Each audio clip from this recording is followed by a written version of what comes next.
This is Audible. Tex. Hell's Anchor, Book 5.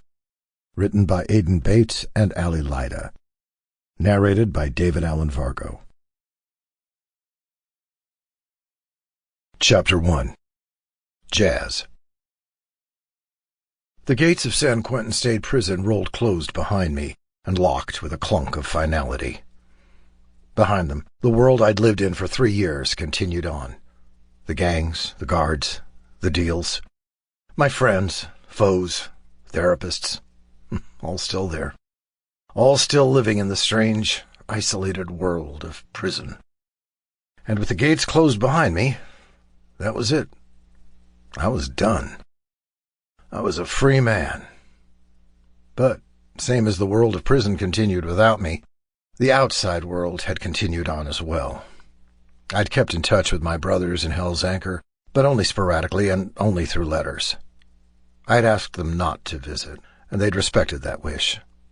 And as much as I missed them desperately, I was glad they had. I hadn't wanted them to see me like that. In that awful orange jumpsuit, often bruised, always tired. I especially hadn't wanted Tex to visit. I'd done enough to disappoint him. I didn't need him to go back to Elkin Lake with the image of me sitting behind the prison's bulletproof glass in the visitor's room. The downside of that, though, was the gnawing anxiety about how they'd receive me now. It had been so long. Would I still be welcome? Would I still fit in? Would they still have a room for me in the clubhouse? Letters couldn't capture the reality of 3 years passing, and definitely couldn't give me a full sense of how the people I'd left behind felt about me. I leaned against the concrete wall of the prison next to the gate and tipped my head back to feel the warm sun on my face. Even the air smelled different outside the gates, carrying the faint scent of grass and pollen and car exhaust, instead of just dirt and the stink of men in the prison yard. When I'd imagined this day, I'd thought I'd be happier. Instead, I felt a little unmoored. Prison was a cycle of routines. Wake up when told, eat when told, work out when told, go to therapy when told, manage the little scuffles and tensions in between. Now, I had a vast expanse of life in front of me, and no clear idea of what to do with it. Well, I knew that I wanted to see Tex. I pinched the bridge of my nose. As much as I wanted to, the thought of facing him sent a wave of anxious nausea through me. But of course I wanted to see him. He's been the one constant in my life for as long as I could remember. We'd both landed at a foster home in Texas in our early teens after childhoods of bouncing around different homes. We'd become family, and once the foster system spit us out unceremoniously at 18, we'd only had each other to rely on. No matter what I did, no matter how badly I fucked up, he always had my back. And I'd fucked up a lot. I was always disappointing him and letting him down in all sorts of new and inventive ways, from drinking too much to ditching court dates to being late on rent to sleeping with sketchy dudes who tried to rob us afterwards. No matter how poorly I behaved, though, Tex always stuck around. It had taken 3 years of court-ordered therapy, but I finally got to the root of why I'd messed up over and over again like that. I'd been trying to drive him away. Subconsciously, I thought both of our lives would be easier if I wasn't around. On some level, I'd thought I wasn't worthy of him. But I also couldn't leave. Because I was stupid in love with him. I'd been in love with him for as long as I'd known him. And when I was younger, it had fucking killed me to see him with women. The pain of seeing him kiss women, fuck women, sometimes practically in front of me when all I got was a friendly hug or clap on the back, drove me to act recklessly to numb the pain. And how fucking unfair was that to Tex? He'd been nothing but kind and loyal to me his whole life. And I'd resented him for simply being who he was. I couldn't force him to love me. I was basically his brother, and he was straight. Really, I should be grateful he still wanted to have any sort of relationship with me after all that I'd done. I sighed heavily and focused again on the warmth of the sun on my skin. Every time I reflected on how I'd behaved, a new rush of shame and disappointment washed over me. I let the feelings do just that. Roll over me like an ocean wave. Feel it, acknowledge it, let it pass. No use fighting it or trying to pretend it doesn't exist. I didn't beat myself up for my feelings anymore. Or at least I tried not to. It didn't do anyone any good. The disappointment passed, and I was left feeling a little beaten down, but fine. My therapist would be proud. It only took 3 years and a goddamn prison sentence to accept my own goddamn feelings. With a grunt, I pushed myself up off the wall and began to walk. I figured I'd walk to the nearest gas station and call for a cab, or trek to a bus stop if there was one close enough. I didn't have much with me, just the knapsack I'd come into prison with, and the clothes on my back. But as I rounded the corner to the main road, 2 bikes were parked on the shoulder. 2 bikes, and only 1 man. Tex leaned against his motorcycle with his miles-long legs crossed at the ankle. The sharp toe of his cowboy boots visible beneath the hem of his dark jeans. The dark T-shirt he wore clung to his lean, muscular body. And he'd put on some muscle over these 3 years. I could see it in the line of his shoulders and the cut of his waist. He rested his big, knobby-knuckled hands on a tarnished silver belt buckle, shaped like a star. I couldn't see his face with his chin tilted down against the sun. He still had that same old Stetson hat that he'd had since we turned 18, practically glued to his head. It was sun-faded from black to gray, but seeing the wide brim of that familiar hat and the plate of his red beard made my breath catch in my chest. God, I'd missed him. It hit me like a physical blow seeing him. Prison was a whole lot of celibacy, and a whole lot of pretending not to hear my cellmates jerk off in their beds at night. I'd barely wanted to the entire time. It wasn't exactly easy to get in the mood in those conditions. But now, seeing Tex's lithe, toned figure in front of me, it was like my body suddenly remembered how to want. And God, did I ever want. I stopped a few paces away from Tex. He finally lifted his head so I could see his face, a face I'd seen only in memory for 3 years. Green eyes, high cheekbones, nose crooked from that time on the ranch he'd been thrown from his horse, the gap between his front teeth, his fiery red hair and blonde eyelashes, the freckles like constellations all across his skin, from his face to his shoulders to his arms, that always pinked in the sun. His expression was unreadable. Even after all this time, I could never quite predict his reactions. I always expected to get slugged. After all, if there was one reaction I deserved, it was that. And that's how Tex usually preferred to solve his problems, quickly, with a little bit of violence. It had worked for us for as long as we'd been together. I couldn't hold his gaze. It was too much, like a boiling hot drink after hours in the snow. I huffed a laugh and glanced down to my shoes. He'd always had my back. I should have known he'd be here. Tex. I'd half expected Jazz to fall to his knees in front of his bike when he first laid eyes on it. I spent the last week tuning it up after it had sat in Ankhor Works' back lot unridden for nearly 3 years.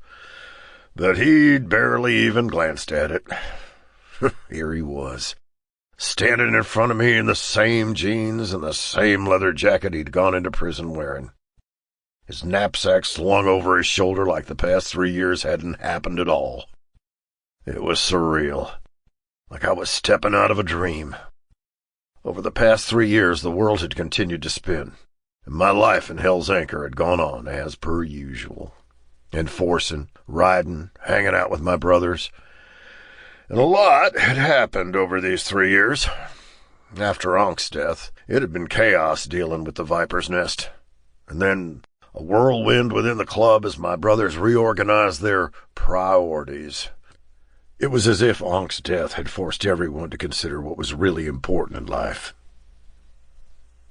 There was a lot of love in the club now. Certainly more than a bunch of ragtag misfits like us deserved. And I wasn't jealous. I was glad to be surrounded by it. Sometimes I wondered if there was something inherently missing inside me. Like everyone else had a room deep in their hearts with a locked door they could eventually open up and let someone into. And when I looked for that door inside myself, it opened directly to a brick wall. I loved my brothers, and I was loyal, and I worked hard.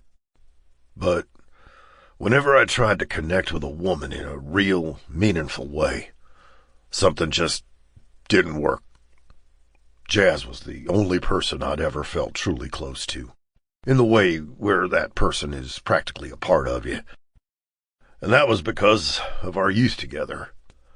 I hadn't realized how much I'd relied on his companionship until he was gone. It was as if I'd had a bad hangover for the past 3 years, and having Jazz in front of me again was finally bringing me back to clear-eyed sobriety. Half of me wanted to deck him. The other half wanted to grab onto him and hang on there for a long, long time. I managed to hold myself back until I could choose. Instead, I just looked at him.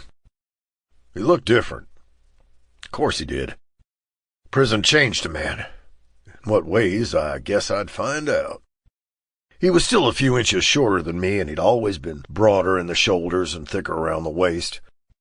In prison, he'd put on even more corded muscle, in his biceps and his deltoids, even the width of his thighs, straining in his old jeans. His eyes were the same, though. In 28 years, I'd never met anyone with eyes like Jazz's. An odd mix of yellow and brown that Jazz claimed was hazel, but it clearly wasn't. It was closer to amber, and the yellow in his eyes brought out a slight red tint in his tousled hair. Brown hair. I'd always thought his messy hair and amber eyes matched the lion tattoo he had across his back. A relic from when we were 20. A little younger. A lot more reckless. I was struck suddenly by the urge to see the tattoo. Since I didn't know quite how much he'd changed yet, if he'd changed, I wanted to see all the ways he was the same, to make sure it was really him in front of me. Jazz lifted his hand like he was about to reach for me, but aborted the motion halfway and carted his hand through his hair instead. The motion drew my eye to the new muscle of his bicep, visible even through his leather sleeve. It was a little awkward, almost, like he wasn't sure if he was still allowed to shove me around like we used to. Fuck. Were we really just standing in front of each other, gaping like a couple of wide-eyed gophers? Of course. This was how our reunion would go. We were both famously stubborn. Our standoffs at Hell's Anchor were a thing of legend. Jazz tipped his chin up slightly, his eyebrows raised in a little hint of a challenge. I couldn't help but smirk slightly, so at least that hadn't changed. At his core, he was still my best friend. My brother. And I could stand here all day. I definitely wasn't going to be the one to break first. Jazz crossed his arms over his chest.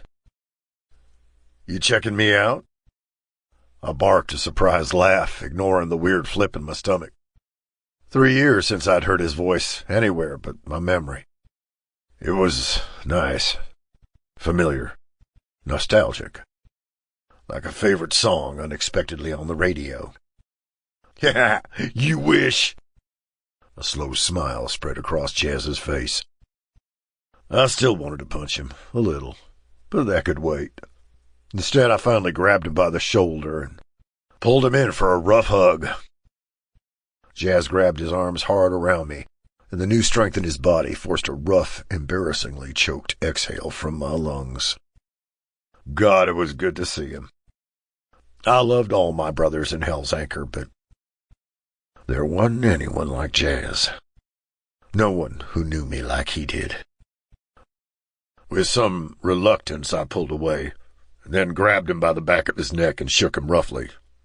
Been a while. Jazz grinned down at his feet and then shoved my hand away. He'd always claimed to hate it when I grabbed him like that. Said it made him feel like a kid being scolded. But he always let me do it anyway. Miss me? He asked. Not at all. It was like a vacation. Fuck you, Jazz said warmly. Then after a beat, thanks for coming. I raised my eyebrows. You think I was going to let you walk home after all the work I did on this bike? Jazz finally wrenched his gaze away from me to focus on his bike. Work? What'd she need? No one rode her for 3 years, I said. Just a tune-up. Jazz glanced up. Well, you could have let someone ride her. No, I couldn't have. That'd be sacrilegious. There's only one person who was supposed to slide onto that dark brown leather saddle, and that man was standing right in front of me. Well, I rode it, but only to make sure everything was in working order. Jazz slid his hand over the navy chassis of the bike with a sigh like a soldier gazing at a photo of his wife back home. I missed you, baby, he purred to the bike. I rolled my eyes. He was always so dramatic. But for some reason I couldn't stop watching him run his hands over the bike, watching the flexion of his hands and forearms. I rolled my eyes to force myself to look away. Oh, don't be weird. How'd you get it here, then? Jazz asked. Oh, the prospect, I said. Heath, the new kid. He drove the truck with the bike in it, helped me unload it, and then I sent him off on his merry way. Well, that's a lot of work. Jazz ran his hand over the handlebars of his bike. You didn't have to do that. What was I supposed to do? Stick you on the back of my bike? Jazz laughed quietly. It was a low, warm sound that I wanted to hear endlessly. Thanks, Tex. Really. I took off my hat just to scrub the palm of my hand over my head. An old nervous tick. Come on! Let's go for a ride. Jazz swung his leg over his bike. The afternoon sunlight caught his amber eyes, accentuating the flecks of yellow. He smiled, and suddenly we were 18 again, fresh out of foster care with 2 beat-up old bikes and nothing but the open road ahead of us. Lead the way. Jazz caught the keys I tossed in his direction. You know I'll follow.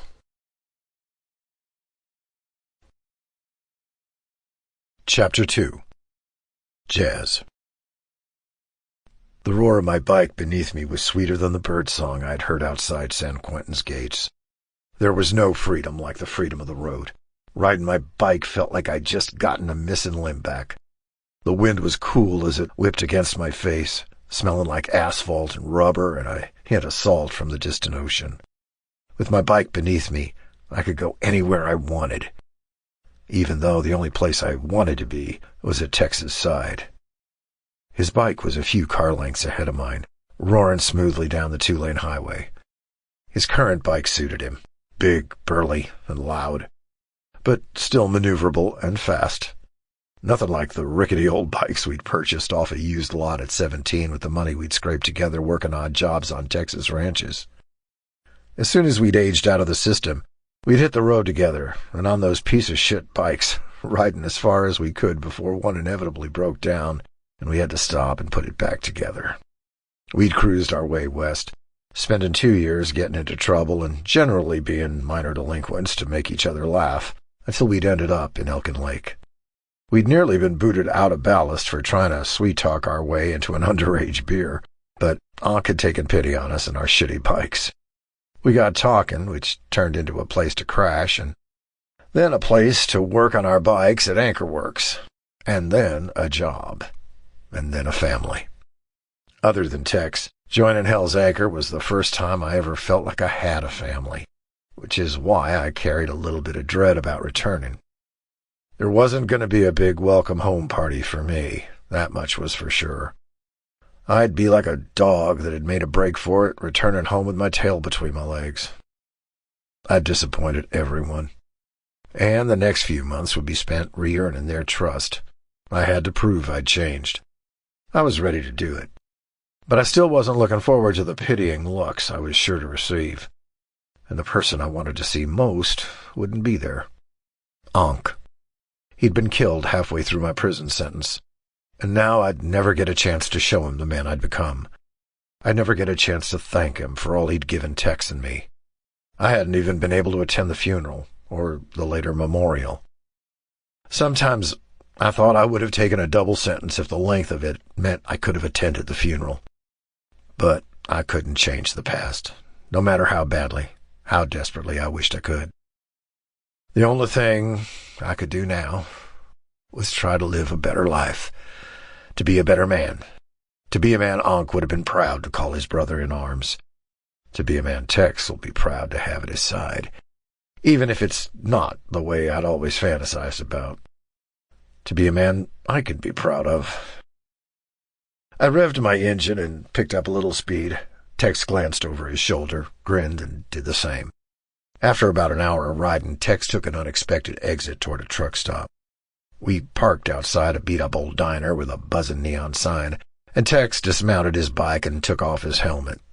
Sweat gathered at his temples and hairline, and when he turned to pull his Stetson from his saddlebag, his neckline was stained dark with it as well. His pale, freckled skin always flushed pink after riding in the heat like this, and my fingers itched with the desire to touch the nape of his neck and trail along the damp collar of his T-shirt.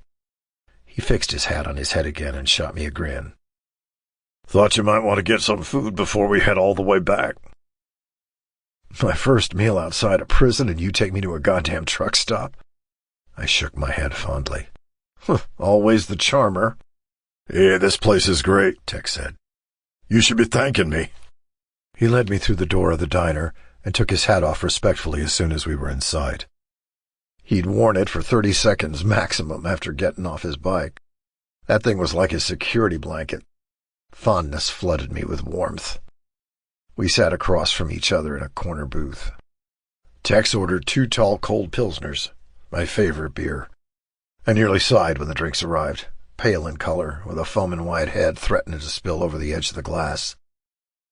"Look at that." I trailed a finger through the condensation on the glass. Ice cold. "I told you this place was good," Tex said. He raised his glass. "Cheers." "What are we cheersing?" I asked. Tex paused thoughtfully. "To us," he said finally. "To old times." Old times. Old times were what I was trying to leave behind. I was ready to start a new chapter of my life. But if Tex wanted to linger in the past for just a little while longer, I was more than happy to indulge him. I clinked my glass against his. "To old times." We ordered food from the disinterested, aging waitress. Nothing fancy, just cheeseburger and fries. But after 3 years of prison meals, it looked like a fucking Thanksgiving dinner to me. I was grateful to be here, easing back into civilian life, instead of driving back to Elkin Lake to eat pizza at Ballast. I hadn't thought I needed this, a slow re-entry. But now I wondered if jumping right back into the club would have been too overwhelming. Tex always had an idea of what I needed, even before I did. His letters had kept me updated on the goings-on at the club, from the Viper's Nest to the human trafficking ring, and even the new relationships in the club. Logan had cracked something open in Blade, and Blade's new open-heartedness seemed to be trickling down to the rest of the club. Gunner and Raven had finally gotten their heads out of their asses, and Coop had even started checking up with a cop. "Got another update for you since my last letter," Tex said. He stole a fry off my plate, even though he had an entire plate of his own. "Oh, yeah?" I took another sip of the beer. It was so cold and so light on the tongue, and I got to have it with Tex. Probably the best beer I'd ever tasted. "Did Crave finally show his face again?" "No. That coward's still off the grid. This is about Maverick." "Our Mavi?" I raised my eyebrows. Tex wiggled his eyebrows in return. "Don't tell me he's got someone too," I said. "That big teddy bear's been in need of a spouse for as long as I've known him." "Oh, not just a spouse," Tex said. "A boyfriend. With a baby." "You're kidding me." It had blown my mind enough to hear that Blade had a dog. Now we also had a club baby? I shook my head in disbelief, even though. That tracks for him, honestly. I know, Tex agreed. The guy, Jonah, is really sweet. Single dad. Showed up like a lost puppy in the middle of the night with his little girl. He's working at Custom Monks now, doing all the art. So, Mav bagged himself a single dad with art skills?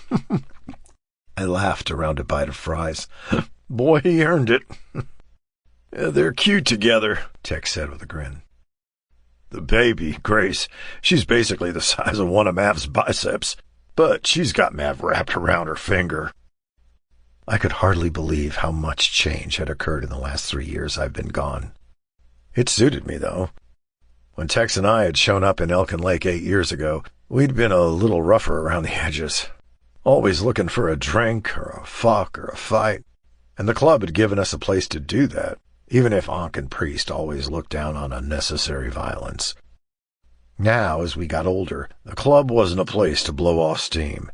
It was our foundation, our place to find steadiness, and the rest of the guys seemed to be growing in the same direction, especially after Ankh's death. We were all looking for calmness, for meaning, for togetherness, all in our own ways. I was glad that so many of our brothers had found it. I laughed again at how easy it was to imagine Maverick cooing over a tiny baby. Across the booth, Tex had a strange, small smile on his face. "What?" I asked, and scrubbed at my chin, suddenly self-conscious under his soft green gaze. There was no reason for him to be looking at me like that. He didn't look at me like that. It made something needy itch in my chest. "Is there something on my face?" "Oh," Tex said, and shook his head a little bit, like he was shaking something off. "No, it's just nice to hear your laugh again." I could fucking feel my ears turning red. Funny, now that I wasn't living in denial about how I felt about Tex, I was like a teenager with a crush. Like I was dealing with these feelings for the first time all over again. In the past, I'd just tried to push him down, ignore him, try to burn him out of me with substances or adrenaline. And look how great that turned out.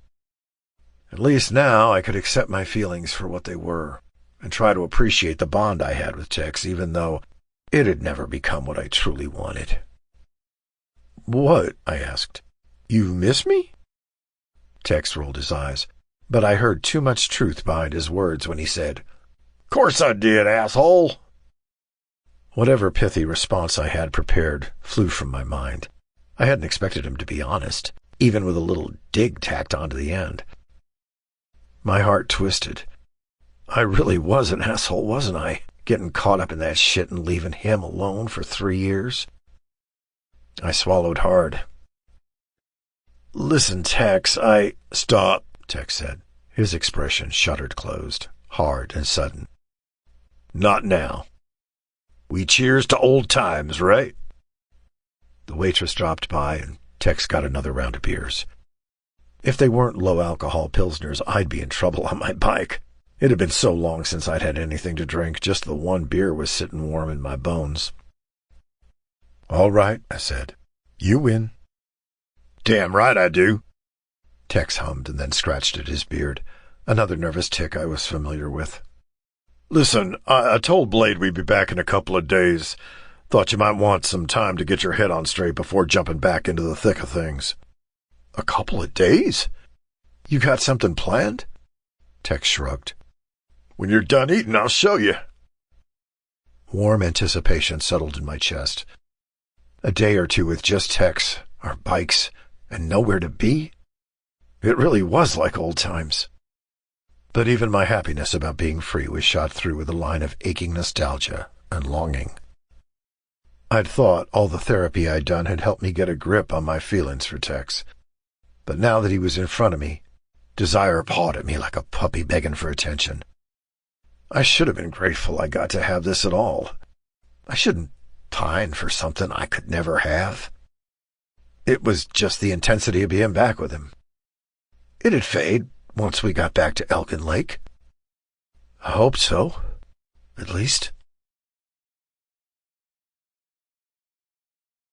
Chapter 3.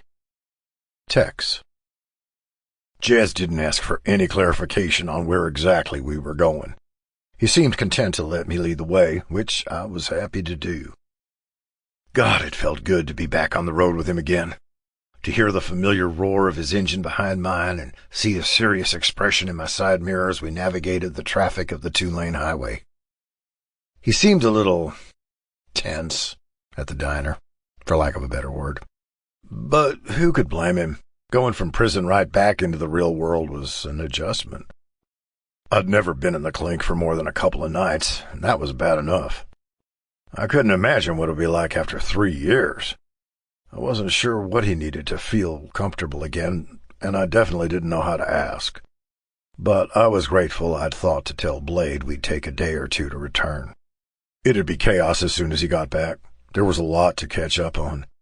And I was sure the inner circle would want to talk to him about the circumstances leading up to his incarceration. Make sure that he was going to be solid from here on out. Part of me wanted to protect him even from that. He'd paid his dues already. If I had it my way, we'd just put all this behind us and continue on like it had never happened. But I knew that was impossible. We rode toward the coast, taking a winding road toward Monterey. It was a mere 90 minutes outside of Elkin Lake, but it felt like a different world, and it was an old haunt of ours. We rode into the beachfront town, still fairly busy even in the late months of the summer season, already settling us into fall, and I led us straight to the parking lot of the Silver Gull Inn. "Come on," Jazz said, with a huge grin as he hopped off his bike. "You didn't." "In fact, I did," I said, tamping down a smug smile. The Silver Gull had been a dump when we first stayed there, and it was a dump now. But it had a long, rickety boardwalk that led right to the beach. Cheapish rooms, great views, a couple of bars nearby, and management still let you smoke on the narrow balconies. Despite its water-stained ceilings and disreputable clientele, I loved the damn place. It always reminded me of summers with Jazz, when we'd scrape together enough money for a few nights sharing a bed in the Silver Gull. Or, when we hadn't, just roughed it on the beach because Jazz couldn't go a season without diving into the waves at least once. He loved the ocean so much I thought he must have been a dolphin in his past life. I figured he'd missed it while he was locked up. And from his gleeful, nearly childlike expression on his face and the way he raked his fingers through his thick, dark hair, I was pretty sure I was right. I checked us in and led us to our separate but adjoined rooms that shared a narrow, dangerously decrepit balcony overlooking the Pacific. I dropped my bag quickly on my bed and then knocked on the door between the rooms. No answer.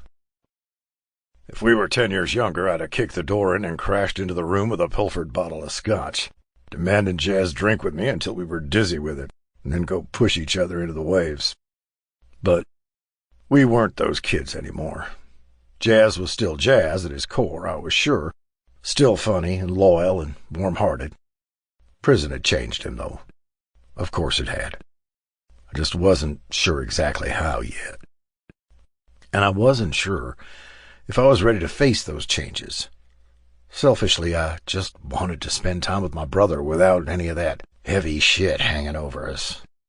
But Jazz still hadn't answered, and the door adjoining our rooms was unlocked when I tried it, so I figured it couldn't hurt to stick my head in and glance around. Jazz was out on the balcony, leaning against the weathered railing as he looked out over the ocean. The sun was low in the sky, casting golden light across the blue-green sea and catching in Jazz's hair as the powerful coast winds tousled it. There was a seriousness about him now that hadn't ever been there before.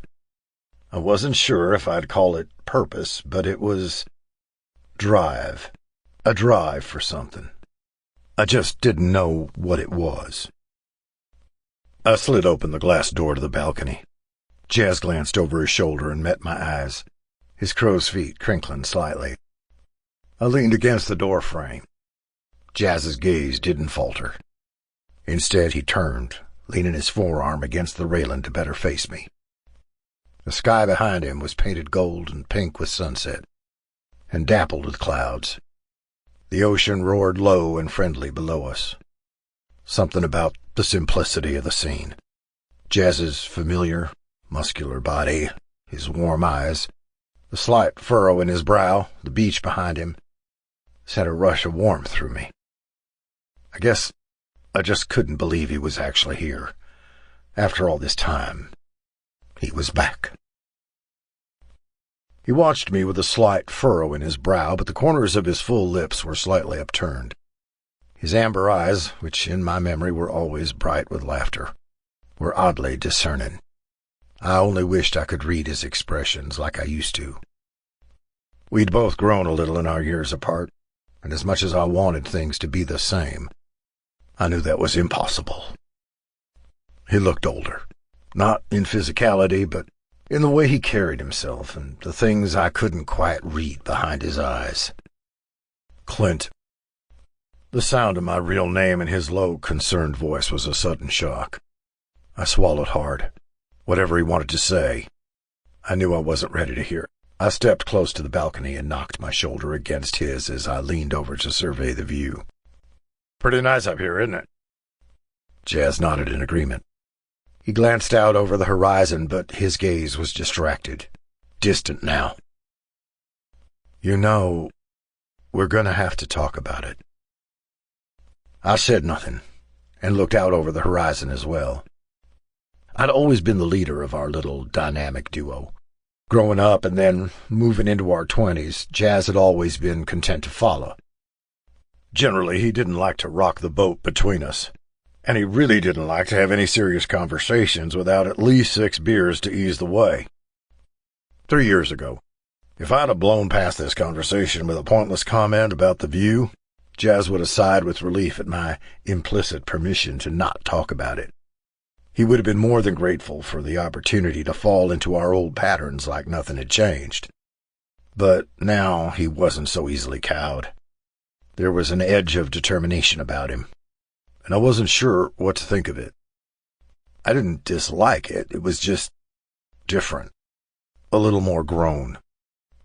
New experiences, new insights, new wounds. It was a little intimidating, but he was still Jazz. I'd have him figured out again in a few days. It wasn't like he was a completely changed person. I'd just have to get used to the little differences. "Let's go down to the beach first," I said, skirting around what he'd said. Jazz raised an eyebrow. "Sure," he said sardonically. I packed some swim trunks in the bag I brought when I went into San Quentin. "I planned this," I said. "You think I didn't pack your shit?" Something in Jazz's expression softened, and it felt like more than a bathing suit warranted. "So, come on," I said a little awkwardly. "Let's go." Then, with a sudden disbelieving laugh and a shake of his head, Jazz acquiesced. "All right, let's go then." In the hotel room, I handed over the small duffel I'd packed for Jazz. It was just enough for a night or two, a couple of clean shirts, jeans, toiletries, and his old teal swim trunks. Looking at him now, I wasn't sure if they'd fit, but I hope they do the job well enough. We changed in our separate rooms, and then I followed Jazz down the beat-up old boardwalk to the beach. He walked a few paces ahead of me with a ratty hotel towel slung over his broad shoulders. The trunks did fit, barely. They were stupidly tied around his hips now and clung tightly to his quads where they'd ended up just above his knees. I wrenched my gaze away. It was just weird seeing him again, that was all. It was still so surreal that I felt like I had to catalog the differences between reality and my memory. The tattoo was still there, though. For some reason, that settled something a little nervous and wild in my chest. The lion's head took up almost the entire wide expanse of his back. It was tattooed in elegant, thin black line work and gray shading. Not quite photorealistic, but not quite stylized either. The only color in the tattoo was the lion's amber eyes, the same color as Jazz's own. I'd always liked the tattoo. It suited him. I'd always thought of him as a lion with his luscious head of hair. My lion. We reached the sand, and Jazz carelessly chucked his towel onto the sand. He stretched his arms over his head and inhaled the salty ocean air, long and slow. In the golden light of the setting sun, the varying shades of his skin were obvious. Darker on his arms, with a clear line where the sleeves of his prison uniform had ended, and paler on his shoulders, chest, and back. I was still reeling from how much bigger he'd gotten over the past 3 years. From the corner of my eye, he didn't even look like the Jazz I remembered. I had a strange, sudden urge to touch him, to run my hands over the new muscle in his shoulders and lats to see if it was actually real, to confirm that this was still Jazz, that he was actually here with me. Jazz glanced over and gave me an odd look. He fidgeted with the waistband of his shorts like the tightness was uncomfortable. "What are you looking at?" I blinked and looked away, and then rubbed hard at the back of my neck where sweat suddenly prickled. "Nothing," I said. "You're just all bulked up now. You're nearly as big as Maverick." "I'd have to get on steroids to get as big as Maverick," Jazz said. Then he shrugged. "There's just nothing else to do in the joint." His expression darkened as he looked out over the waves. I didn't want to see that expression on his face, not when we just found our way back to each other. I clapped him hard on the back. "Come on, let's see if all those muscles drag you to the bottom." I ran into the waves with a hoot that turned into a shout when a cold, frothing wave crashed into my legs and soaked my trunks. "Fuck!" I shouted through a laugh. "It's cold!" I turned around. Jazz was still standing at the water's edge, thumbs hooked into the waistband of his swim trunks, watching me with a fond little smile on his face. "What's the hold-up?" I yelled. "You forgot how to swim?" A wave crashed into my back, and I stumbled forward a little. The cold was jarring, but refreshing, raising goosebumps along my skin. "You know how to get used to the cold?" Jazz yelled. "How?" I asked, but I was pretty sure I knew the answer. "Gotta dunk your head under." "Oh, yeah?" "Yeah." Jazz grinned and then charged forward with speed and power enough to rival his bike. He barreled bodily into me, and if the full football tackle hadn't knocked the wind out of me, then the sudden drop into the frigid water would have.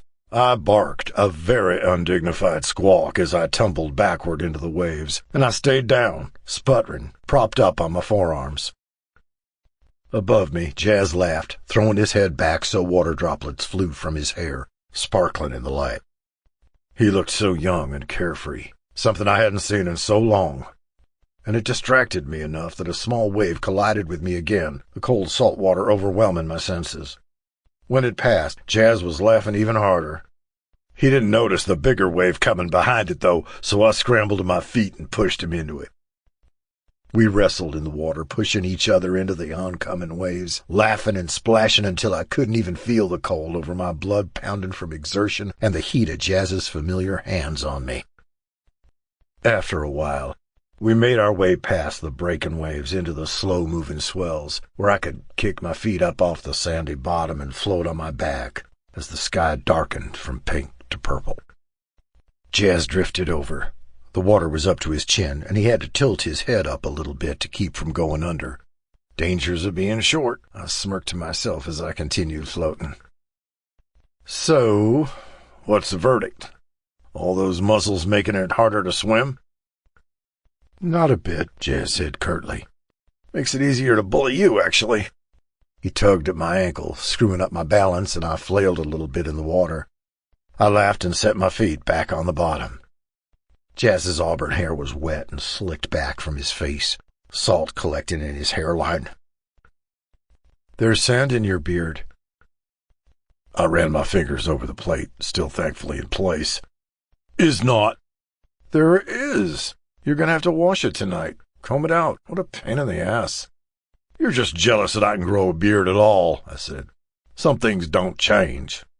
Jazz laughed. "That's what you think." He grabbed my hand and directed my fingertips to his cheek and his jawline. The dark stubble growing was barely a rough prickle under my touch.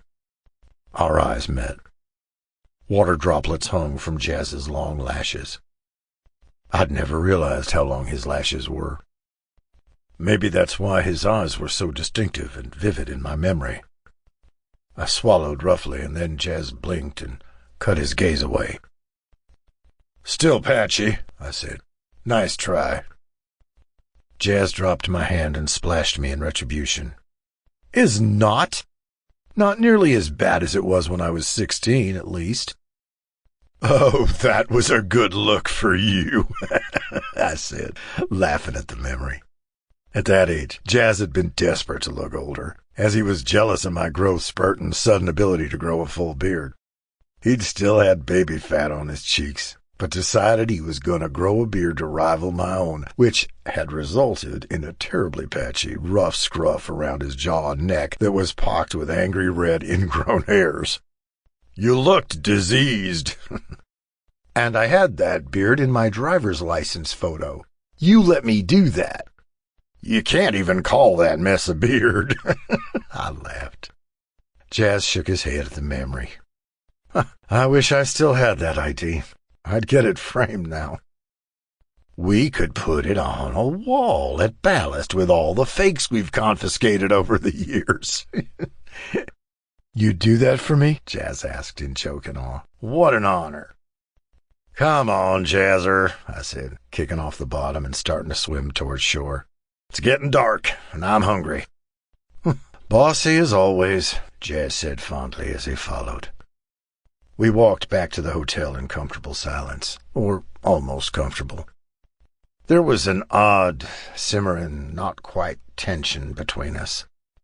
Something I couldn't quite put my finger on. As we walked the stairs to the rooms at the Silver Gull, I glanced at Jazz and caught the same expression he'd had on the balcony. Furrowed brow, small smile, almost secretive. Like there was something he knew he wasn't telling me. But I didn't know how to ask what it was. Once we reached our doors, we split into our separate rooms to shower and change. Looking back at our early years on the ranch together, yeah, we considered each other brothers.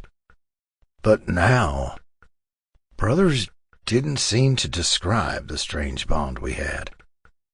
Friend was too casual, brother too simple. Because Jazz wasn't my brother the way Coop and Maverick and Gunner were. I didn't know what the right word was. Irritation settled in my chest like sand in my shorts. He wasn't just a brother. He was like a part of my own self. I tapped my fingers together. The same fingers that had brushed over his jaw. Every bit of contact with him made me want more. Like part of me was afraid that if I let him out of my sight, he'd disappear again. I turned the water up as hot as it would go before I got under the spray. I thought Jazz would be the one all fucked up and weird after getting out of prison, but apparently it was me. I'd feel better once we were back in Elkin Lake and settling into a normal routine, though. At least I hoped so. Chapter 4. Tex. Jazz. Fishhead's, to my shock, was still open and standing at the south end of the Monterey Strip. It was a rickety old taco joint built on stilts that were definitely not up to modern-day building code, with a massive deck out back overlooking the ocean. We sat out on the back deck, side by side at the narrow outdoor bar. I had chips, salsa, a margarita the size of my head, fish tacos on the way, and Tex's elbow bumping into mine. I couldn't have wished for a better homecoming than this. I'd thought, after 3 years, maybe his resentment and disappointment would have built up too high, and Tex wouldn't be the mother hen he was in our youth. He'd deny it if I had phrased it like that, sure, but it was true. He'd always been a caretaker, couldn't help it. He'd always looked out for me. And he'd always had this innate drive that I never did. He was always moving, always looking for the next adventure, always planning some new, exciting thing for us to do. He was ever forward. I was always a little more lost. It had been easy to just ride the wake of Tex's energy, especially when we were teenagers and all we had to look forward to was shit work for shit pay for the foreseeable rest of our lives. That had been what we did. What I did. Tex made decisions, and I was just along for the ride, happy to be included at all. I'd let other people make my choices for me for so many years. In prison, I had a lot of time to think about that. And I knew it wasn't Tex's fault. He'd just been being himself, eager and smart and interested, ready to take on the world. And I would have been content to be his sidekick probably forever. But what had started as teen loyalty became a dangerous kind of gullibility. I trusted everyone else's opinions over my own. I'd never learned to trust myself. Now I knew I had to make my own decisions. I had to set my own path, strike out on my own somehow. If I just followed behind Tex for the rest of my life, pining after him like a puppy, I'd never be happy. Not really. I had to accept what I felt for him, but not let it get in the way of my own happiness anymore. No more denial. No more waiting for some great stroke of luck to fall from the sky. I was going to make some sort of life for myself. I just wasn't sure exactly what that was yet. But hopefully, I had plenty of time to figure that out. "Oh, hell yeah," Tex said around a mouthful of chips as the bartender approached, holding 2 sizzling plates of food. "Here you go, boys." The bartender set the plates down and flashed a sultry smile at us both. She was young, with sun-lightened brown hair and tan skin, clearly a local girl. She leaned on the bar in front of Tex. "You in town to judge the Tex-Mex, cowboy?" "Don't need to judge," Tex drawled easily, playing up his southern accent for her benefit. "Been here enough times to know it meets my standards." "Oh, yeah?" She tucked a lock of hair behind her ear. "What kind of standards are those?" "Oh, they're pretty high." Tex's gaze flickered down to the bartender's low-cut shirt. "But definitely attainable." The bartender laughed and bit her lower lip. "You boys let me know if you need anything else, all right?" "Yes, ma'am." Tex smiled warmly at her, and she went to check on her other customers. I could barely taste my fish tacos. Finding my own path was all well and good, but it still hurt to see him flirt so easily and openly with women, especially after having him to myself for a few hours, after not having him at all for so long. But why wouldn't he flirt? Looking the way he did, he got plenty of attention. I was annoyed with myself more than anything. It should have gotten easier to watch, at some point, after years and years of enduring. But it never did. It hurt every time, like a knife in the gut. Knowing a woman like that could give Tex her phone number and a wink and get the one thing I'd wanted my entire life. "She's cute," I said. Tex shrugged. She's a little young for me. We'll just leave her a decent tip." "You seeing anyone these days?" I asked, even though I dreaded the answer. Better to go ahead and get it out of the way. "Sounds like, everyone else is shacking up. Got yourself an old lady yet?" "Nope." He frowned and stabbed a chip aggressively into the salsa. "No old lady." "No girlfriend? Casual fun?" I tried to tamp down the little swell of relief in my chest. How bad of a friend was I that I was happy he was alone? There was no good reason for me to be so possessive of Tex's attention. Besides, it was just a simple matter of time. Once he met the right girl, things between us would change. I'd be second best to her, whoever she was, no matter that I'd known Tex forever and she'd be brand new. So I'd better cherish these moments while I had them. "Nope," Tex said again. "The only woman I spend any real time with is Siren." Now there was an image. I widened my eyes. "She'd eat you alive." "I know," Tex said, with a small grin. "But she's basically my sister, so definitely nothing between us. I'd say I'd defend her from her suitors, but she doesn't need me to." "Ain't that the truth?" I muttered. We focused on our meals, and a tense silence fell over us, even though I wasn't entirely sure what had caused it. Maybe I was just sticking my foot in my mouth. Maybe Tex felt like, after all my screw-ups, I didn't get to question him about his life. "Sorry," I said, after a few more minutes of nothing but crunching chips and sips of alcohol. "Shouldn't have asked." "Nah, it's not that." Tex scrubbed his hand over his hair. "It's nothing." Suddenly I wasn't hungry. "What? What's wrong?" "Just been a hard couple of years," Tex said through gritted teeth, like it physically hurt him to say it. My heart plummeted to my feet. I'm sorry." Tex stiffened, but didn't acknowledge what I'd said. He took a long drink of his margarita. Why would he say that if he didn't want to talk about it? I didn't have the patience I used to have to navigate all these half-spoken grievances. I didn't want to let this just blow over. It'd only be worse the next time it came up. "Are you listening to me?" "I heard you," Tex said darkly. "I know you're sorry." Frustration burned through me. "You're acting like a dick. I just want to talk about it. And obviously you do too, or you wouldn't have brought it up." "What's there to talk about?" Tex took another drink. "You're back. Can we just celebrate, like old times?" "It's not like old times," I said. "And you know it." Tex finally turned to look at me, and his sharp green eyes weren't angry, but they were surprised. He wasn't used to me pushing back like this. From the other end of the bar, the bartender gave us a careful look. Tex caught it and clenched his jaw in frustration. "We're not doing this here." "Doing what?" My voice was a little louder than I intended with the strength of my frustration. Why was he so opposed to just having a fucking conversation? We'd only been back together one day, and we were already bickering again. "I thought we were talking."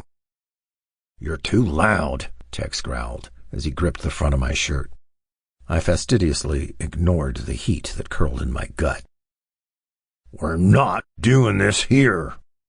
"All right," I said, and stood up from the bar so hard the stool scraped across the deck. I caught the bartender's eye. "We'll be right back, ma'am," I said with a grin I hoped was charming. I dropped my keys on the bar. "Promise. Collateral." Tex grabbed his hat and followed me down the stairs leading from the boardwalk to the sand.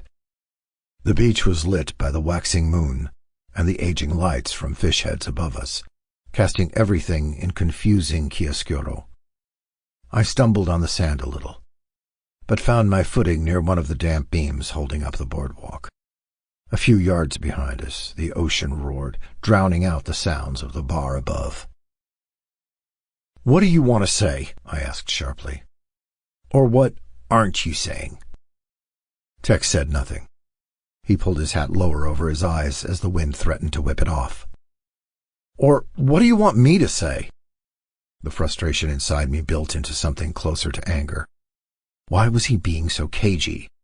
I only wanted to clear the air, and the longer he wouldn't let me, the longer things would keep being weird between us. And I suddenly, desperately wanted things to go back to normal. "I'm trying to apologize, but you keep shutting me down." Tex cast his gaze out over the ocean, frowning deeply.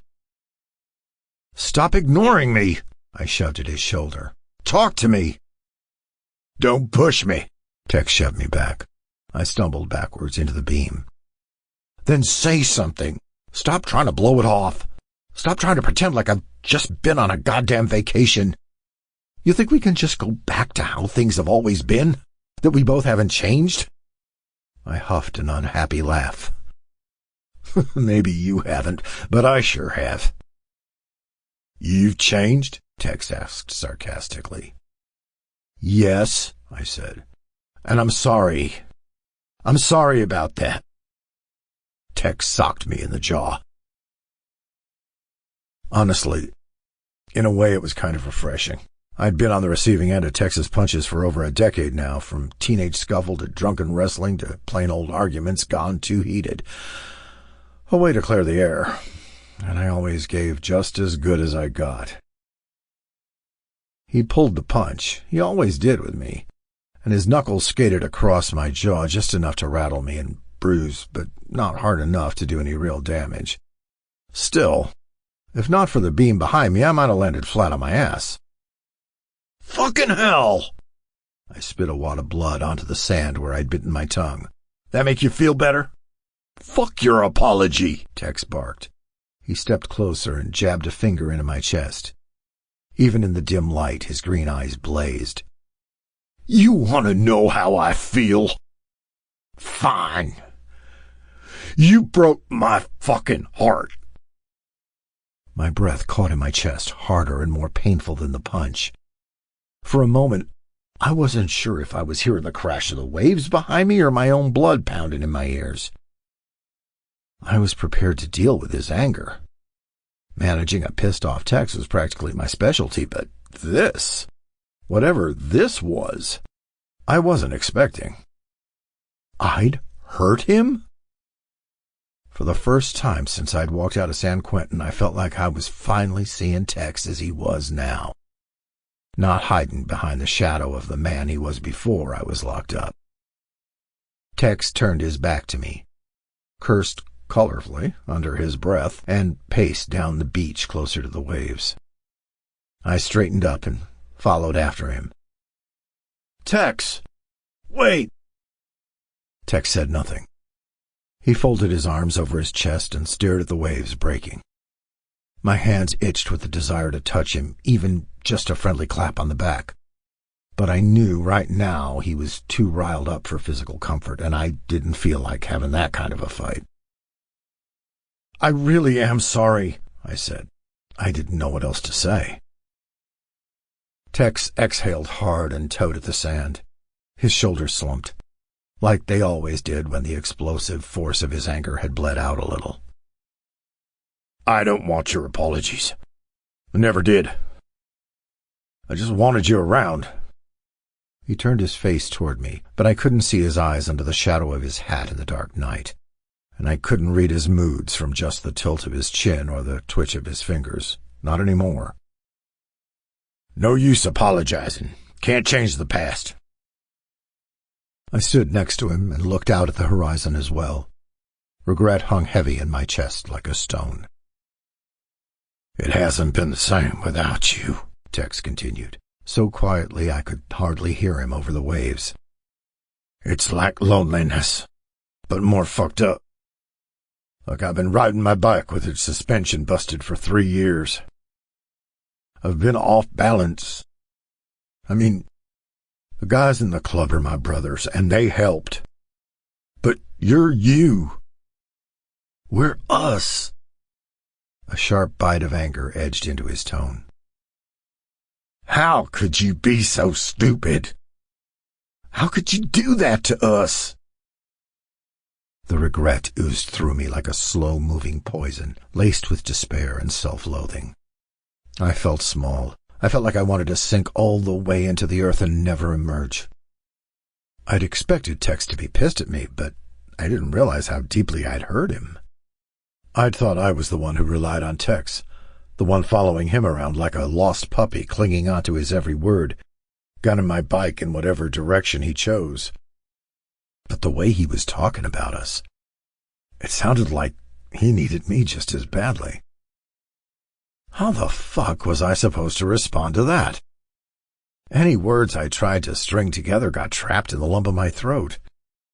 And if I started explaining myself, there was a good chance I'd end up spilling how I really felt about him. And if I did that, I could lose our friendship. That was one sacrifice I was unwilling to make. I know, I said finally. I crouched in the sand, because suddenly I didn't trust my knees to hold me up, and I pushed the palms of my hands into my eyes. I know. I was stupid. But it's like you said. Can't change the past. I'm just trying to move forward. Trying to be a better person. God damn it, Jazz, you punk, Tex said hoarsely. Then he gripped the back of my neck hard, in that way he always did when he was overcome by some emotion he couldn't quite express, some weird mix of frustration and affection. It was like he wanted to hug me and shake me at the same time, and the rough way he held me by the scruff of my neck was an acceptable middle ground between the two. I pretended to hate it, but it was always a comforting touch. Tex pulled me to my feet. "Get up. Let's finish our tacos." Tex. Jazz staggered to his feet unsteadily. I felt as off balance as he looked. I hadn't intended to say those things to Jazz, because really, what good could it do? There wasn't anything he could say that would fix the past 3 years. It would have been easier to just fall back into our old patterns, and my hurt would have faded eventually. But Jazz always knew how to push my buttons and bring my emotions to the surface. At my side, Jazz scrubbed his hands roughly over his eyes. His brow was furrowed, and his lips were turned downward in a slight frown. His jaw was beginning to swell slightly where I decked him. I felt guilty looking at it. We'd both grown beyond that type of youthful roughhousing. We were adults. We didn't need to resort to shoving each other around to solve our problems. I was struck by the sudden urge to swing my arm around his neck and pull him close to me, ruffle his hair, apologize, and tell him it'll all be fine in a day or so. But I couldn't promise that. I felt raw, exposed. I'd gotten used to the everyday numbness of life without Jazz. Having him back was wonderful and painful, like re-breaking a bone to heal it properly. Like I had to face all the hurt I'd felt when he left all over again. Why had it bothered me so much when he asked me about finding an old lady? It made me feel like a failure, I guess. Like I wasn't the person he'd expected me to be. Like everyone else in the club had figured out how to share their lives with someone else. But I just couldn't. I'd never been able to open up to a woman, not really. And every woman I dated had figured that out and left me behind. And those breakups had hurt. But that pain was nothing like the pain of losing my best friend. I didn't have anyone else, just Jazz. When he asked me if I had an old lady, it was like he wanted to pawn me off already. And I'd just gotten him back. Did he not need our friendship as badly as I did? I'd always thought we'd be at each other's sides perpetually. But maybe after his time away in prison he was tired of being stuck with me. Maybe it wasn't just that he'd changed. Maybe he wanted us to change, too. And after 3 years of sleepless nights following my thoughts into black holes, I'd never once considered that. We walked back up the stairs back to Fish Heads without a word between us. Half the ice in my margarita had melted. I took a long drink of it anyway, savoring the warmth of the tequila. The bartender raised her eyebrows at us, and I pointed at the margarita and motioned for one more. I definitely needed it now. Jazz slid into his seat next to mine and poked disinterestedly at his tacos. I really was stupid, though. The bartender dropped off 2 more margaritas. She cast a look at Jazz's swollen jaw, pursed her lips, and drifted back to the other side of the bar. I couldn't find it in me to care.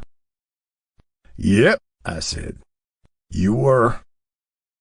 Jazz winced like I'd struck him again. "I never should have believed Rob and Trey. You were right about them. I tried to tell you. I'd known those guys were snakes the moment I'd laid eyes on them. But Jazz had always been gullible and eager to please. He couldn't stand being disliked. He'd always wanted so badly to belong somewhere, as if he didn't already belong with me." "I know." Jazz took a drink of his own margarita and grimaced at the strength. "Did a lot of therapy in the joint, you know. Funny how much poking around it took to figure out some really obvious shit. Like how I wanted to be liked so badly because no one had ever wanted me around growing up. Except you, obviously." "Obviously?"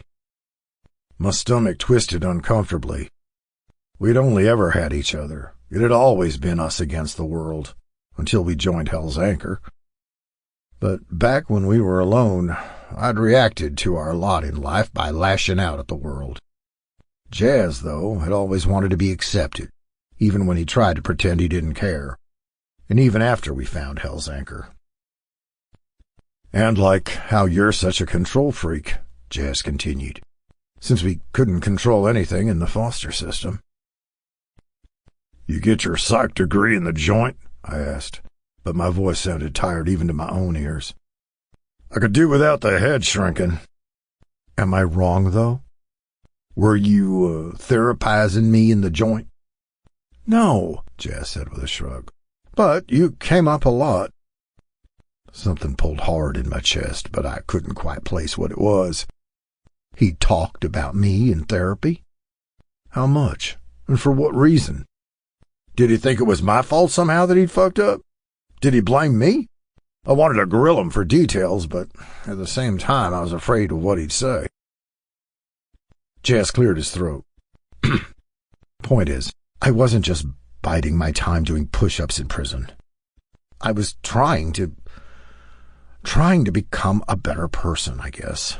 A little smarter, or at least better at decision-making. More grown up, I guess. But I know I can't just say that and expect you to believe me, not after all these years. He sighed and took another small sip of his drink. I'll show you, though, somehow. I know I let you down. His voice sounded so small. It made me feel like shit. Of course, I wanted him to own up to his mistakes, but then, as soon as I saw how much the regret weighed him down, I was ready to do anything to alleviate it. Well, it's not that, I said. Jazz looked up. The dim string lights hung along the outdoor bar's railings caught the yellow in his eyes, made him shine almost golden.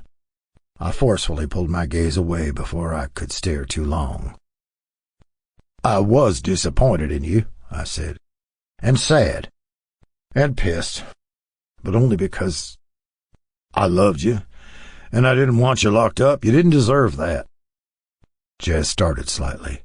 His grip tightened on his glass, whitening his knuckles. You're my brother, I added, a little awkwardly. Even now the word felt wrong in my mouth. And why did I suddenly feel the need to clarify my love for him? It had never felt weird before. I'd always told Jazz I loved him easily and openly. We'd always considered each other family. Right? But something about it just felt different now, and it shook me down to my bones. I know, Jazz said, but it's not enough for me just to say I'm sorry and that I'm different now, you know? So, I'm gonna prove it, to you and to everyone in the club. That new determined edge was back into his voice. All right, I said. I believe you. Something akin to surprise bloomed on Jazz's face. Did you think I wouldn't? I asked. Jazz shrugged. I don't know what I thought. He laughed. I didn't really think this part through. I raised my margarita glass. Cheers. To what now? Jazz asked. I paused, searching his face for what I wasn't sure. Maybe I just wanted to keep looking at him, like I was making up for lost time. New beginnings?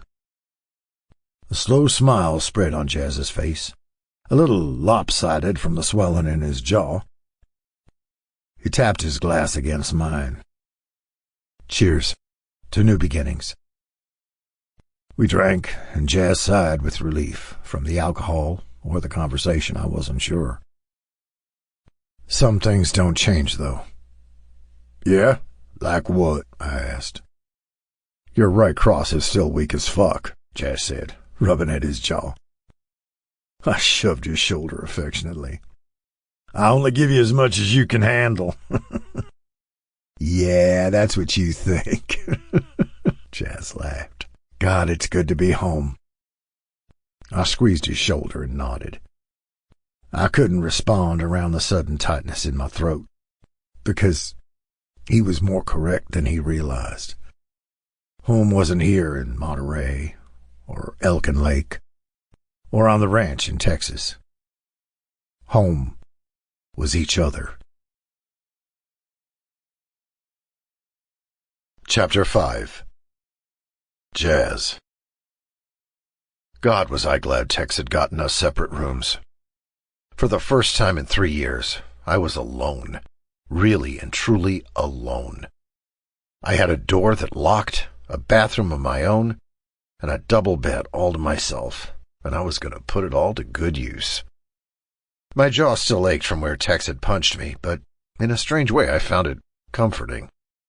It wasn't the brutal nosebreakers guys threw in the prison yard, and it wasn't the hard, stinging welts that bloomed from the guards' nightsticks. It was just a brotherly punch. It had reminded me of all our teenage scuffles and drunken wrestling matches, of all the times our anger had flared up at each other only to die down just as quickly, the way it does with boys living out of each other's pockets. And fuck, seeing him on the beach earlier had almost killed me. He was still taller than me, that would never change, although I'd spent my teen years hoping. But he'd put on some muscle as well. He was muscular, but lean, more like a runner than a brawler. I knew how much strength was hidden in those coiled muscles. And of course, he'd worn offensively small swim trunks that clung to the width of his thighs and the curve of his ass. And the fucking trunks were yellow, so pale that when they got wet they were nearly see-through. I guess we'd both gotten bigger over the past few years, and Tex hadn't bothered to buy new trunks. I drank in the sight of it like a man dying of thirst. All that pale skin, so familiarly freckled and rapidly pinking in the sun. He'd always been prone to sunburn. He was so gorgeous, powerful and graceful, and Tex. If I couldn't touch him the way I wanted, I could at least keep this memory in my mind, tucked away for safekeeping. And then he had to go and tell me I broke his heart? I retreated to my shower a little tipsy and a lot emotional. I let the hot water pound over my back and couldn't stop thinking about Tex's broad chest, wet with seawater, and the sharp look in his green eyes when he looked at me with barely contained frustration. I couldn't help it. I'd always liked it when he got riled up, when he couldn't keep a lid on his passion and started acting impulsively. I started to get hard just thinking about it, like I was a teenager again, when I'd first started to have feelings for Tex all those years ago. Just a certain look from him and a stiff breeze could make me hard. It had gotten easier to handle as I'd gotten older, but after 3 years without him and suddenly blessed with all this privacy, it was like I was back to square one. But why hold back now? I'd had a lot of stupid fantasies about Tex throughout the years. What's one more? At least I was fantasizing about him in a place where I could finally enjoy it, where I wasn't trying to stay dead silent while ignoring the snores of the other guys in my cell block. With my eyes closed, the rush of the shower water sounded like the waves pounding the shore as we'd stood under the pier. I thought again of Tex's green eyes blazing, his muscled chest rising and falling with quick, angry breaths. Now I imagined him coming into the shower to show me how he really felt. He'd still be angry, frustrated with me, and wanting to assert his dominance a little. I liked that fiery side of him. Had dreamed of it too many nights to count. I imagined him stepping into the shower with me, his shoulders pink from sun and growing pinker from the heat of the shower. I skated my hand down my chest. I took my time, pausing to roll my nipples in between my fingers and pressed my palm against my abs, adding a sharp little spike of pressure to the arousal building hot in my stomach. I leaned heavily against the tile and huffed an exhale. Oh! I imagined that the cool tiles on my chest were there because Tex had pushed me up against the wall of the shower, his taller body covering mine. Then he'd kick my legs apart so he could stand even closer, 1 foot between mine. God, what I'd do to feel his hands on me, sliding over my sides and abs and hips, gripping my ass teasingly. He'd kiss my neck with a little bit of teeth the way I liked it, and the scratch of his beard would add another delicious little edge of pain. I imagined him slowly sliding his hand from my hip to my abs, then down until his hand was wrapped around the base of my cock. I gripped myself hard, imagining the way Tex would do it, imagining it was his calloused hand on me. He'd jerk me slowly, I was sure of it, teasing me, drawing it out. His voice would be low in my ear, talking dirty, telling me what he wanted to do to me. He'd shift his hips and his hard cock would slide in between my cheeks, not fucking me, just sliding over my hole. God. My cock throbbed in my hand at the thought. I swallowed hard. The arousal in my gut burned hotter, spreading through my body slowly, making me so hot the shower started to feel like a cool balm on my skin. I fisted my cock in earnest now, my hand moving hard and fast, each stroke pulling me closer to the edge. Every muscle in my body pulled taut, and even my breath stilled in my lungs as I thought of Tex jerking me off while he pressed his cock against me, pinning me to the wall like it was a promise. I came hard and sudden, with a shivery, barely there gasp. I spilled all over my hand and the tile, and I stood there, breathing heavy as the aftershocks made me feel loose and sleepy. I'd been standing under the spray for so long it had gone tepid. Sated and tipsy, I climbed out of the shower and slept like the dead. We spent the next day at the beach, first recovering from our hangovers, mine substantially worse than his, and then just lounging in the sand and swimming in the chilly water. No heavy topics broached, as I repeatedly shoved the fantasy from my mind. But the vacation could only last so long, and by mid-afternoon we checked out of the Silver Gull and headed east to Elkin Lake. I'd expected that we'd stop at the clubhouse first. Well, that was where I lived, after all, as long as they hadn't repurposed my room in my absence. But instead, we'd driven straight to Ballast. Now I stood on the sidewalk, halfway in the alley next to the bar. It was early evening, and the sun had just dipped below the horizon, shadowing the familiar trees of Elkin Lake. Nerves and anticipation wrestled within me. The past 2 days in Monterey had been just what I needed, a slow transition back into civilian life. But the sight of the bar filled me with anxiety. I was afraid of how my brothers would react to my return. I couldn't imagine they'd be happy to see me, not after how badly I'd fucked up and how much I'd disappointed everyone. And I'd missed so much over these past 3 years. If anything, I'd be a hassle to the club, trying to catch up on everything that had gone on and trying to carve out a role for myself again. I leaned up against the brick wall of the alley and took a few slow, deep breaths. What I really wanted was a cigarette, but I'd given those up in the joint. A drink would be nice, too, but that'd require going inside, and I wasn't sure if I was ready for that. "All right." Tex stuck his head into the alley and narrowed his eyes at me. "You've been hiding long enough. We made it here. Time to go inside." "Oh, don't talk to me like I'm a kid." I wrinkled my nose. "If you man up, I won't," Tex said. "What would you know about manning up?" I shot back. Tex laughed and flicked my shoulder. The knot of anxiety in my chest loosened a little. Bantering with Tex always made me feel better. And it was easier, more organic, now that we'd talked a little bit about our 3 years apart. Tex seemed a little lighter, though he'd never admit that talking about his feelings was actually helpful. "Come on," Tex said. Fine. I steeled myself. If I could survive 3 years in San Quentin, I could survive a night at Ballast. Tex grinned and shouldered the front door open. Unfurl the red carpet, boys. He waved a hand dramatically across the room. The guest of honor arrives. I swallowed and stepped across the threshold. Ballast was packed with club members. The place exploded into cheers. I was frozen with shock. I scanned the familiar faces, all grinning and laughing. Blade, Priest, Gunner, Raven, Maverick, Coop, Siren. And the new faces, too. Faces I'd read about in letters but never seen.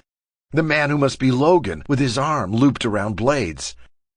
Maverick, with a baby cradled in his arm, and the artist at his side.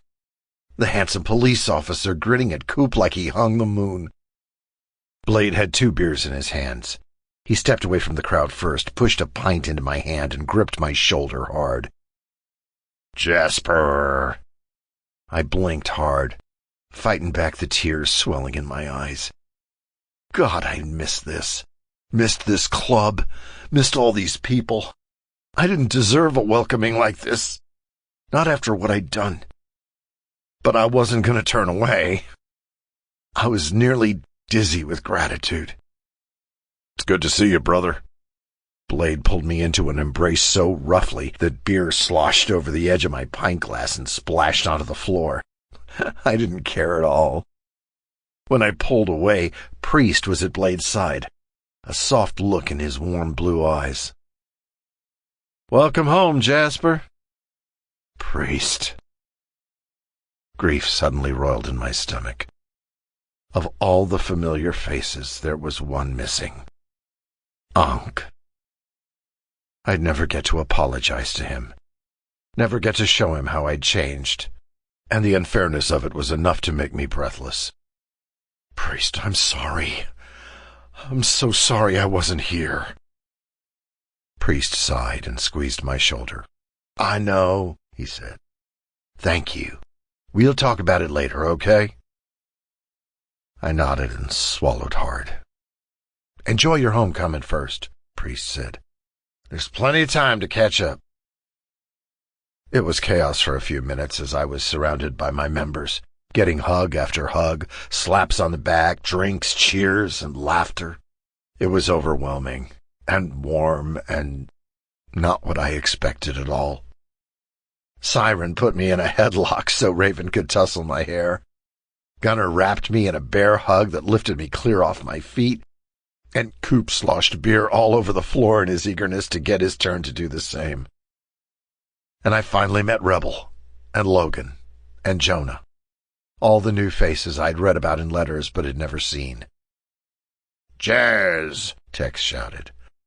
I glanced away from my conversation with Rebel and Coop, and saw Tex dragging a slim young man toward me. He looked young and a little shy. Not even the club leathers could take away the youthful air from his deer-like brown eyes and tousled blonde hair. This is Heath. Heath, The Heath. The kid who'd been stabbed by a viper and continued to prospect. Heard a lot about you, kid, I said, offering my hand to shake. Heath startled a little, but shook my hand with a decently firm grip. What? Well, read a lot, I clarified. Tex wrote to me about the vipers going after you. Sounds like you got balls. Tex had written to me about Heath, and Maverick had written to me about Tex, how he'd fought off the vipers and hauled Heath into Ankhor Works before he bled out. It was just one story of many I'd gotten in the letters the other members had sent me. Tex had really stepped up as an enforcer, especially as the viper threat had worsened. A bright flush rose in Heath's cheeks. Well, I mean, I didn't do anything. Besides get stabbed, Tex shook him a little, and not leave the club. Why would I leave the club just because I got stabbed? Heath asked with what sounded like genuine curiosity. That surprised a laugh out of me, which got Tex laughing, and then Heath was laughing too. God, it was good to be home. As the excitement settled down, everyone got a second round of drinks, and Blade stood up on a chair. He waved his hands over the crowd, grinning as he called for everyone to settle down. "Speech!" Gunner called from the back of the crowd. Coop barked a laugh and echoed it. "Yeah, speech!" I stood near the front, and Tex slung his arm around my shoulder companionably. Yeah, Blade said. "Listen, thanks everyone for coming out. I think Jasper was adequately surprised." I nodded and kept my eyes focused on him. I couldn't look around the room. I knew if I thought too hard about everyone coming out to surprise me and welcome me back, I'd start crying for real, and that was no way to restart my life with Hell's Anchor.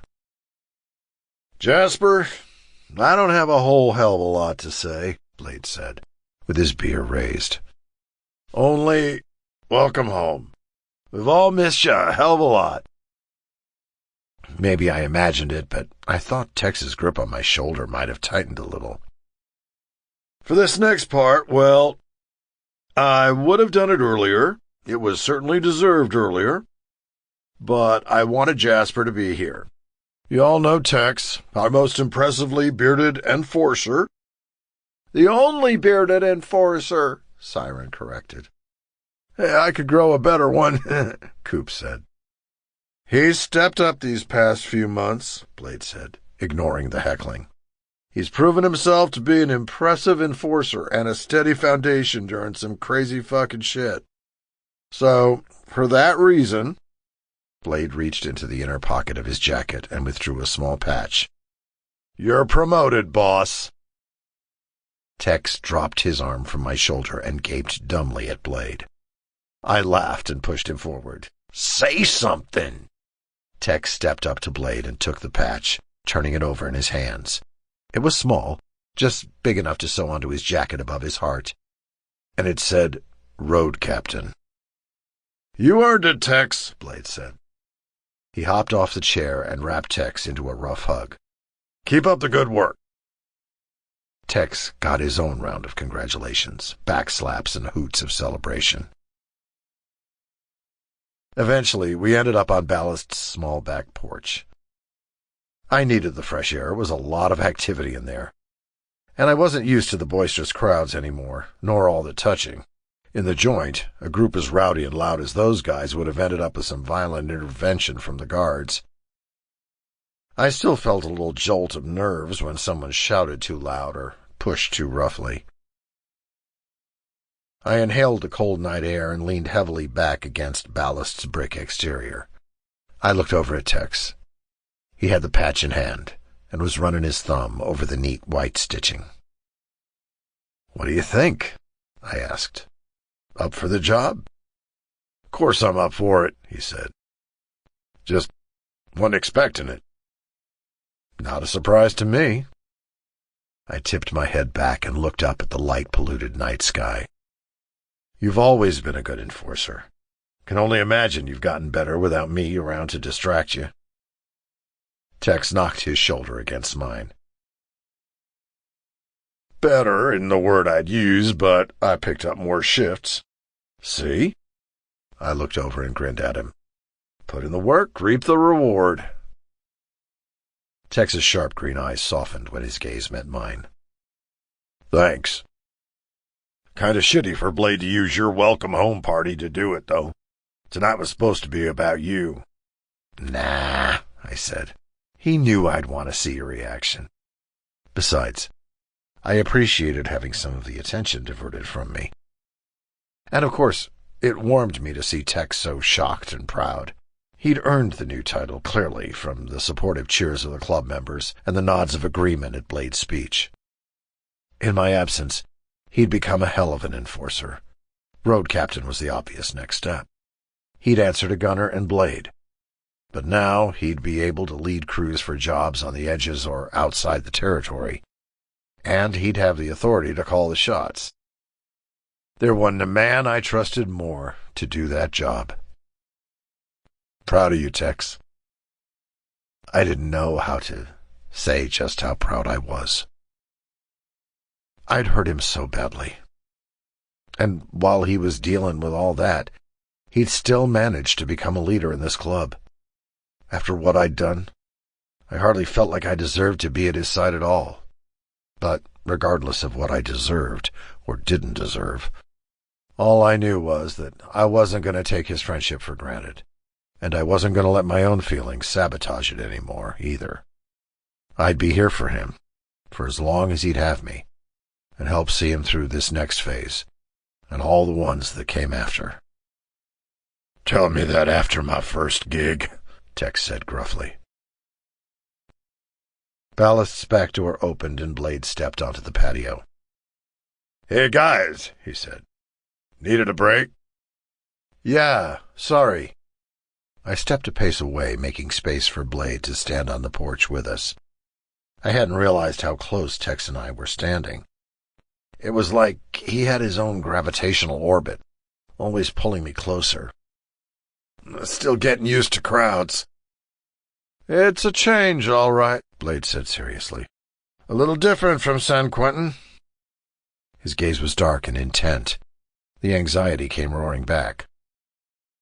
"Blade," Tex said. Blade glanced at him. Tex sighed, took off his hat, scrubbed his hand over his hair, and put his hat back on. "I've got some work to do tomorrow afternoon," Blade said, more to me than to Tex. "I'll be in my office at the clubhouse most of the day. When you have a second, just drop in." "Right," I said. "Will do." "Just a conversation," Blade said. He patted me on the shoulder again, but I didn't find it comforting. "Don't look so upset. We're still celebrating, right? You're back." "Right," I said again. "Well, I'll leave you to it." Blade cast his eyes between me and Tex with an odd little furrow between his brow. "Come back inside pretty soon, though, yeah? It's your party, after all."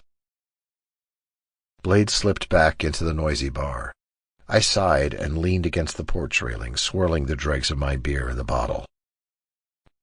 Tex laid his hand in the center of my back, right between my shoulder blades. The touch immediately soothed the nerves rioting in my chest. "Don't get all worked up over that," he said. "It'll be fine. Blade's been a good president. If he says it's just a conversation, that's really all it's going to be." I didn't doubt Blade's competency as president, but Tex saying it made me realize I'd have to walk into that office for the first time and see Blade at the desk instead of Ankh. And I didn't know how I was supposed to handle that. It didn't feel real. Not yet. None of it did. I halfway felt like it was a bad dream and I'd wake up back in my cell at San Quentin with another few years tacked onto my sentence. "Jazz," Tex prompted. "I know." I let my head drop down, dangling and focused on the warm pressure of Tex's hand on my back. I didn't think I'd be able to jump right into the club like nothing happened. I told you that. I've got to pay my dues somehow. Tex hummed thoughtfully. You finally sound like a grown-ass man." I laughed, surprised. When I looked up, Tex was smiling. My nerves eased, replaced by something warm, familiar, and comforting. Only took me 28 years. "Hey, that's not so bad," Tex said with a shrug. He nodded toward the door. "Let's go back in. I'm sure there are more people that want to harass you." I nodded. Regardless of what the meeting tomorrow entailed, I was really fucking glad to be home. Chapter 6. Jazz. Tex. Jazz. I rubbed at the crick in my neck. It had been surreal to be back in my room at the clubhouse last night. Nothing had changed at all in the 3 years I'd been gone, except the sheets on the bed. Some of the tension I hadn't realized I was carrying had unwound at the sight. They really hadn't repurposed my room in any way.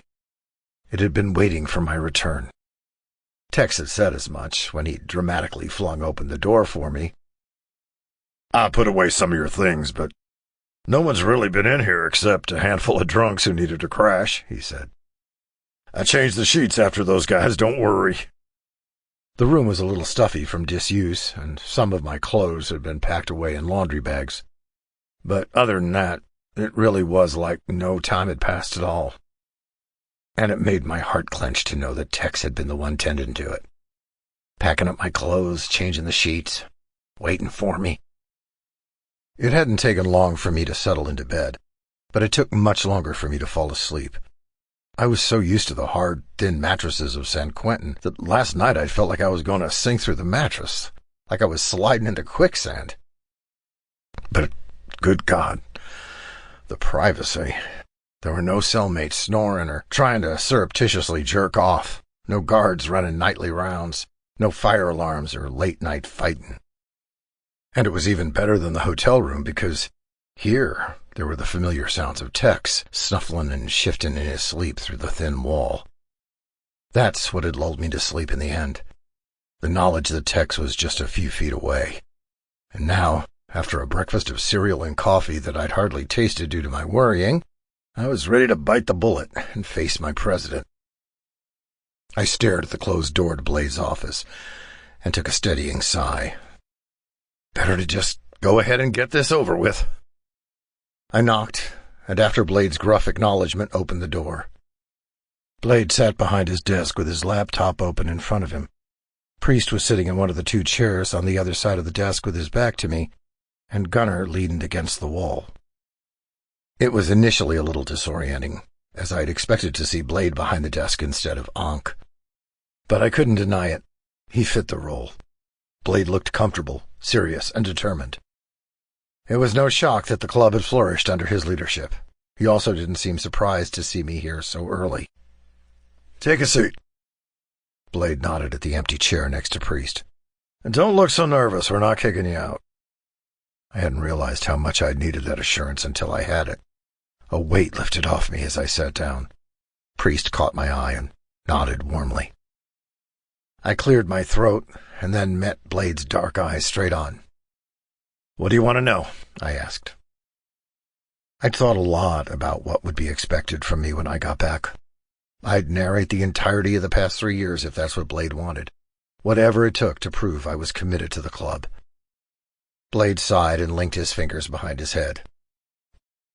I want to know you're not gonna fuck up again.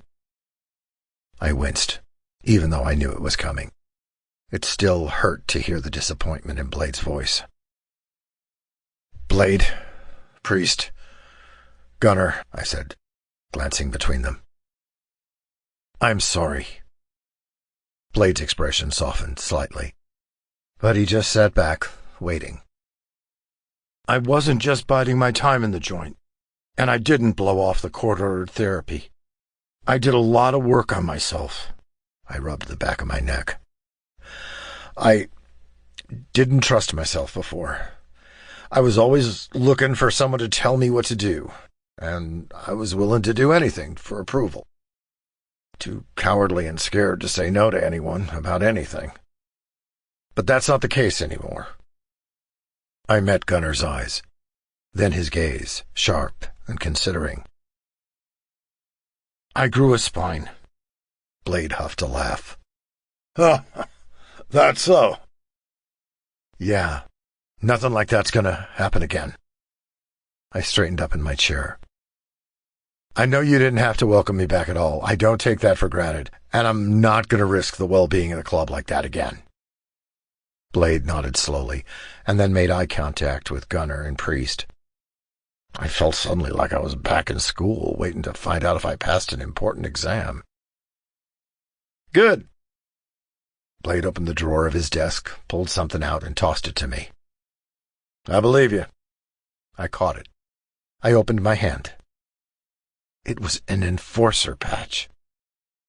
I stared at Priest, then at Blade, then at Gunnar. What? Gunnar asked. Did you forget how to read in the joint?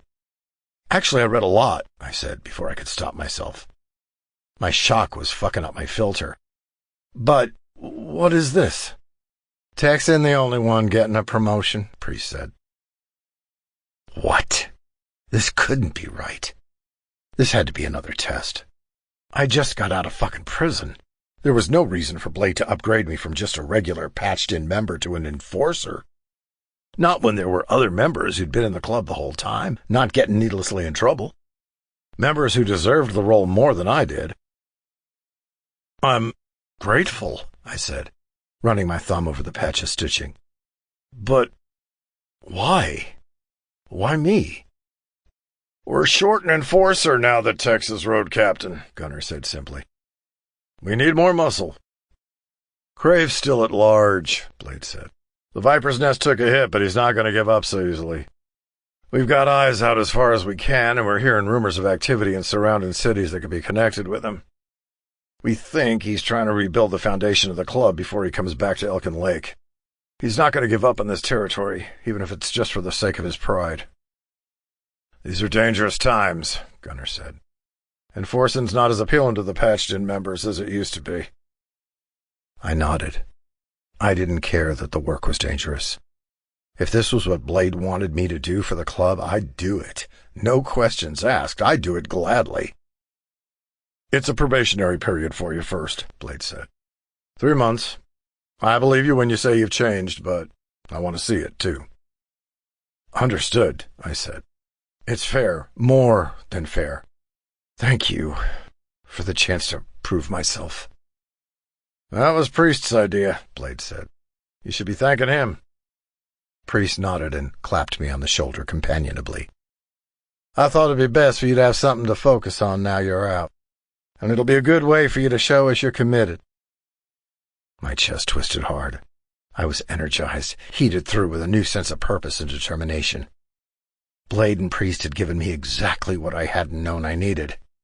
A way to reconnect with the club and give them the backup they needed at a time when enforcing was particularly dangerous. A clear way for me to start making up for my past fuck-ups. "So you're in?" Gunner asked. "Of course!" I stood up to shake Gunner's hand. As sergeant-at-arms, he was now technically my boss. He grinned and pulled me into a rough half-hug. "Good man. We'll get you caught up and start you on rounds. Find you a use for all those new prison muscles." I rolled my eyes, but I couldn't dispel the grin on my face. "Happy to help." "All right, that's all I've got for you for now," Blade said, with a fond shake of his head. "Get out of here. I gotta go over Ballast's books." I nodded and thanked them all again. I was reeling from this development, and the enforcer patch burned in my pocket like a brand. I wouldn't let them down, not anyone in the club. This was a second chance for me, one I didn't deserve, and one I wasn't going to fuck up. I stepped out of the office, so caught up in my own head that I collided right into Tex. Tex. I paced back and forth outside the office, chewing anxiously on my lower lip. I couldn't hear what Blade was saying to Jazz through the heavy office door. Of course, the only thick wall in the entire clubhouse was the one I wanted to hear through. What if Blade didn't want Jazz back in the club? I knew that was a ridiculous thought. If that were the case, he wouldn't have thrown the welcome home party. But what if I'd misread the whole situation and the party was more about my promotion, and now Blade was going to ask Jazz to back off from club business? What if I'd misled Jazz? I pinched the bridge of my nose. Blade wouldn't do that. He was a fair president, and he knew the reality of being in the club meant that sometimes we ended up on the wrong side of the law. Jazz would have to pay his dues to the club and toe the line, but he wouldn't be kicked out. I rubbed my palm against the new road captain patch over my heart. If I truly believed Blade would do something like kick Jazz out for a stupid mistake, I wouldn't have accepted the role. I wouldn't be part of a club like that at all. I was just anxious that somehow I'd lose Jazz again, because I didn't think I could bear the loss a second time. Hell's Anchor were our brothers, though, and Blade wouldn't turn Jazz away. The fresh stitching of the road captain patch under my palm sent a rush of pride through me. When Jazz and I had shown up in Elkin Lake 8 years ago, we'd had nothing but our shitty old bikes and the clothes on our back. Now I was road captain of the enforcers. Trusted to protect my brothers when they needed it. Who would have thought a hot-headed kid from Texas and his amber-eyed partner in crime would end up here, still together after all this time? The door opened. Jazz, looking a little distracted and dazed, walked right into me. He stumbled forward a little bit and caught himself with his palm flat on my chest. I steadied him, wrapped both my hands around his biceps. His eyes met mine, and I searched his face, as if I could find out what happened in Blade's office without asking. I tightened my grip on his arms. I felt strangely possessive, like now that he'd had that meeting without me, I had to remind myself that he was still here, that he wasn't leaving me again. When would I stop needing to remind myself that all of this was real? That Jazz really was here with me. The past few days, it felt like I always wanted to be touching him. Just a hand on his arm or shoulder. And I didn't quite know what to do with that. But it had to be real. Jazz here with me. Because the Jazz from my memory didn't have this much muscle in his arms, or that much determination in his sharp eyes. "Everything all right?" I asked low. Jazz's gaze flickered down to my mouth and then back up, and he pulled his hand from my chest like he just realized it was still there. "Yeah." Gunner opened the office door and shouldered past. "Can you guys go have your besties debrief somewhere that's not in the middle of the hall?" He paused and glanced between us, his brow furrowing curiously. "Or am I interrupting something?" I released Jazz's arm and stepped back, scowling at Gunner. I felt caught for some reason, like Jazz was about to say something private. But now the moment had slipped through my fingers. Priest stepped out of the office as well and nodded at us to follow him. Jazz raked a hand through his hair and exhaled roughly, like he was trying to shake something off. Priest walked toward the kitchen and I followed with my hand in the center of Jazz's back. I could feel Gunner's eyes drilling into the back of my head. Part of me felt like I should move my hand, but there was no reason for that. Wasn't like I was doing anything wrong. But for some reason, Gunner's gaze itched. In the kitchen, Priest opened the fridge and tossed us each a beer. "Cheers, boys, and congratulations, Jasper. Tex, I figured you could be the one to do the handover, running through daily duties, expectations, all the nitty-gritty stuff. I don't expect Jasper will need much training." "What?" I interjected. Training for what?" Priest raised his eyebrows and then looked meaningfully at Jazz. Jazz cracked his beer and bit back a smile, directing it at his shoes like he could hide how pleased he was. He reached into his pocket and pulled something out, then held out his hand so I could see it. "Check it out." In his palm was a patch similar to mine. Enforcer. All the anxiety I'd felt pacing in the hallway was overwhelmed by sudden relief. "You? Enforcer?" I grinned so big it hurt, grabbed the back of his neck and shook him roughly. I wanted to hug him, pull him hard against my body and tell him how proud I was of him, but I didn't want to do that with Gunner standing in the kitchen doorway still watching. It just felt like it should be private. "If you're road captain, you won't have as much time for day-to-day enforcing," Gunner said. "And we could use some extra muscle until we figure out where Crave slunk off to." I nodded and glanced at Jazz. I trusted that he understood how serious this situation with Crave was, despite not being around for most of it. I'd kept him up to date on everything in the letters I'd sent, but it might not carry the same weight that being here for it did. And that shot a new spike of anxiety through me. Enforcing wasn't an easy job, and Jazz had just gotten out of the joint. He'd done a lot of work on himself, he'd said, but was he really ready to be thrown into a job like this? Enforcing could be high pressure. It required a lot of thinking on your feet and making snap decisions that balanced the club's well-being, as well as the community and the law. Growing up, Jazz hadn't been so great under pressure.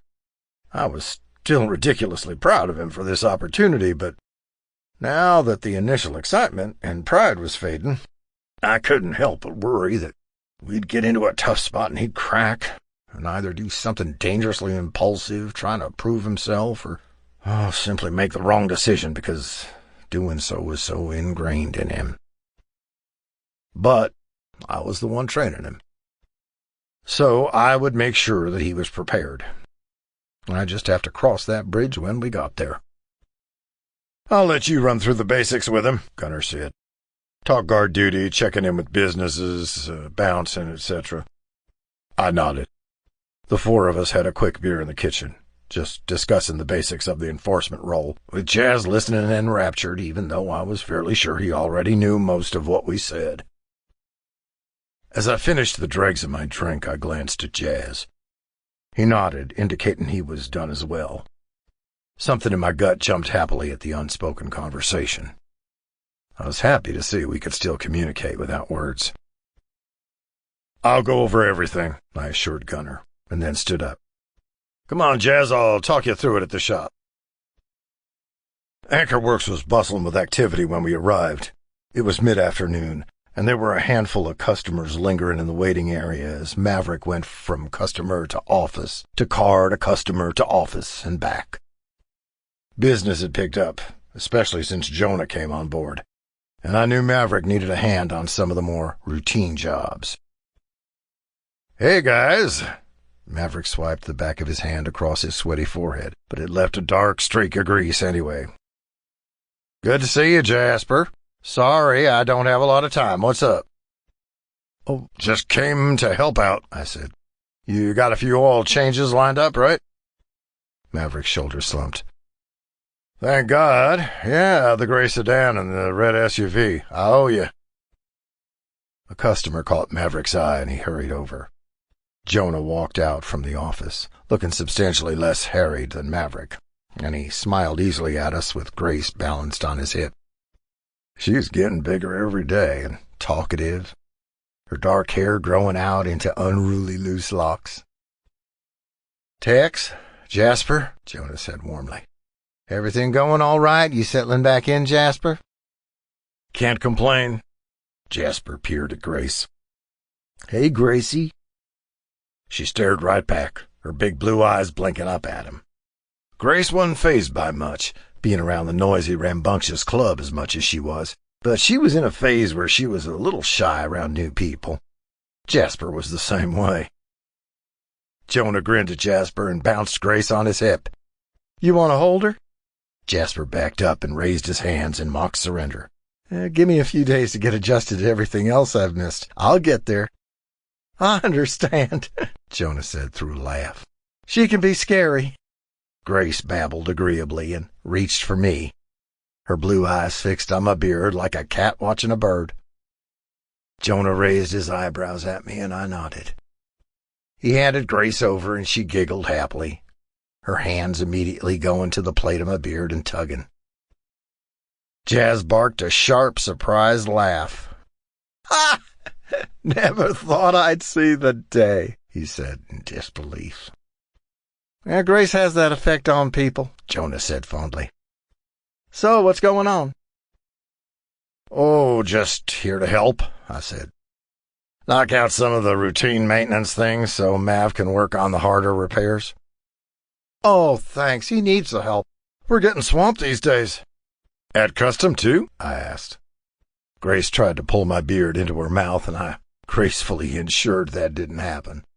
Jonah nodded. "Yeah, lots of new orders. He's been picking up extra shifts to cover the front, so I have more time to work on designs." "Things have really picked up since I've been gone, huh?" Jazz asked.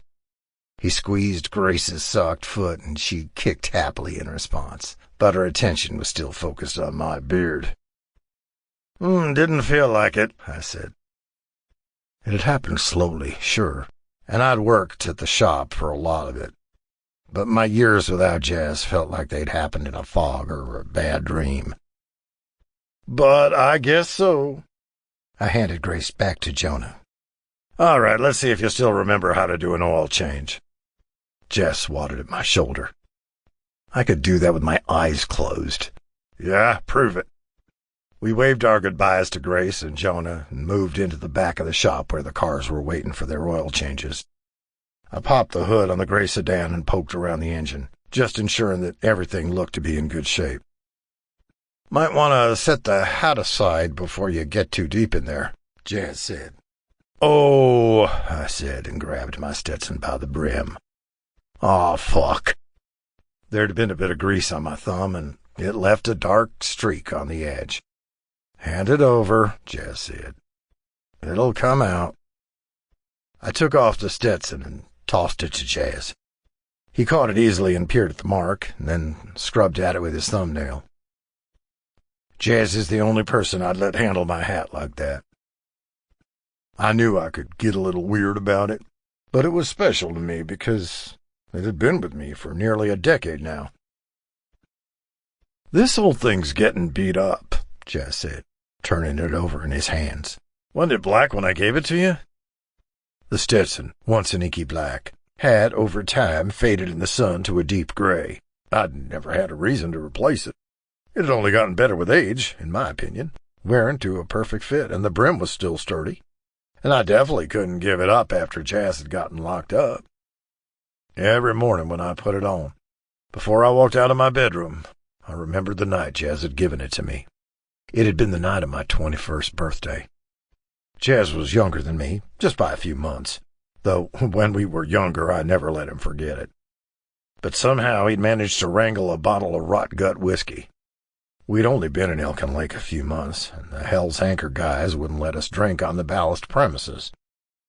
There was still going to be a party at the clubhouse, but before it began, Jazz had pulled me into his bedroom and presented me with the bottle. "You made it," he'd said, amber eyes glittering mischievously. 21. A real man." "Fuck off." I'd socked him on the shoulder lightly. "You would know real man if he slapped you on the ass." "That's what you think," Jazz had said with a dangerous grin on his face. "All right, take your birthday shot, and then I'll give you a real present." Of course, Jazz had picked up the worst bottle of whiskey he could find, just to watch my face contort into a grimace of misery when I took the shot. It had made him cackle like a madman. Then, as I was coughing and blinking away tears from the ethanol burn, Jazz had rifled through his closet, cursing to himself, before he emerged triumphantly with the hat in hand. "Sorry it's not wrapped," he'd said. "Did you know a huge gift bag costs like $9? "A Stetson." I turned the hat over in my hands, a little stunned. "Jazz, you don't have this kind of money." "Oh, don't worry about it," Jazz had said, waving me off. And I'd remembered suddenly the extra shifts he'd been picking up at Anchor Works, the late nights checking IDs at the front door of Ballast. "Maybe, you don't miss the ranch, but I know you miss Texas." He'd been right. So right I hadn't been sure how to say it. I'd just been surprised and happy and shocked yet again by the depth with which Jazz knew me. So I just pulled the hat on and ran my fingers along the brim. "How's it look?" Jazz had nodded seriously, watching me, his teeth set thoughtfully into his lower lip. That detail stood out in my memory. He'd done that sometimes, still did. He sometimes worked his lower lip so thoroughly between his teeth it came out pink and swollen. "Looks good, cowboy," he'd said after a beat. "Let's go celebrate." And now Jazz was leaning against the gray sedan I was about to work on, drawing his lower lip between his teeth in that same unreadable way. "That is the one I gave you, right?" I blinked back into reality. Yeah, I said quickly. "Same one. There's nothing wrong with it. Why would I get a new one?" Jazz rolled his eyes. "Because it's been almost a decade?" "That's a stretch," I grumbled, even though it wasn't. "Come on, let's get this done so Matt can take a break." I worked on the sedan while Jazz worked on the SUV. It was so easy to fall back into these routines. Despite everything that's changed over the years, The easy back and forth of working on engines was the same, and we'd spent so much time in Anchor Works doing exactly this that it was muscle memory. As we worked, I couldn't help but wonder what other habits would come back once Jazz settled back into life on the outside. I wanted him to succeed, and mostly I thought he would. But I couldn't help but worry that it was too much too fast. That he'd fall back into his old patterns of behavior, letting other people take the lead instead of making decisions for himself. He hadn't had to make decisions for himself in a long time. Once I was fully entrenched in my road captain duties, I wouldn't be around all the time to keep an eye on him. Blade was a fair president, but if Jazz fucked up again, he wouldn't be so forgiving the second time. Blade believed in second chances. Third and fourth is where things got dicey. "Yo!" Jazz smacked the roof of the sedan. "What's taking you so long? I'm already finished." "Probably did it wrong then," I grumbled, but I didn't mean it. He'd always been good with engines, quick and thorough. I finished the oil change and slammed the hood closed, then wiped the grease from my hands. "What's next?" Jazz asked. "You actually going to show me the Enforcer perimeter routes, or are we going to stick around and do more odd jobs?" I scrubbed my hand over the back of my neck. I did have to show him everything. If I wanted him to have a chance to succeed as an enforcer, I needed to show him the ropes as best I could. And God, why did that feel like so much pressure suddenly? "What?" Jazz said. "You're looking at that engine like it personally wronged you." "Maybe it has," I shot back. Jazz blinked. "Everything all right?" I sighed and scrubbed my hand over my head. "Yeah, it's just—" I glanced at him. "You're an enforcer now." "Yeah?" Jazz furrowed his brow. "I'm aware. I just don't want the same shit to happen again like it always does." Jazz's expression darkened. "Same shit?" "Well, it's not just bouncing and checking in with the businesses anymore," I said, giving voice to my concerns the way I could only do with Jazz. "I have a feeling shit's gonna hit the fan with Crave sooner rather than later. And that type of situation can require a lot of independence and quick judgment calls. And I just want to make sure you're prepared for that." "Oh." Jazz crossed his arms over his chest. "You don't think I can handle the responsibility? You think I'm gonna fuck this up the first chance I get?" I winced. "That's not what I said." Jazz shook his head. "Yeah, it is." He cut his gaze away hard. "Listen, Mav's still busy. You can stick around here and help out. I'll go ask Siren for the rundown." "Jazz, it's fine." His tone was cold. His face shuddered. "I'll talk to you later." Before I could apologize or even explain that it wasn't that I didn't trust him, I was just worried. Jazz was already halfway to the door. I sighed and slapped my hand on the hood of the sedan. He could be so fucking bullheaded. When he got like this, it was better to just let him cool down a little bit. I'd work out my own frustration on some engines before I tried to talk to him. If he wanted to talk, that is. A few years ago, he might have let this blow over and come to find me a couple hours later ready to shoot the shit and ignore the words we'd had. But somehow, I doubted he would now. Chapter 7. Jazz. I avoided Tex for the rest of the day, opting instead to go over the daily enforcer duties with Siren and ride her patrol with her. Working with Siren was always a breeze. She was serious, but with a sharp edge of deadpan humor that appeared when you least expected it. She treated me like no time had passed at all, showing me the ropes of her duties and leaving space for me to talk, but not prying. If she could tell I was a little distracted, she didn't press for why. The next day I wasn't in much of a better mood. I woke up early, before Tex, which was clear from the quiet sounds of his steady breathing through the thin clubhouse walls. I ignored the little longing ache that shot through me at the sound. It reminded me of when we were younger at the ranch, when we shared a bedroom and sometimes, when things got really lonely, a bed. But Tex didn't need that from me anymore. Hadn't in a long time.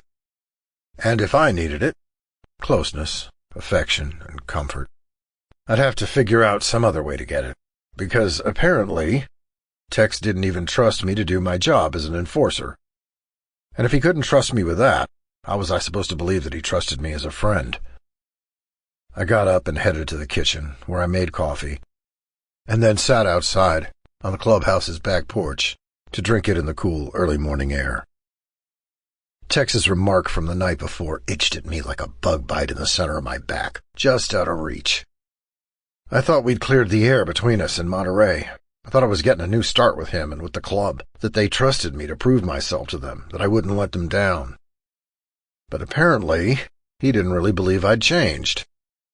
Not enough to trust me as an enforcer, at least. He still thought I was the gullible kid, the pushover, the one who'd do anything for a pat on the head. I sighed and took a slow sip of my coffee. The back door opened. Gretel, the fucking adorable puppy that had also somehow been adopted into the club in my absence, scampered out, nosing at my knees. I scratched at her ears, obligingly. Then Raven stuck his head through the gap of the doorway and lit up when he saw me. Jazz! Thought it had to be you. No one else wakes up earlier than me. Well, it's a fluke, I said. Won't happen again. Oh, I hope it does, Raven said. I agreed to take Gretel from Logan for the night, and she apparently likes to jump up on the bed without warning at 4 a.m. I'm exhausted, and this is the first time in weeks I haven't been the one to make the coffee. Now don't get used to it, I said fondly. You gonna stand there all morning or sit down? Raven laughed warmly and sat down at the edge of the porch, leaning his back against the railing with one foot dangling down the stairs leading to the backyard. He'd grown up a lot since I'd last seen him. He'd filled out a little in the shoulders, and his formerly anxious, high-octane energy had settled into something a lot closer to self-confidence. It probably helped that he and Gunnar had worked out whatever was keeping them apart. They were sweet together, and funny, Raven drawing a more playful side from Gunnar, and Gunnar grounding Raven in reality when he got too caught up in his projects. You doing all right? Raven wrapped both hands around his coffee mug. Settling back in? Oh, yeah, it's fine, I said, and rubbed my chin. Thought you'd be in a better mood, Raven said, with the whole enforcer thing. I hummed in agreement. I'm happy about it. I'm just, I don't know. Tex made a little dig about it yesterday. Got under my skin. A dig? Raven raised one narrow brow. You two are always talking shit to each other. What did he say? No, it wasn't like that. Our banter was different.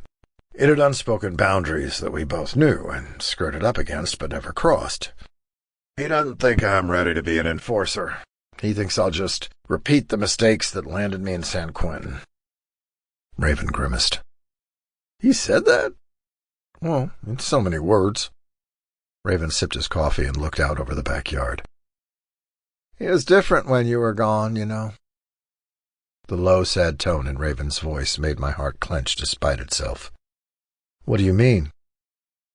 Oh, it was like he was only halfway here, distant, distracted. He worked a lot, and he was a major asset to the club, but it was like he couldn't connect with anybody. His head was always somewhere else. Raven glanced back over, sipped his coffee. Now he's getting back to how he was. What do you mean? I asked again, even though the answer was clear. He's just scared, Raven said. Scared something will happen to you, that you'll disappear on him again. I exhaled hard and scrubbed my hand across my forehead. Well, if that's true, he could have just said that. Raven gave me an unimpressed look. You really think he'd say that? Of course, Tex would never come out and say something like that. We always talked in a teasing sort of code, Emotions kept far at bay, so I said nothing. "Exactly," Raven said. "And it's just—" I stopped. Raven's sharp blue eyes fixed on me. He waited for a long moment, and the unfinished sentence hung in the air between us. "What's going on between you two?" Raven asked. "I know that look." I scowled. "What look?" "That one," Raven said. "The one where you're trying to pretend you're not feeling what you're feeling. Seen that one in the mirror plenty of times." Raven turned his gaze back outward toward the backyard. He was giving me an out, I realized. If I didn't want to talk about it, Raven wouldn't press. I could deny it, say I was just annoyed with Tex, annoyed the way brothers get with each other sometimes, and things would go back to as they were. But I'd made a promise to myself. I wasn't going to lie to myself anymore, and I wasn't going to pretend to be something I wasn't. If Raven had figured me out so quickly, was it now, I wondered? Or did he know before I got locked up? Well, I wasn't going to deny it.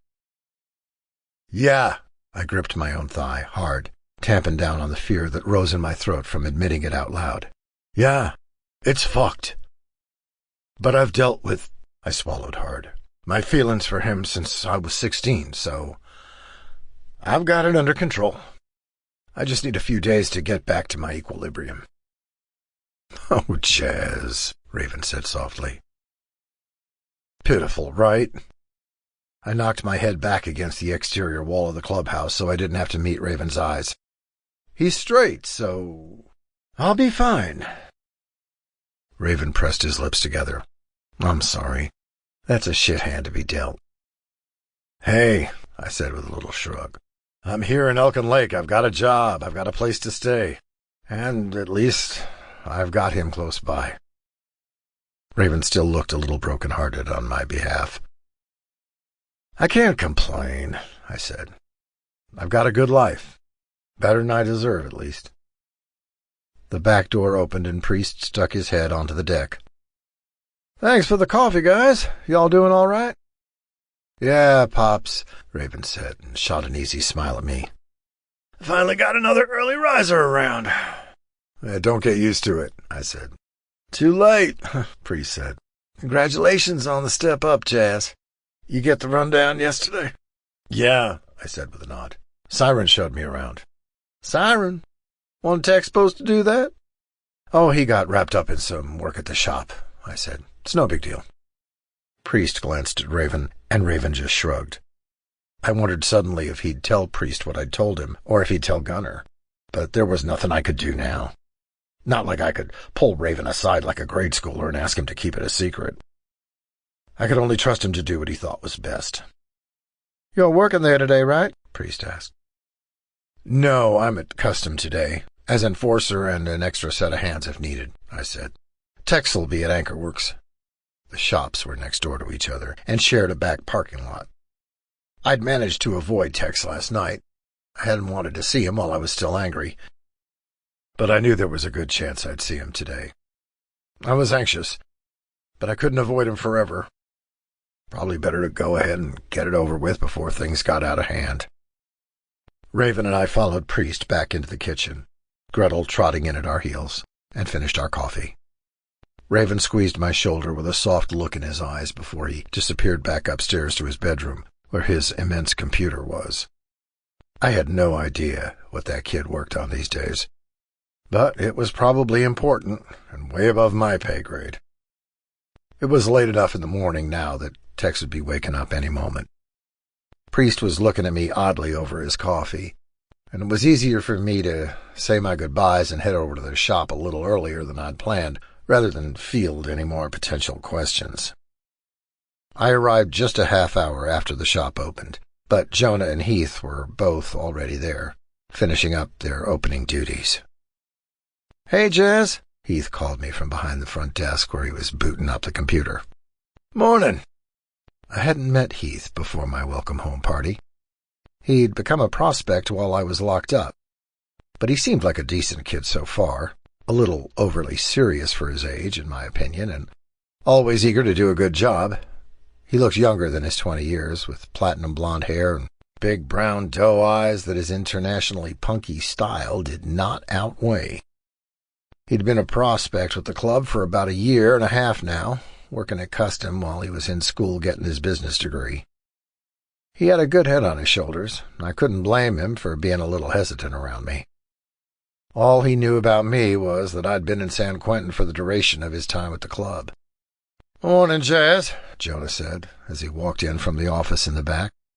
He deposited Grace into the playpen behind the desk, where she immediately crawled to a plastic ring of keys and began chewing on them. "Still can't believe she's crawling," Heath mused. "I know," Jonah said. "She's a terror. Once she can walk, it's over for me and Mav." Grace looked up at her dad and laughed, an adorable musical sound. I couldn't help but smile. Things had changed a lot in the time I'd been gone.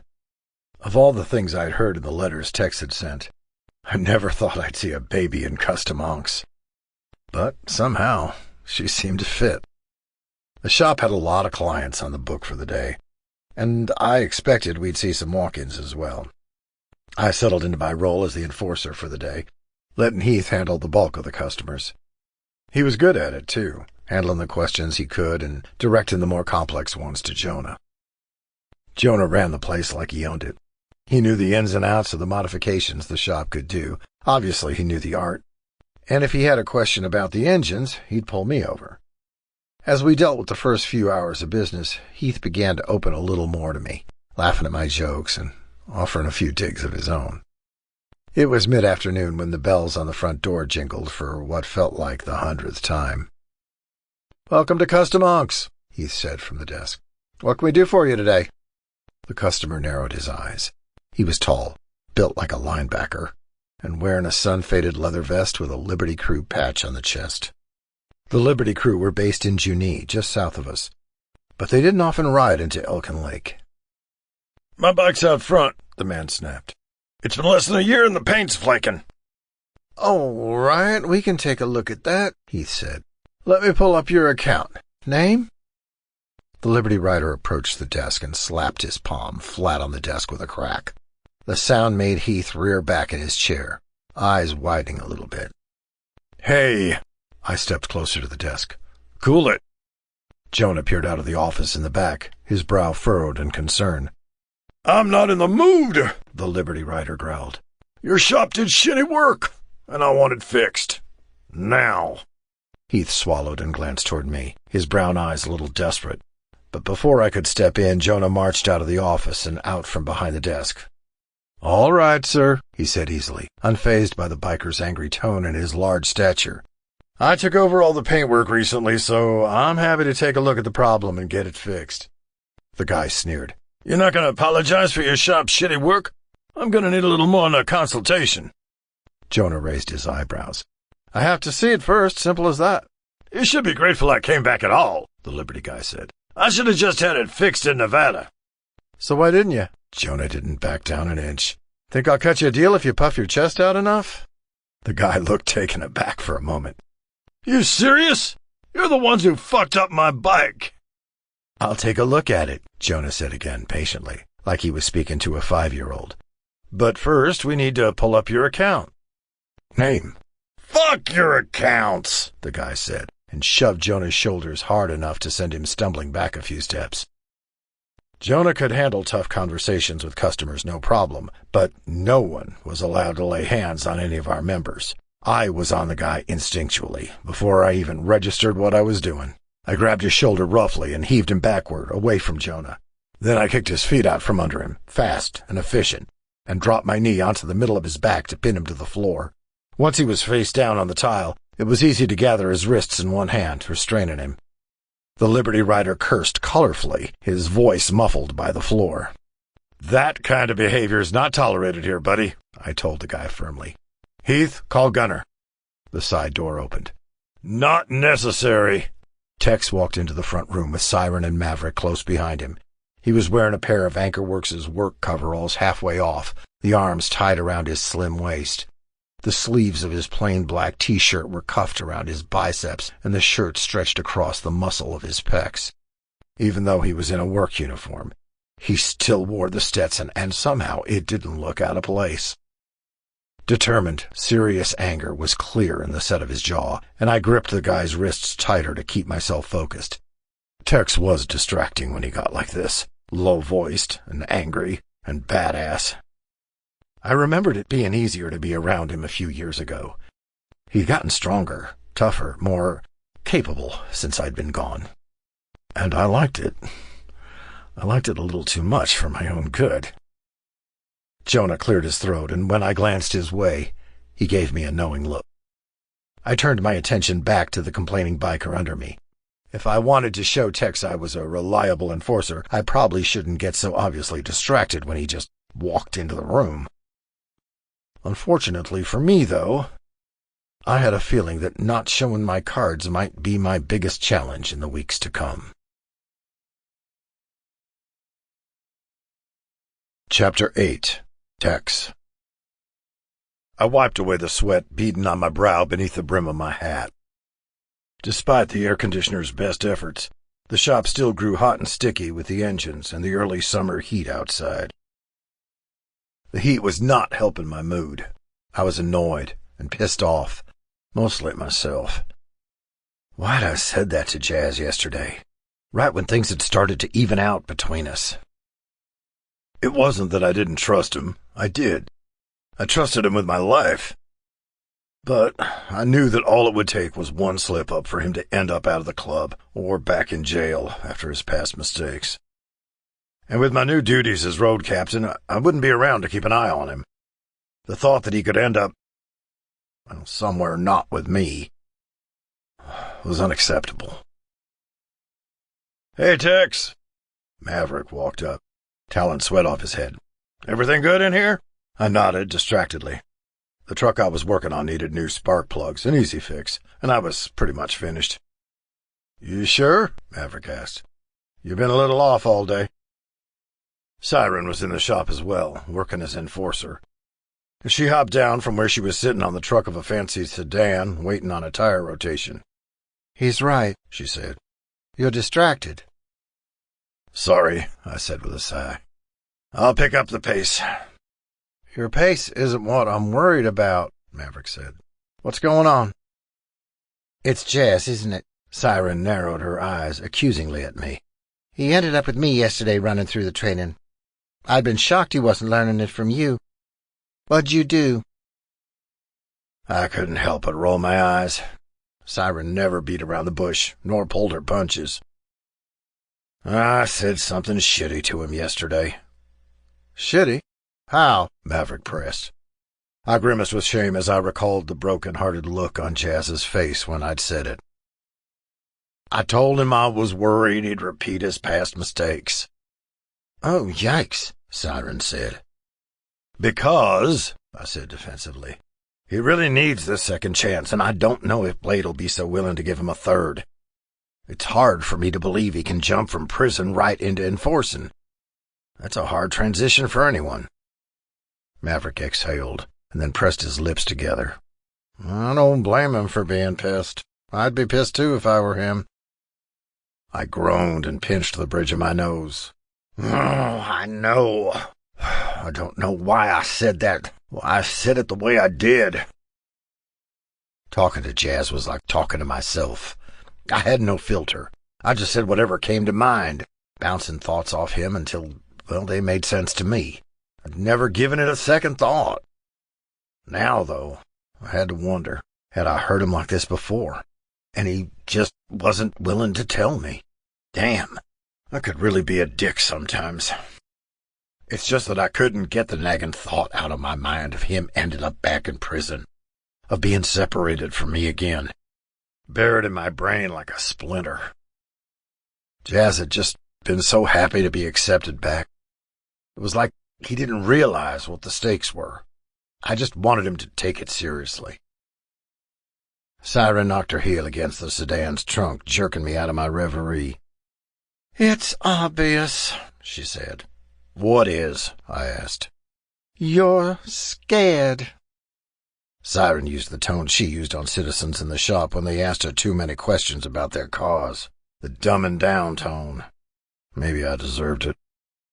"You're scared you'll make another mistake and there won't be anything you can do about it." I'm not scared, I said automatically. It's happened before. Who's to say it won't happen again? He did, Siren said. And she was right. He'd promised me. Why wasn't that enough? Why couldn't I stop thinking about how easy it was to make one misplaced decision? Don't beat yourself up about it, Siren smiled, cat-like and knowing. Maybe you should a little, Maverick grumbled. Siren shot him a dirty look. Well, I mean, he just got out of prison. Of course, you're afraid he'll somehow end up back in. It happens to a lot of guys, and yeah, there's a risk of that happening to him, too. It's enforcing. It's not a cakewalk. Right? I felt a little vindicated. It's risky. But, Siren said. Always a but. You're too focused on who he used to be. You're not seeing how much he's changed because you can't let go of who he was. She peered at me curiously, like she could read how right she was in my expression. I don't know what my face was doing, but she must have been satisfied with my reaction because she kept talking. So don't try to just pick up where you left off. Prison changes you. Her expression darkened. More than you might expect. I know that. She narrowed her eyes. Do you? I looked away, unable to hold her gaze. Truth was, I hadn't even asked him about it. I had no idea what he'd gone through in there, really. All I knew was my own fear and loneliness the last 3 years. Worrying about him every day, wanting to see him, trying to keep him updated in my letters without letting him know how terrified I was. Part of me didn't want to know what had happened in San Quentin, for fear that the reality was worse than I could imagine. I wouldn't know the first thing to do with that. How to help him. Selfish. I was being fucking selfish. I guess I did want to pretend like it never happened. Like we just hit pause on our friendship and could resume without any difficulties. It was easier to do than to try to understand the ways that prison had changed him. To realize that even though we'd spent years living in each other's pockets, there were things we might not know about each other now. Things we had to relearn. Just try to get to know him again, Siren said, like she was reading my mind. Give him space to surprise you. Siren's right, Maverick said. And you've changed too. It's not a bad thing. I didn't feel like I'd changed. Maybe I had. Maybe the past 3 years hadn't only affected Jazz. Maybe I was trying to be someone I wasn't. Maybe that's the reason why things were so strained between us right now. Because I was trying to fit us back in a box we didn't belong in anymore. Just go talk to him, Maverick pressed. Both of you are so goddamn stubborn. That much hasn't changed. I snorted a laugh. You got no idea. I used to be more stubborn out of the two of us, but he's giving me a run for my money these days. Hey, Siren said, waving a hand in a so-so motion. Not letting you get away with bullshit isn't the same as being stubborn. Ouch. Maybe she had a point. No way I was going to admit that, though. Fine, I deflected. I'll figure it out. Maverick clapped me on the back. Good man. Just don't take too long. We still got a lot of work left for the day. I nodded and left out the side door, cutting through the shared parking lot between Anchor Works and Custom Monks. Through the window, judging by the logo on the back of the leather jacket, I saw that we had a Liberty Crew biker in the shop, and he looked pissed. He was looming over an unfazed Jonah, who regarded him with a bored expression. At the desk, Heath chewed his lower lip anxiously, and Jazz stood a few paces away with his arms at his side like a predator ready to strike at a moment's notice. This situation was clearly about to boil over, and I needed to get over there with backup before it did. Yo! I called over my shoulder to the open garage. Mav, Siren, get out here! Then the guy shoved Jonah. Before I could even get my hand on the doorknob, Jazz was on the guy.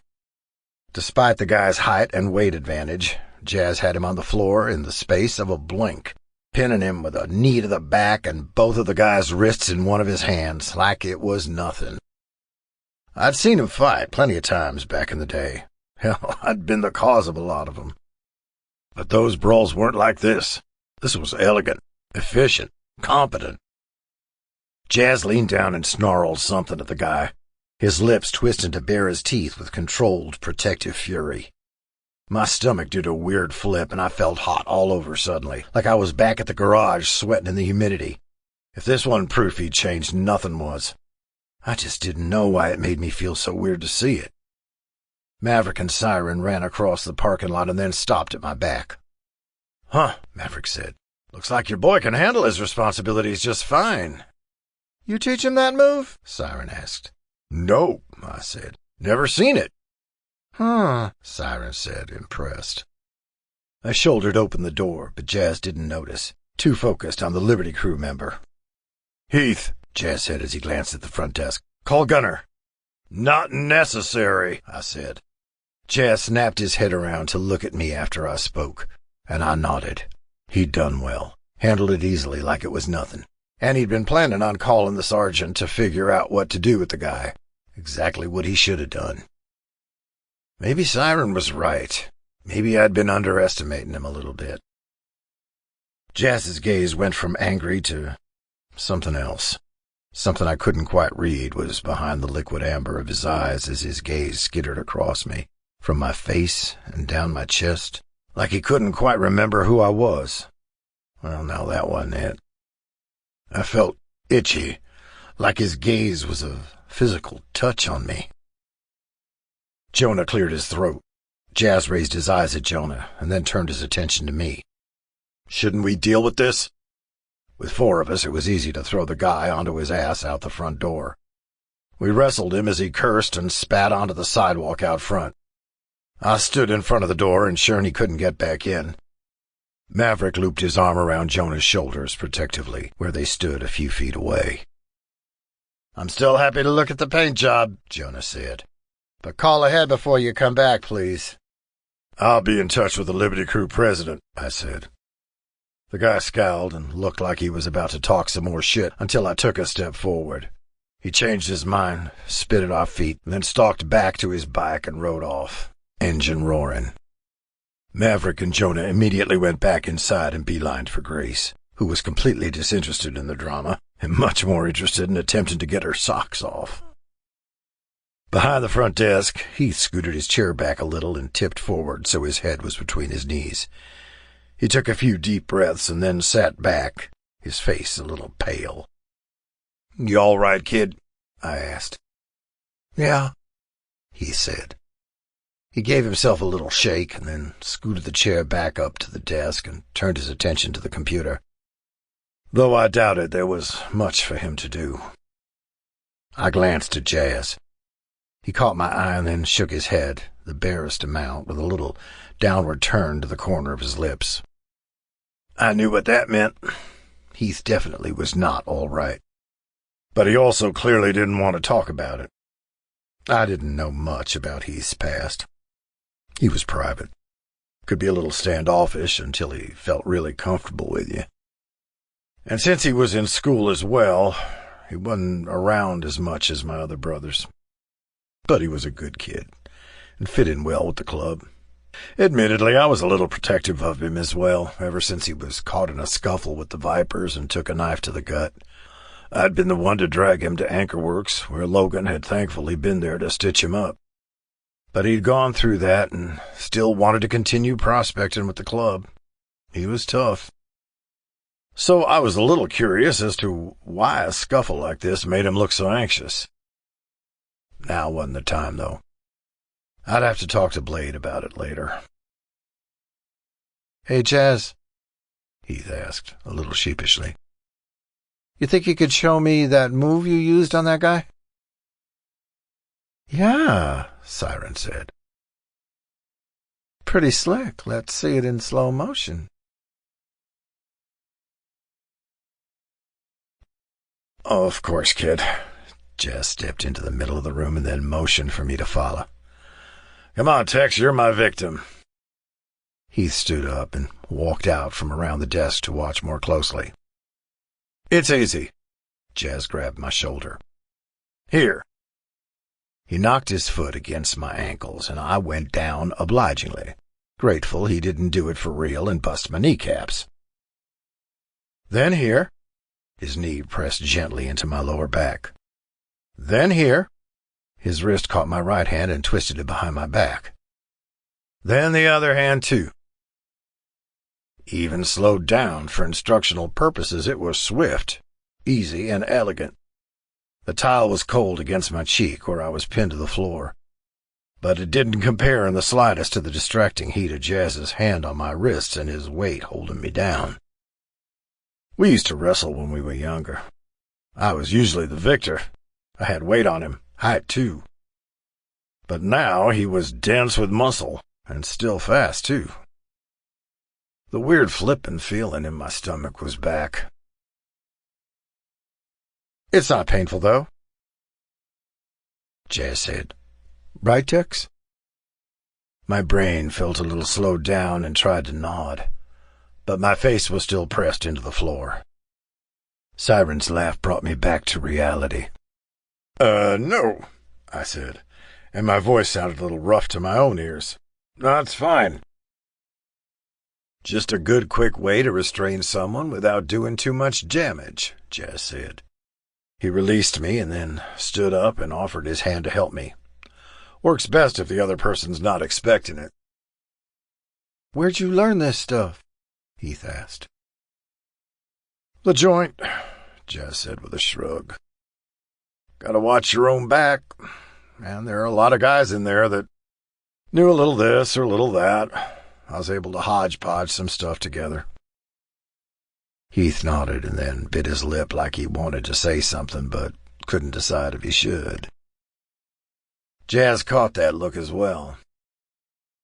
Listen, you want me to teach you some other stuff? Some self-defense tricks? Yeah, Heath said, lighting up. Yeah, that'd be amazing. I still felt a little dizzy watching him, like the blood wasn't getting back to my brain fast enough. I was probably just dehydrated from working in the heat of the garage, and then the excitement with the Liberty Crew guy didn't help. Across the room, Maverick was rooting through Grace's diaper bag while Jonah held her in his arms, bouncing her. But his blue eyes were drilling into me, with a small smile on his face, like he knew something I didn't. I shifted my weight from foot to foot, feeling a little embarrassed, though I wasn't sure why. It was just a demonstration. Nothing I haven't done 100 times before with any of my Hell's Anchor brothers. I'm going to get in touch with Blade and Gunner, I said. We should have a quick meeting tonight, just to make sure everyone's on the same page about what happened. Sure, Jazz said. Good idea. All right, I said, suddenly hot around my collar. I needed some fresh air. Be back in a second. In the parking lot, I had to take a few deep breaths to ground myself before I called the clubhouse. There was no reason for all this to feel so strange and unfamiliar. Jazz's return was supposed to be a return to normalcy. I was supposed to feel better with him around, more like myself. So why did I feel so suddenly unmoored? Tex. Jazz stepped into the parking lot. I fiddled with my phone in my hand. I didn't know what to say. Listen, Club business comes first, Jazz said firmly, but not coldly. Yeah? All right. Couldn't say I didn't feel a little bit of relief at that. Knowing that we could work together even with whatever this was simmering between us eased some of the anxiety I'd been carrying. We'd figure everything out later. Jazz nodded and disappeared back into the shop. I got Gunner on the phone and gave him a brief explanation of what had happened. He had updates of his own, so we planned to have a quick church meeting that evening. Mav, Siren, and I all went back to Anchor Works to finish out the workday, and the rest of the afternoon passed uneventfully. I had a bit of time to kill after the workday, but before church, so I ducked down to the grocery store and picked up a sixer of Pilsners. We had plenty of beer at the clubhouse, but no one had been buying the Pilsners since Jazz was locked up. I stuffed the beers in the fridge and went upstairs to my room for a quick shower. I still felt a little on edge, sweaty and greasy from the workday, and a little tense from the encounter with the unruly biker. I turned the shower up as hot as it would go and climbed under the spray, bracing one hand on the wall as I let the water pound across my shoulders. I thought a quick jerk-off session might settle my nerves a little bit, clear my head, make me a little more focused in church. And I was already half-hard, so I didn't think it was going to take too long. My usual fantasies were memories. A dark-haired woman on her knees in the bathroom at Ballast, a pixie-cut brunette on her back in my bed, and so on. One-night stands mostly. Reliable fantasies. But this time I couldn't hang on to the visuals. They flowed through my mind like water. The sensation of arousal was there, heavy in my gut like a stone. But my mind kept drifting back to custom monks, to the cool tile on my cheek, and the weight of Jazz's knee on my back, and the surprising strength in his hand as he held both my wrists in one hand. I smacked the tile in frustration. Siren and Maverick had gotten under my skin, apparently, and I wouldn't be able to focus on my own needs until I talked to Jazz and acknowledged that I'd been a dick to him. With a sigh, I gave up on jerking off. It'd have to wait. By the time I showered, dressed, and hurrying down the stairs, the inner circle had gathered in the clubhouse kitchen. Jazz was seated at the kitchen island with the other enforcers, Siren, Coop, and Gunner. Blade was at the head of the table with Logan at his side. Priest sat down as well, and Raven was on the nearby couch with his laptop open in front of him. I grabbed a beer from the fridge and cracked it before I sat down next to Jazz. He raised his Pilsner with an inquisitive look. I nodded, and then shrugged a little. He knocked his shoulder against mine in thanks. "All right, everyone," Blade said, calling the meeting to order. "I know we've had an interesting couple of days, and there's a lot to discuss, so I'm cutting to the chase here. We got word that Crave was spotted about 2 hours east outside of our territory." Logan grimaced, his knuckles wide around his beer bottle. Blade nodded at Gunner to take over. "Yeah, he was trying to talk to the Devil's Rangers," Gunner said. "They're a small crew, and they keep to themselves mostly. Coop and I rode out there today to check things out. The Rangers weren't interested in chatting with us. But they confirmed Crave with 2 of his lackeys were there trying to start some sort of alliance. The Rangers turned him away." "Yeah, because they're not idiots," Coop added helpfully. "And today?" Blade glanced questioningly at Jazz. "Well, guy from Liberty Crew came into custom and was angry about work he had done on his bike," Jazz said. "He didn't want to talk and ended up shoving Jonah. We booted him from the premises." Blade hummed. "I'll reach out to their president. That's unlike their members. They've never given us any trouble before." "You think there's something else going on?" Siren asked. "Dunno," Blade said. "But it makes me wonder if there's something going on that's got smaller crews on edge." "It's possible Crave's been canvassing." Priest shook his head in disgust. "Well, I've got a feeling that might be the case." Blade nodded at me. "Tex, if we hear any other reports of Crave popping up around the territory, as road captain, you'll be leading the crews. From now on, I want Gunner to stick close to home. Elkin Lake's guaranteed to be a target. Both of Crave's sons are with the club now. Not to mention the Vipers have coveted our territory for as long as we've had it. I need our top guns here in case shit hits the fan." "Yes, sir," Gunner and I said in tandem. Jazz glanced over at me, snuck me a little smile. Despite the bad circumstances, our fight, the scuffle earlier at the shop, Crave's potential canvassing, we were both ready to pull our weight for the club, and that felt good, even if we had more work to do until we were good again. The rest of the meeting were details, patrols, perimeters, scheduling. Coop was to loop in Rebel where necessary, and Raven was to start keeping an eye on traffic cams and police reports to see if Crave showed his face again. As the meeting came to a close, we all grabbed a second round from the fridge. The events from Custom Onks rattled around my memory. Jazz had taken down that big biker like it was nothing, and he'd done it quickly, efficiently, without hurting the guy unnecessarily. Then, in church, I was like he'd always been there. He'd settled so easily into the role of enforcer, I caught myself wondering why he hadn't been promoted sooner. But it was because he wasn't this guy before he was locked up. If he'd become an enforcer a few years ago, he wouldn't be this calm, collected version of himself.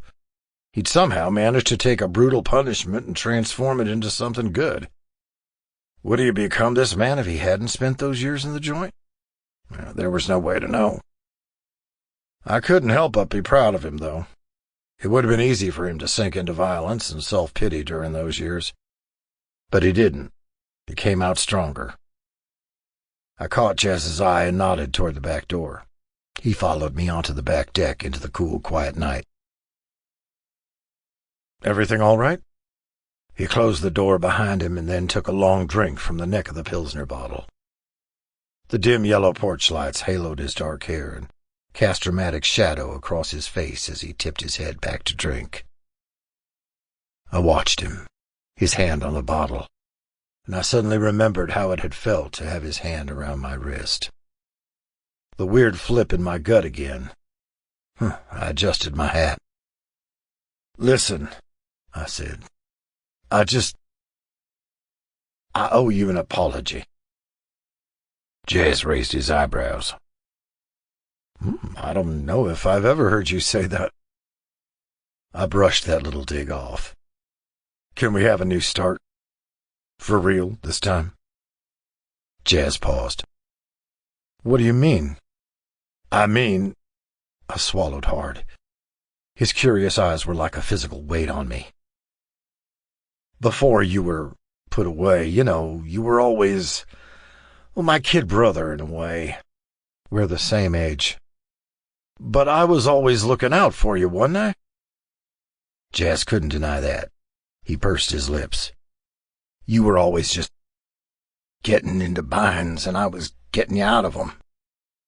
It's hard for me to shake that off, The feeling that I always need to be around to step in, that you won't be safe without me there to take care of you."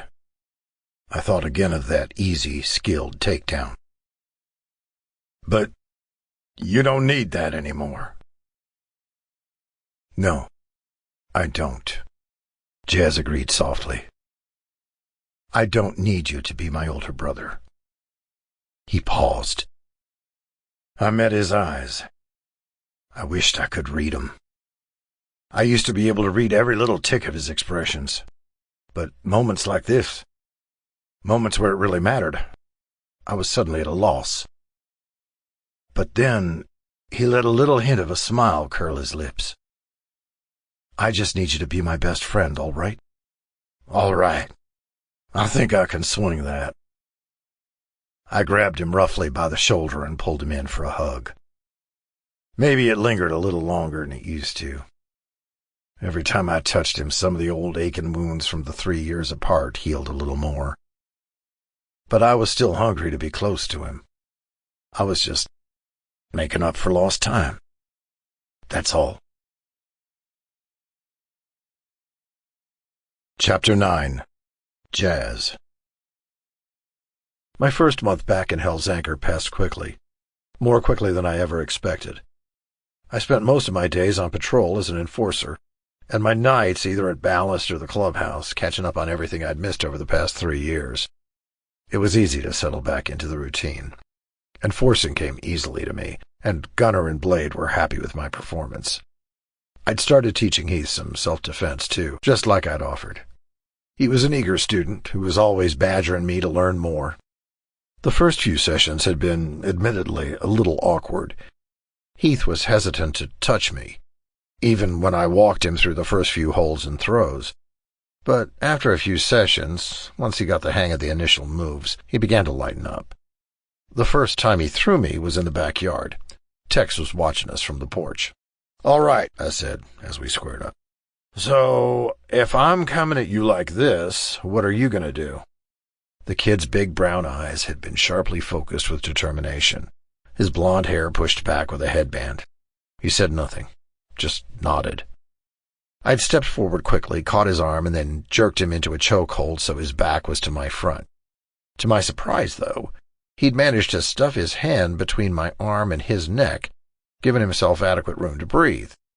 Before I could compliment him on that, though, he grabbed my wrist with that same hand as he swept one foot behind me to take my legs out from under me. I'd whooped with surprise as I fell, and Heath lost his grip on my wrist as he stumbled backwards. He'd looked down at me, shocked, like he couldn't believe it actually worked.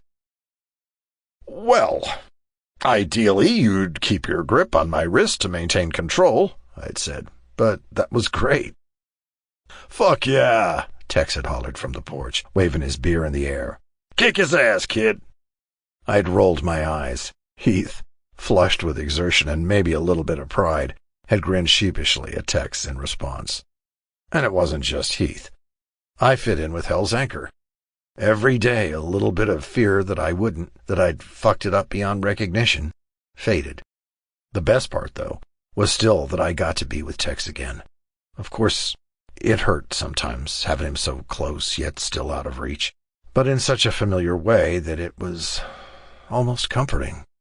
I'd hurt this way for a decade, seeing him flash that charming smile at a girl at ballast as he ran his forefinger along the brim of his hat. The pain was a friend, in a way.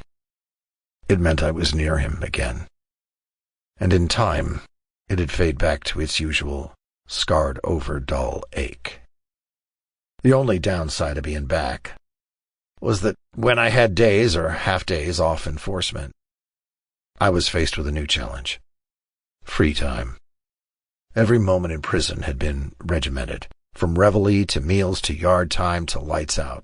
I was transitioning well into club life, all things considered, but I still had moments.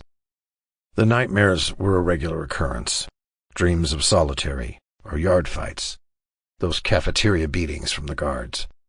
And I still hadn't been able to let go of my vigilance. In San Quentin, I'd had to be on alert at all times. Hell's Anchor had enemies in the joint, and some of those guys would go for me just to prove a point about the club. Long story short, I needed something to fill my empty hours. It'd be a stretch to call the basement of the clubhouse a gym. It was more like a big empty room with a squat rack, a bench press, a treadmill, and a pull-up bar. It didn't see a ton of use due to the bad lighting and the beat-up equipment that had been there since the club first moved into the place. There was even a small locker room, though you couldn't pay me to use the ancient shower. Not when I had a perfectly good bathroom of my own upstairs. But it was a nice thing for members who didn't live in the clubhouse, just a small space to change after working out. I'd spent an afternoon cleaning the space up a little, changing the light bulbs, sweeping the floor, cleaning the dust from the tall fan in the corner. With a little elbow grease, it was a nice, functional space again. And more importantly, I had a place to lift weights. Before I'd gotten out, I'd imagined my free time in Elkin Lake as hours and hours of just riding my bike through every winding highway I could find. But as it turned out, I needed something else to work me into exhaustion so I could actually get some fucking sleep. I'd lifted weights so incessantly in the joint, I thought I'd never want to see a squat rack again. But the routine of it was coming, and if I worked out hard enough, I'd pass out into a dreamless sleep that night. And I could really go for a dreamless sleep tonight. "Hey, Jazz," Tex said as he descended the stairs into the basement. "Sorry I'm late. Looks good down here, man. You done some serious work." I shrugged. "Yeah, it's a lot more usable now." Tex whipped his towel around his neck. I was beginning to think maybe it was a bad idea to ask him to spot me so I could lift a little heavier. His tight white T-shirt was see-through enough as it was, and once he started sweating, it would only get worse. He was wearing a ratty, too-small pair of sweatpants. He wasn't big on working out, and they were annoyingly tight. Tight enough that I had to force myself to look away from the curve of his ass and the bulge of his cock. He took off his hat and hung it on the squat rack like he did this all the time. That thing was really getting beat up. I had a plan for that, though. I just wasn't sure when to enact it. The timing never seemed quite right.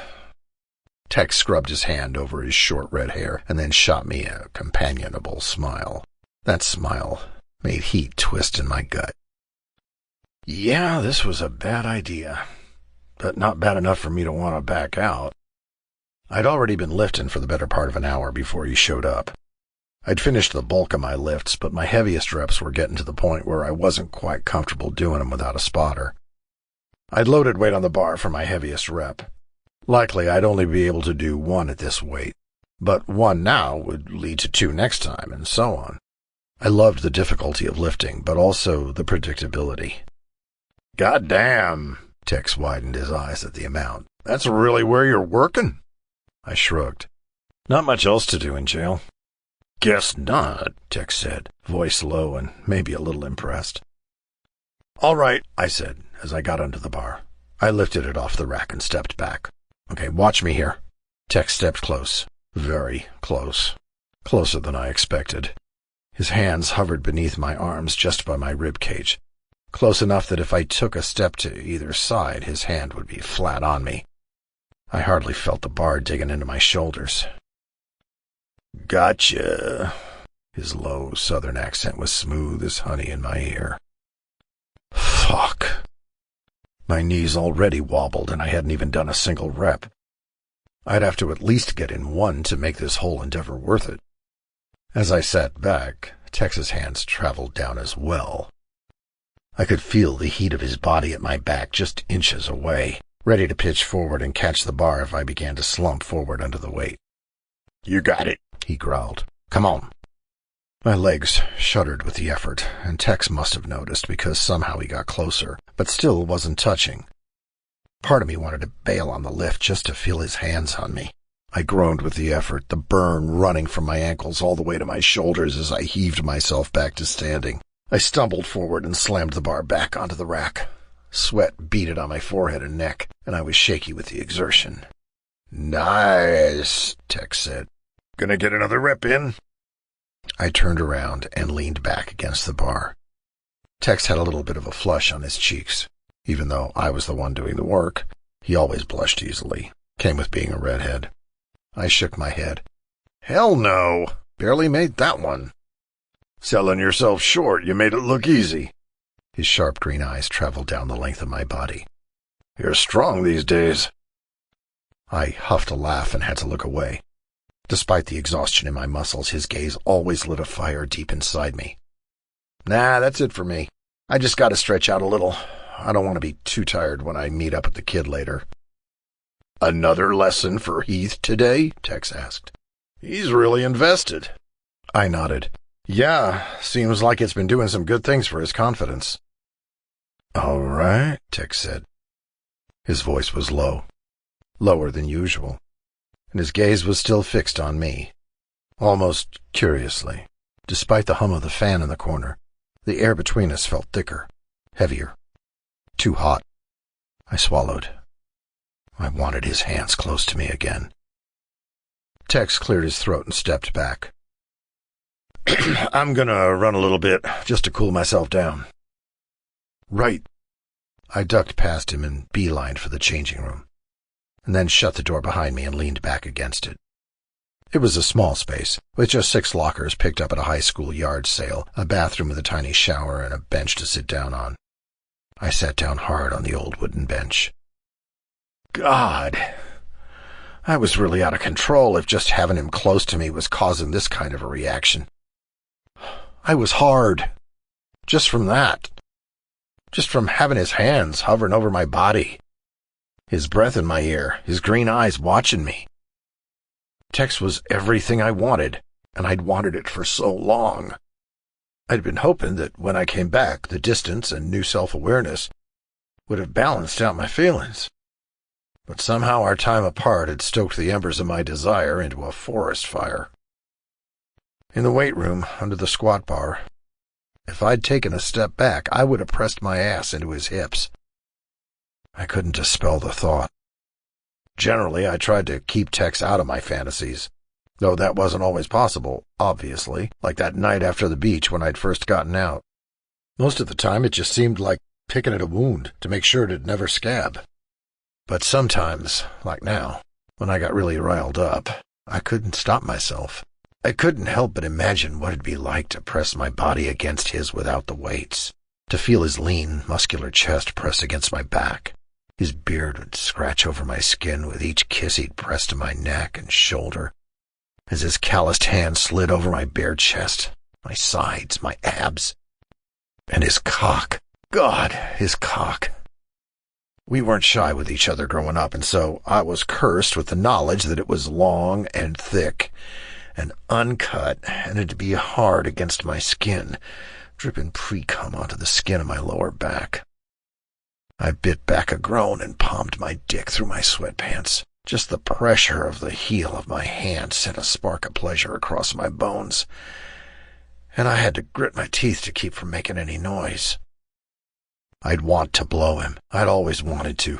Dreamed about it even. Imagined his hands in my hair, the weight of his cock in my mouth, the sounds he'd make, how he'd say my name. I glanced at the door to the locker room. The treadmill hummed and Tex's feet pounded rhythmically. I was so turned on. It was making me stupid.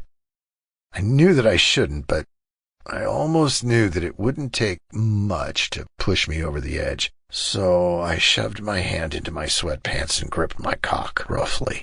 My eyes flickered closed as I sunk into the fantasy. Tex's hands would tangle in my hair as I was on my knees in front of him, and I'd look up at him. He'd smile behind me, that long red beard, and give me that little eyebrow raise that meant, "You serious?" And I'd give him one right back. Then I'd let him fuck my mouth. Slowly at first so I could feel every hot inch of it, taste the pre-cum and get used to the sensation.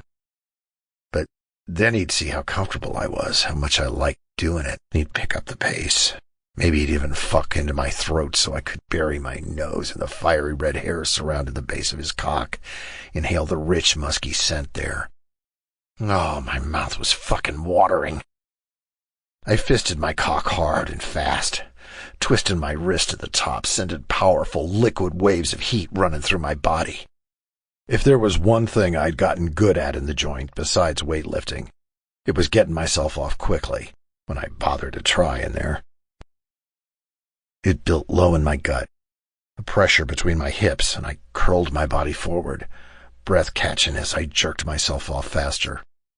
My orgasm hit me like a punch in the gut, intense but sure, making my toes curl in my trainers as I came over my hand and the inside of my sweatpants like a teenager.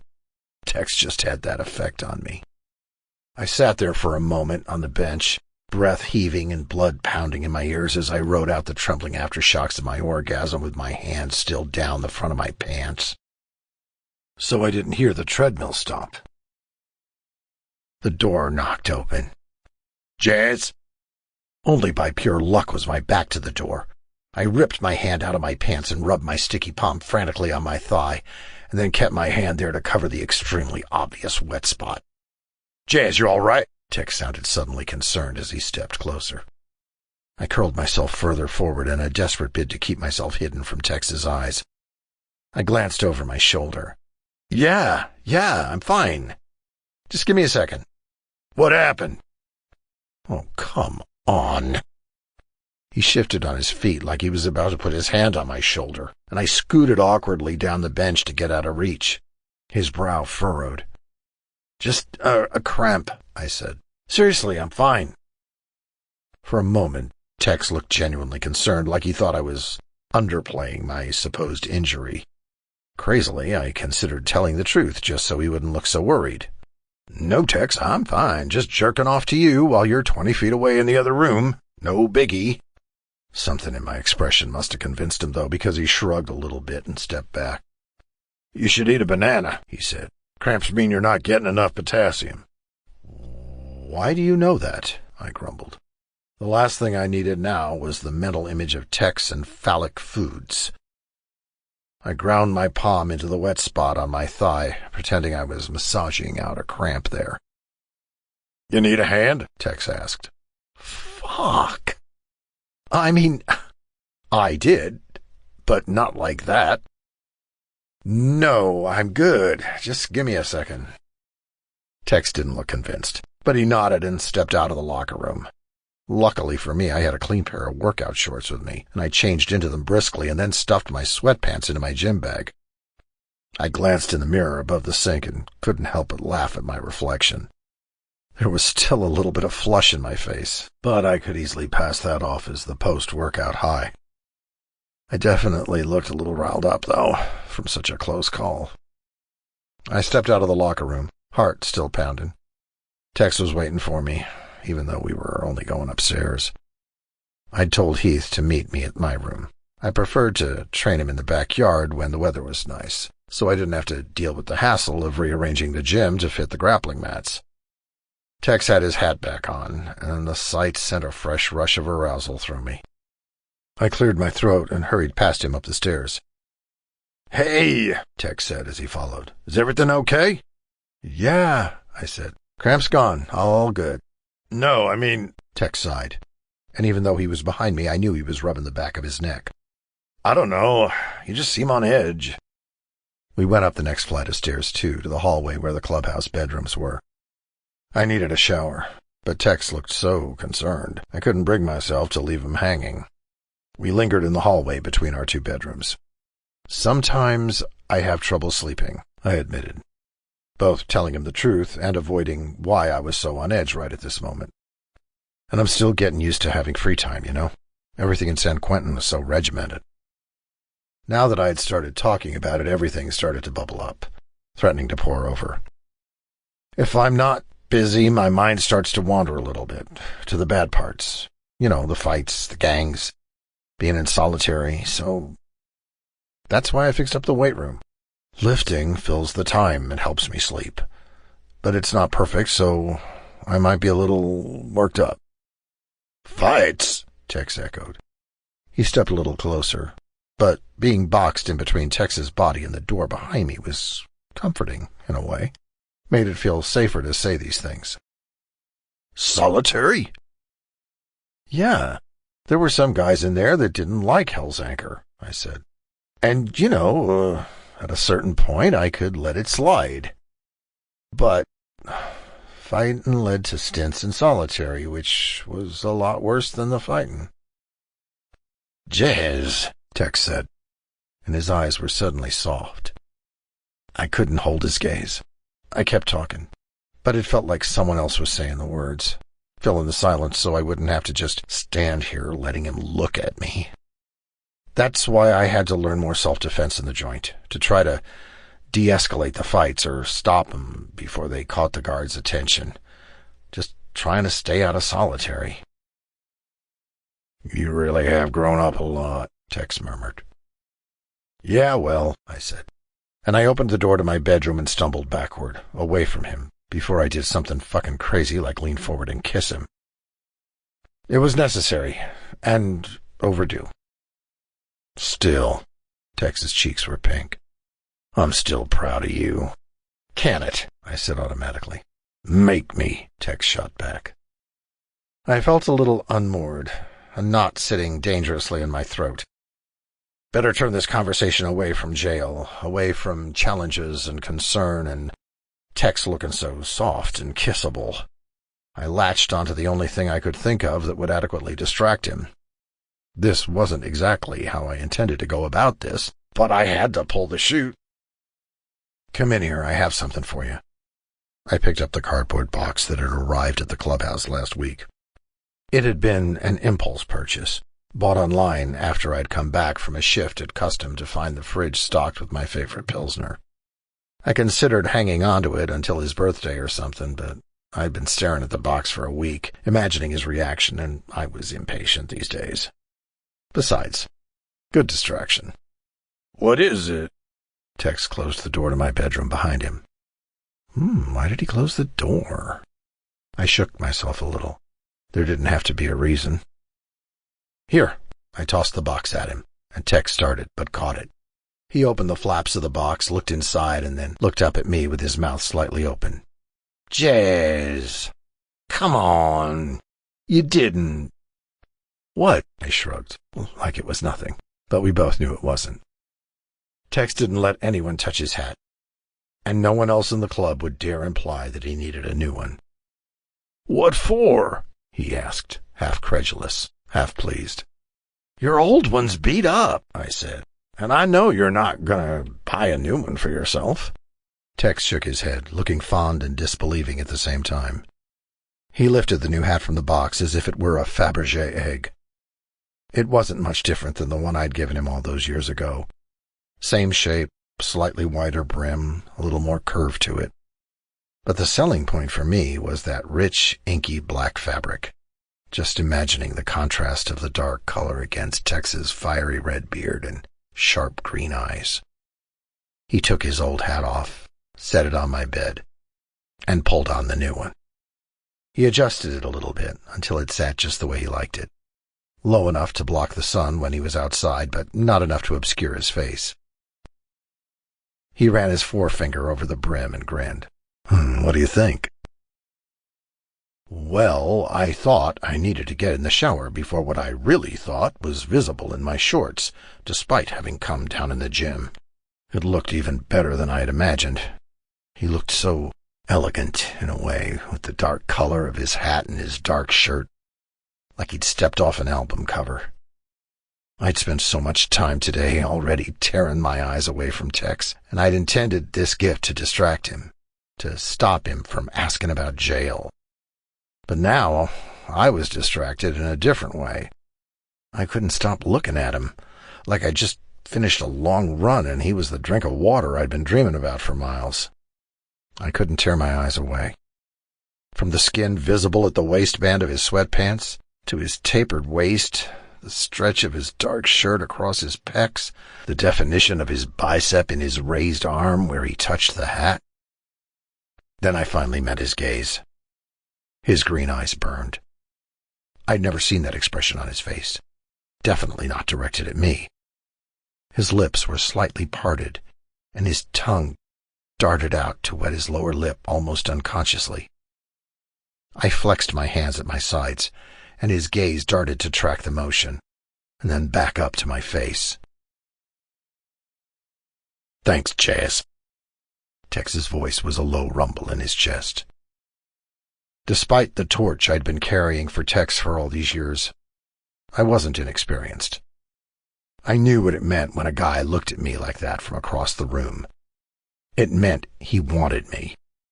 But this expression couldn't mean that on Tex's face, because Tex was straight. It was like my body responded without my permission, though, under such a predatory look. I lifted my chin a little, squared my shoulders, and tilted my head to the side, simultaneously a challenge and an invitation. Tex exhaled hard through his nose. Then a sudden, sharp knock at the door, so shocking it may as well have been a gunshot. "Hey, Jazz, you in there?" Heath asked through the door. Tex jerked back, his expression like I'd flung a bucket of ice water on his face. He cleared his throat and grabbed his old hat off my bed. "Thanks, Jazz." His voice had lost some of that rich, dark quality. "I don't deserve a friend like you." Friend. Right. I chewed at my lower lip. "Damn right you don't." Tex's eyes flickered to my mouth, and then to the hat in his hands. Half of me wanted to push him up against the wall and demand he tell me what the fuck he was thinking just now. The other half wanted to forget this ever happened, because if I was wrong, if I was misinterpreting, our friendship was my lifeline. I wasn't going to risk it unless I was absolutely sure, more than sure, beyond sure. I'd carry an unrequited love for Tex for the rest of my life before I'd do anything to drive him away. Heath knocked at the door. "Jazz, is Tex in there?" I shoved past Tex and opened the door. Heath peered in, his brown eyes flickering between Tex and me curiously. "Oh, sorry. Am I interrupting something? Do you still have time to train?" "Yeah, of course," I said. I needed to work out some more aggression anyway, the burn of the weightlifting long gone. "Cool hat," Heath nodded appraisingly at Tex. It's the same as this old one, I said a little shortly. I was annoyed now, annoyed at myself for getting so worked up, annoyed at Tex for being so unreadable and hot. I needed to get laid. It's nicer than my old one, Tex corrected. Heath nodded in agreement. Come on, I said. Let's train in the backyard. Right. Heath backed out of the doorway, making space, and I followed him. When Tex crossed the threshold and back into his own room, it'd be like this never happened. Back to normal. And as much as I needed it to be that way, for some reason that disappointed me. Just a little. Chapter 10. Tex. Friday nights at Ballast always got a little rowdy. It had been 3 days since that weird afternoon in the gym with Jazz, and things had felt a little off between us since then. Again. Not bad per se, just odd. I couldn't quite place it. We'd always been rough with each other, affectionate, but Jazz was keeping a little more space between us now. I could only assume it was part of his transition into his new enforcer role, that he didn't want to be boxed into being seen as the other half of our little us-against-the-world unit. Having me knocking into him and tousling his hair, treating him like a little brother, wouldn't exactly help the capable enforcer image, and I totally got that. I couldn't help but miss it, just a little, though. Horsing around with him was comforting, a tactile reminder that he was still there, that he was mine and he was back, and it wasn't all a dream. I raised my eyebrows at Coop, who was working the bar, and he slid me another beer. I was off duty, but Jazz was lurking near the back door on an enforcement shift. He fit in easily with his leather jacket tied across his shoulders and his thumbs hooked into his belt loops. He doesn't make his presence known, not really. Just lingers and lets his eyes scan across the crowd for any issues that might need dealing with. Fights, assaults, or a simple overindulgence. Ballast was pretty full, even for a Friday. Most of the club members were present, as well as some citizens from the town and a few riders from other nearby clubs. Rebel leaned up against the bar at the end, distracting Coop from his job, which ended with Siren coming behind the bar to pour her own beers, which offended Coop and got him bickering with her, which made Blade and Logan howl with laughter. Priest shook his head at their antics fondly from his seat at the bar. I was at the bar near the front door, across the room from Jazz. I didn't want to distract him from his shift. I knew from experience how hard it could be to work an enforcing shift when your drunk buddies keep wanting to joke around. Raven sidled up and slid onto the seat next to me. Gunner was behind him, as usual. When Gunner wasn't working, he was always trailing behind Raven, watching him like he hung the moon. It'd be cute if it wasn't still a little weird to see my boss look so love-struck. "Hey, Tex!" Raven leaned his back against the bar, his elbows propped against it. Gunner stood at his side, halfway paying attention to us, halfway watching Coop and Siren scuffle behind the bar with a fond half-smile playing on his lips. Raven took a swig of his beer. "How are things? How's Jazz? How are things with you and Jazz?" "He's fine. We're fine," I said. There was a curious look in Raven's blue eyes. He was visibly dissatisfied with my answer. "He's here," I said, unsure of what he wanted from me. "Go ask him yourself." I raised my chin in the direction of the back door. From his post at the bar door, Jazz's amber eyes watched me, focused, intent, with a little edge of something, some dark expression I couldn't quite read. He tilted his chin down and a lock of his hair fell across his forehead. Gunner snorted into his drink and cast a little smirk in Jazz's direction. "Yeah, I can see from here that Jazz is fine." I bristled a little bit at that. Was Gunner making a little pass at Jazz? But more importantly, if so, why did I care? Well, he shouldn't do that in front of Raven. That's obviously why it bothered me. "Hey," I said a little snappish, "you gonna talk like that in front of your old man?" "Oh, I started it," Raven chirped.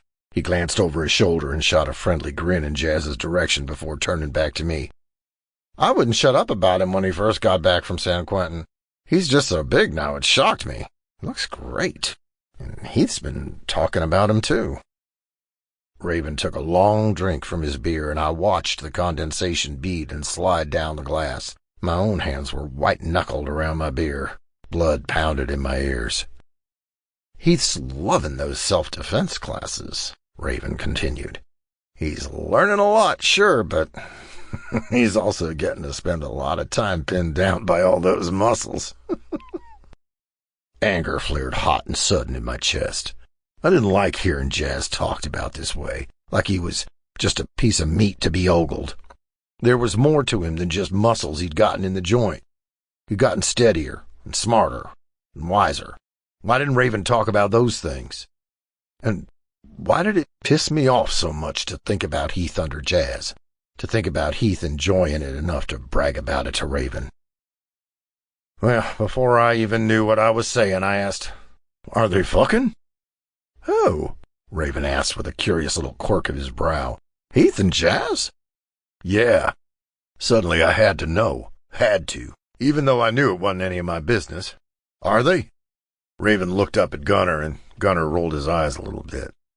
They had a complicated, wordless conversation, not unlike the ones I had with Jazz, but I couldn't quite follow it. Raven thought it was funny, apparently. "No," he said. "As far as I know, it's just self-defense." "Kid's a little young for Jazz, anyway," Gunner said. Raven swatted at him. "Well, that'd only be an 8-year gap, hypocrite. Ours is 14. "Well, that's us," Gunner said. "It's different." Raven hummed and nodded like that was explanation enough. I was still irritated for some reason. This was just the usual ribbon we did, shooting the shit and talking trash just to prove how well we knew each other. There was no reason for it to get under my skin like this. I was just sensitive, I guessed. It'd only been a little over a month since Jazz had returned, and I didn't want to think about him getting involved with anyone while he was still acclimating back into club life. I trusted Raven, but I didn't know exactly how close he was with Heath. I'd have to talk to Heath later. Had to figure out what his real intentions were with these self-defense classes. "Seen anything else on the cameras?" I asked, more than ready to steer the conversation away from Jazz, but also wanting to know. Raven gave me a look that told me he knew what I was doing, but he let me do it. "No physical sightings of him yet. I've heard some rumblings through the grapevine, but nothing's panned out, just rumors." Then the door to the bar clattered open. Gunner and Raven turned to the door, and I immediately sought out Jazz. Jazz's gaze flew to the source of the sound. He squared his shoulders, his eyes hardened. The 3 guys who walked in were clearly looking for trouble. Some club guys just radiated that energy. They wanted to fight, and were simply looking for a good reason to start one. Usually we didn't have a problem with riders from other clubs dropping into Ballast. We were a well-known club in a high-traffic territory. Guys stopped by just to talk shop or simply say they'd visited. Liberty Crew was one of those clubs. They were local, small, and had often dropped into the bar as a stopover on their longer rides, and we'd always been happy to host them. Hell's Anchor and the Crew had been closer before Honk's death. Since then, though, our respective clubs had been more concerned with their own business. But there was no animosity between us. Or there usually wasn't. Clearly, though, this wasn't a casual visit. These 3 in their battered leather jackets with the LC logo over the heart stood at the front door and surveyed the bar the way a picky customer peers into a restaurant kitchen, just looking for something to nitpick, something to throw a snide remark about. The guy in the middle was tall, broad, dark-haired, with a face like a pissed-off bulldog. The same guy who'd thrown a fit in custom last month. Yeah, I had a feeling this wasn't gonna end well.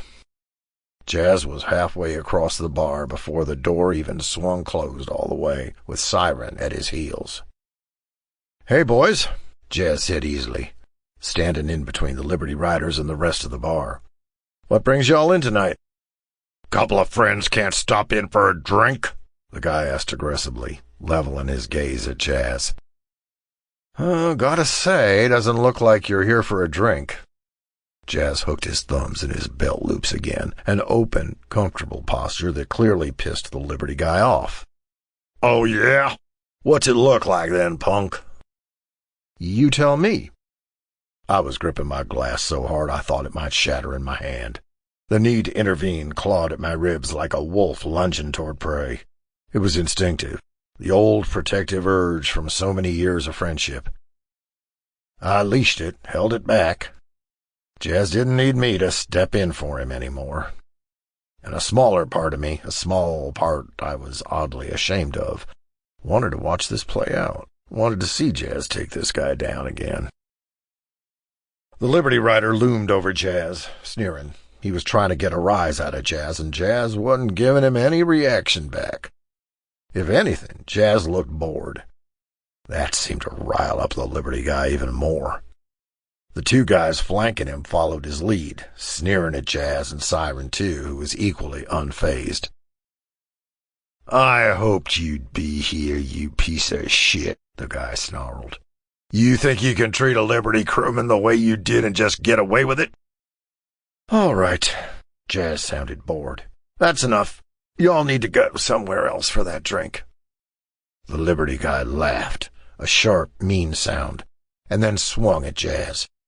It was a slow, wide punch, and Jazz dodged it easily. He threw a punch back, which slammed into the guy's shoulder, and he was about to follow it with a clean strike to the jaw, when another Liberty Rider crashed bodily into him, tackling Jazz into a table with a dull thump. I stood up to intervene, but Siren was already on the guy, ripping him off Jazz, and then all hell broke loose. Gunner was on another one of the guys like a shot, and I slammed my beer down onto the bar and jumped in as well, grabbing Jazz by the wrist and hauling him to his feet. The big guy lunged at Jazz again, missed, and Jazz countered with a sharp left hook that caught the guy's nose with a crack. Blood gushed from the man's nostrils. He grimaced and spat a mouthful of blood onto the bar's floor. "You hit like a bitch," he said. "No surprise with a fucking girl on your enforcement team. Crape told us you were a bunch of pansies. Looks like he was right." Siren took the guy's legs out from under him easily. He crashed to the floor, and she ground the heel of her boot into the fleshy back of his neck. "Think so?" Jazz got the other Liberty guy in a chokehold, and Gunner restrained the third. So, of course, that was when the cops walked in. "Oh, seriously?" Coop asked from behind the bar. Rebel grimaced. Jazz dropped the guy like he'd been burned, and the Liberty enforcer staggered, coughing, and fell to his knees. The protective urge clawed at me again, and this time I didn't resist it. I moved to stand halfway in front of Jazz, putting my body between him and the cops. "We got a problem here, boys," one of the officers said. His partner muttered into the radio, calling for backup. "No, sir," I said. Siren let her heel off the big guy's neck with some reluctance. "Right," the cop said, unconvinced. "We're gonna have to take this to the station." More red and blue lights flashed through Ballast's front windows as more patrol cars pulled up. "Fuck!" Jazz cursed quietly behind me. "Fucking hell." "It's all right," I muttered. Jazz's fingers brushed across the inside of my wrist, and I was gripped by the sudden need to take his hand like we were kids again. Instead, I curled my hand into a fist, so tight my nails bit into his palm. He hadn't done anything wrong. He'd made the right decisions, attempted to de-escalate, told the guys to leave, only used the force required to keep them from hurting our members. And still he was going to get taken away. Again. My heart beat wild in my chest. More cops filed into the bar, and even with Blade arguing animatedly and explaining the situation, it was clear we wouldn't get off with a warning. A citizen had called it in. The cops seemed as annoyed as Blade was, like we should keep our scuffles out of the main streets of Elkin Lake. Rebel was talking to one of the officers, too, explaining what happened, but despite Rebel's connections, The other officer didn't seem convinced. Everyone who'd been seen fighting ended up in cuffs. The 3 Liberty crewmen, Siren, Gunner, and Jazz. The click of the cuffs snapping closed on Jazz's wrist sounded louder than a gunshot to my ears. The cops led him out the front door and I followed, trailing after like a lost puppy, like there was something I could do to stop it. I felt so fucking useless. Pathetic. After all the worrying I'd done about him screwing up this job, it was the job done well that got him back in cuffs. His time in San Quentin already weighed on his mind. A stint in the local jail wouldn't help, and the realization ran cold through me. It'd likely make it worse. All the work he'd done to move past it those years. This could drag him stumbling back. But I'd be there. We'd be there. The club, not just me. Come on, Blade grabbed me roughly by the shoulder. He looked furious. We're going to the station. It's bullshit, Rebel said. He grabbed his arms and sneered at the lights of the patrol cars as they drove away. They weren't listening to anything I was saying. They're just trying to prove their authority. They didn't need to take anyone away. His gaze was suspicious as it narrowed on the patrol cars, but he didn't elaborate. You're coming, Blade said. It wasn't a question. I nodded in agreement. The 3 of us mounted our bikes and rode, engines roaring, toward the police station. Chapter 11. Jazz. The holding cell was cold. That was the worst part of it. Not the bite of the cuffs into the skin of my wrists, nor the rough intake process, nor the judgmental looks of the cops. Not even the clank of the cell door as it was closed and locked. At least they'd removed the cuffs before then. The worst part was the fucking cold. Jail cold was different than any other cold I'd ever experienced. It was an empty kind of cold, like the building itself was actively sucking out any heat. Maybe this was where I belonged. I'd gotten too comfortable. Life was too good in Hell's Anchor, despite my own problems. I had the job, the routine, the bedroom, the bike. I had Tex. I was too happy. So, of course, the universe had to step in and remind me it wasn't so easy. I couldn't just forget what I'd done and where I'd been, where I belonged, here, in the cold. Siren scooted closer on the bench. You all right? At least I wasn't alone this time. If they had chucked me into a cell by myself, I'd be in a lot worse shape now. Siren was in here with me, and Gunner was in a separate cell down the hall. Yeah, I said through gritted teeth. Fine. It's fine. It wasn't fine. The cold was seeping into my bones, pinning me to the bench, freezing my heart mid-beat. My breathing was shallow, little fast, even to my own ears. Siren gripped my shoulder and her nails dug into my skin. Hey, relax. We're not going to be here long. She didn't know that, though. How could she? This is how it always started. What starts as a night in the tank turns into years in the joint. I knew it, like I could see into the future. They'd look at my rap sheet, see my record, slap me with an aggravated assault, and the club wouldn't want to pay my bail because it'll be too high, way high. And Siren will get out, and I'll be stuck here alone. Alone. Until court. Until defendant is found guilty. Until the gates to San Quentin groan closed behind me. I didn't realize I'd tipped my head all the way between my knees until I felt Siren's hand rub roughly across my shoulders. Hey, she said. Deep breaths. I took a few rough, gasping breaths and tried to bring myself back to reality. I didn't sit up, though, not wanting Siren to see the sharp tears I knew were prickling at the corners of my eyes. Then, from down the hallway, a familiar voice boomed angrily. This is bullshit, Tex argued. You've got eyewitnesses in the double digits. They shouldn't be booked at all. He's right, Blade agreed. Are there charges or not? The police said something, and then there were footsteps and a door slamming. Then the holding cell was quiet again. I sat back up and leaned against the cool concrete wall.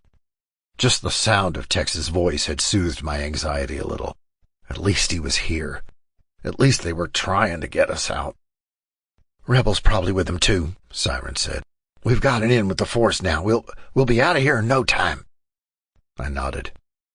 I didn't know if I believed her, but at least we knew they were trying. An hour passed, maybe 2. It scared me how quickly I slipped back into my habits from San Quentin. How easy it was just to sink into my own head and let time just pass. Because time didn't matter. It was just cold. Cold. Cold. Until the cell door swung open. A tired and pissed-off-looking officer waved us out. "Come on," he said. "You're free to go." Free to go? "About fucking time," Siren groused. She rose to her feet and dramatically stretched her arms overhead and cracked her neck. "Come on, Jazz, we're out of here." Just like that. Free to walk out. I took her offered hand to get to my feet, and the cop led us to the front of the station where Rebel, Blade, and Tex were waiting. Gunner was on our heels, cursing under his breath as he was led forcefully from his cell by another cop. Tex's face did something complicated as I stepped into the room, shifting from anger to relief to worry. He took a step forward, and then I closed the distance between us. He wrapped his arms roughly around me. I leaned heavily against him as relief flooded me so intensely I thought my knees might buckle beneath me, right there in the lobby. The others were talking, but their voices sounded distant, far away, because all I could focus on was the steady beat of Tex's heart and the firm grip he kept around my shoulder. He smelled good, like leather and sweat and the aftershave he used when he cleaned up his beard. Smelled like home. "Come on," he said. "Blade and Rebel wrap up the details. Let's go back to the clubhouse." Usually I'd bitch and moan about being relegated to the back seat of Tex's bike, but tonight I was grateful to climb up behind him and wrap my arms around Tex's slim, muscled middle. Lean my forehead against the soft leather of his jacket as he guided his bike home. The ride passed in a blur, the cold air cutting me to the bone even as I pressed my chest flush to Tex's warm back. By the time he parked outside the clubhouse, I was exhausted and cold and just wanted to pass out. But I knew sleep would be a long time coming. My mind was already swirling with memories, not just of San Quentin, but of the night that led me there. Another night, when I thought I'd been doing the right thing. "Come on, Jazzy," Tex muttered as he climbed off his bike and maneuvered me off as well. He pulled my arm around his shoulder. I wanted to protest the use of the old nickname. Hadn't heard that one in nearly a decade. But it was comforting. No one ever called me that but him. I cleared my throat. "I can walk." "I know you can." Tex didn't make any move to let me walk on my own.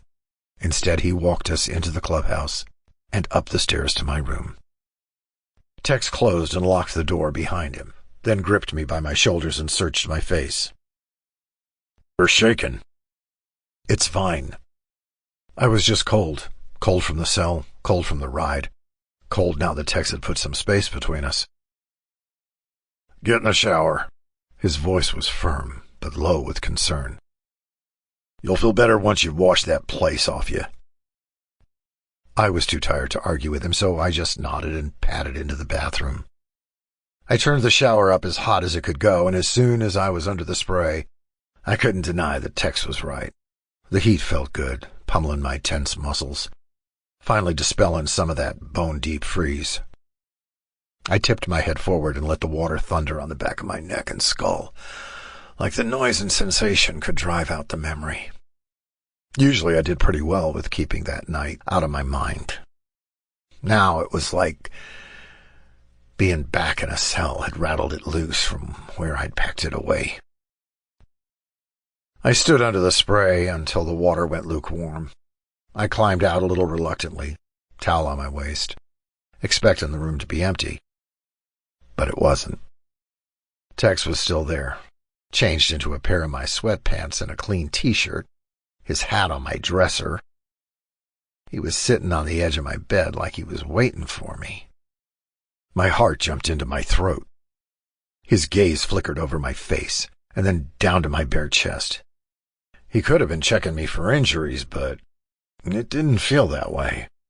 It felt heated, like he'd never seen me shirtless before. A slight flush rose high in my cheeks when he caught me noticing. His pale skin always betrayed his emotions. I kept my hand on the towel at my waist, but let it fall a little lower. Tex's gaze immediately landed on the newly revealed skin of my hip. I'd spent so many years, so much energy getting a grip on my feelings for Tex, but when he looked at me like that, something dangerous flared in my chest, something that made me wonder, what if? What if I wasn't the only one who changed in these 3 years apart? What if we both wanted something a little different from each other now that we were together again? Then he threw a pair of sweatpants at my head. The normalcy of it made me smile, just a little, with a familiar soft disappointment lingering underneath. I tugged the pants on under my towel and then sat on the bed next to Tex, tipping backwards so I was flat on my back with my feet on the floor. I felt a little better after the shower, a little more like myself, but I was exhausted and wired at the same time. Tex leaned back a little too, propping himself up on his forearms. "You all right?" "Better," I said. "Come on," Tex said. "How are you really? What happened?" I chewed on my lower lip. "You can talk to me, you know." Tex's voice was quiet. "Like we used to. I'm not gonna judge you or anything. It's just you and me." There it was, my heart in my throat again. I had to close my eyes. That was how it used to be. Late nights in our shared room on the ranch, lights out, murmuring to each other from the bunks. I took a breath. I thought it was over. "What do you mean?" "The job, the club, this life, all of it. I thought I'd fucked up again somehow. Trying to do the right thing. That they'd throw me right back into San Quentin." I swallowed hard, biting back tears. Fucking scary. "You're not going back," Tex said, hard, like he could threaten the world into making that true. "Because I thought I was doing the right thing back then," I said. "On that night." Tex looked at me, his green eyes serious. "The night of the robbery?" I hummed in the affirmative. I hadn't known it was a robbery at the time. We'd been with the club 5 years at that point, but I still felt like a rookie a lot of the time, unsure of myself, unsteady on my feet. When 2 more established club members, Max and Brewster, asked me to come with them to the convenience store in a car, not on our bikes, I'd felt a twinge of uncertainty, like something wasn't quite right, but I'd pushed it down, pushed it aside. What was wrong with taking a car every now and then? "I just did what Brewster wanted me to," I said. "No questions asked. I wanted so badly to be accepted by everyone. I wanted to be liked at the expense of everything else." When we'd arrived at the convenience store, the guys had told me to stay in the car and keep it running. I should have bailed then. My gut had been screaming at me to do just that. They'd been shifty and antsy and quiet the entire ride over, and nothing good ever happened when you were told to keep the car running. But I put my trust in them instead of myself. Tex said nothing, just watched me, waiting for me to continue. I knew something was off, I admitted. I didn't trust myself. As I'd waited in the idling car, a sharp gunshot had shattered the silence of the night. Seconds after, Max and Brewster had rushed out and leapt into the car, laughing wildly. "Drive!" Max had barked, waving his gun for emphasis. "What the fuck's going on?" I'd asked, even as I peeled out into the street, tires squealing. "Fucker who ran the place wouldn't sell booze to us," Brewster had said with a snarl. Thought we'd teach him not to fuck with Hell's Anchor. Robbed the place. Shot him. He said it so casually. My blood had turned to ice. The memory was so powerful, suddenly vivid, like it had been crystallized from so long of being packed away. I closed my eyes at the sudden rush of anxiety and guilt that flooded me. I didn't think it'd be something like that, though, I said to Tex. You know, I didn't know what to do. It wasn't just a club matter. They'd killed someone, and I was part of it. I pressed the heel of my hands into my eyes. Like if I just pressed hard enough, built up enough pressure, I could change that. Tex wrapped his fingers around my wrist and carefully pulled one hand away from my eye. His green eyes were warm.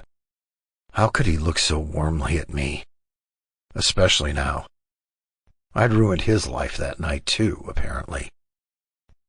You did the right thing, though, Tex said. After that, don't you remember?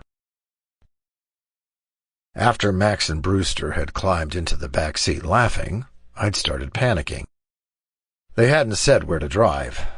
I couldn't go back to the clubhouse. Who would believe my word against theirs? They'd been members longer than me, and what if the police came knocking and implicated the whole club? Plus, I wanted them to pay for what they did, and not just in the eyes of the club. I'd been unable to stop imagining the man who ran the convenience store bleeding out on the tile. Had they killed him? I had no way to know at the time, but I did know that they'd used me. They'd known I'd blindly agree to be their getaway driver, no questions asked because I was a fucking pushover, and they'd expected me to go along with their plan. Instead, I'd driven us straight to the police station. No fucking around. If I went down with them, I deserved it for being stupid enough to find myself in that situation in the first place. I'd honked the horn outside the station, and a cop had rushed out to find me in the driver's seat, white-knuckling the steering wheel while Max had pressed the cold barrel of his handgun to my temple and screamed at me, spit flying into my face. After that, the memory's blurry. Shouting, handcuffs, getting shoved into a cold cell alone. The cops had given me one phone call, and I used it to call Ankh. I wish I could remember what he'd said on the phone. I'd been so fucking scared. All I could remember was the low, comforting way he'd spoken to me, and the muffled sounds of Priest asking questions behind him. And they'd shown up at the station. That was what mattered. No, it wasn't the right thing. I met Tex's eyes. The warmth of his fingers hooked around my wrist was grounding, keeping me tethered to reality, instead of losing myself fully in the memory. It was damage control. The right thing to do would have been to not let those assholes trick me into doing that job to begin with. I was so fucking stupid. So cowardly. Cowardly? Tex asked. You think turning yourself into the cops is cowardly? It was the only thing I could think to do, I said. A coward would have gone along with their plan, would have driven them wherever they wanted to go out of fear. A coward would have let him get away with it. I wanted to believe him. So badly I wanted to. But trying to do the right thing in that situation didn't change the fact I'd been a part of the attack to begin with. Hadn't changed the fact that it had landed me in prison. It had felt like hours in that cell before Ankh, Priest, and Tex had shown up at the station that night. Tex had looked like I'd never seen him. Wounded. He'd looked at me like seeing me behind bars hurt more than the first time he'd been thrown from a horse. I'd been sure I was about to be removed from the club, just like Max and Brewster were sure to be. I'd broken the code. I'd ruined my only shot at having a family. And from the expression on Tex's face, he'd known it. But instead, Ankh had nodded at me, his deep blue eyes shining with something that looked a little like pride. You did the right thing, Jazz, he'd said. We're not leaving you behind. After Ankh and Priest had left to talk to the police that night, Tex had lingered. He'd taken off his hat and leaned his forehead against the bars. I'd done the same, and even with the cold metal between us, I'd needed the closeness, needed to know I wasn't alone. Now, in my bedroom, Tex ran his thumb over the pulse point in my wrist, reminding me of the exact same thing. Remember what I said on the stand? I took a slow, deep breath. Yes, of course I do. The club had dipped into its coffers and gotten me a lawyer. The convenience store owner had died from his wounds, so I'd been tried not just in a robbery, but as an accessory to murder. I'd pleaded innocent on my lawyer's recommendation, arguing that I hadn't known about Max and Brewster's plot. Tex had gone on the stand as a character witness. He'd talked for a long time on the stand. He talked about our time together on the ranch, our time on the road, and how we'd both found a place to call home in Hell's Anchor. He told the judge that I was kind and loyal and just trying to carve out a space for myself in the world. And he'd acknowledged that I craved approval, sometimes to my own detriment. Tex had argued that it was my actions that led to the imprisonment of Max and Brewster. I was the one who'd driven them to the station, after all. The judge had been convinced. He'd only sentenced me to 3 years, while Max and Brewster were in for life. I'd accepted the sentencing. It was more lenient than I expected or deserved. A man had died, and I'd been part of it. Those nightmares were worse than the nightmares about solitary. The nightmares where I'm just in the car, waiting to hear the gunshot, knowing it's coming, but unable to do anything to stop it. I closed my eyes hard, willing the memory away, and then opened them again, meeting Tex's gaze. "If you hadn't gone on the stand," I said, and to my embarrassment my voice sounded choked, "I'd probably still be locked up in there. I don't know if I ever thanked you for that." "You don't have to thank me." Tex lay back on the bed, so we were lying side by side, perpendicular to the length of the mattress, our feet on the floor. "I was just telling the truth." I stood up suddenly, crossing the bedroom. The memory was too close to the surface, and Tex was too close to my body. I stepped into the bathroom, leaving the door open, and turning the sink on, running my face under the cool water, because I was way too close to tears. I felt like I was being dragged toward the edge of a cliff, and I had to claw my way back before I did something crazy like kiss Tex on the stupid, concerned, downturned corner of his mouth. I heard Tex sit back up, and I was simultaneously grateful and regretful that I couldn't act on my insane impulse. "I mean it," he said. "Those guys might have gotten away if you hadn't done that." The store owner still died. I swallowed hard. My own lack of judgment had helped them kill someone. "That's not your fault. If you hadn't agreed to drive them, they would have just found someone else. You didn't know," Tex said fiercely. "You did more than enough. You brought them to justice, and you paid for it, too." I sighed and toweled the water off my face before stepping back into the bedroom. "Come on," Tex said. "It's almost 3 a.m. You need to sleep." "So do you," I said. Tex stretched out on the bed and then patted the space next to him. "Yeah, I know. I'm staying here tonight." I froze in the center of the room. "What? You don't need to do that." It was awful. Awful in how bad I wanted it. We hadn't shared a bed since we joined Hell's Anchor 8 years ago, and before that, when we did, it was out of necessity. Crowded foster homes and then shitty motels or campsites. Never just because. "I know," Tex said. "I also know you're going to have nightmares." He raised his eyebrows like he was daring me to argue otherwise. I stared at my feet. How did he know? "I hear at night sometimes," Tex said, softer now, as if he could read my mind. "Tossing and turning. Sometimes it sounds like you're hurt, and you wake up and pace around for a while."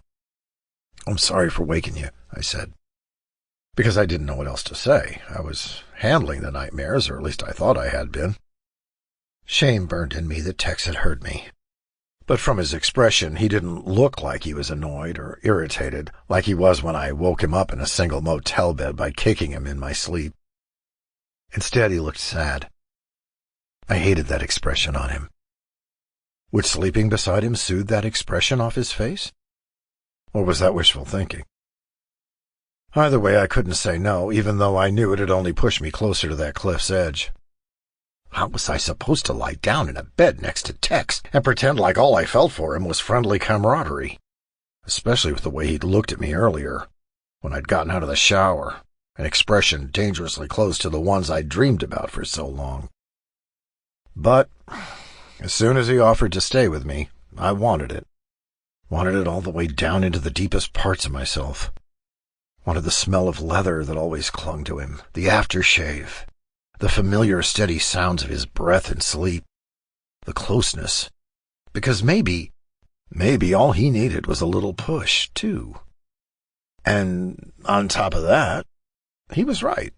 There was no way I'd sleep comfortably without him.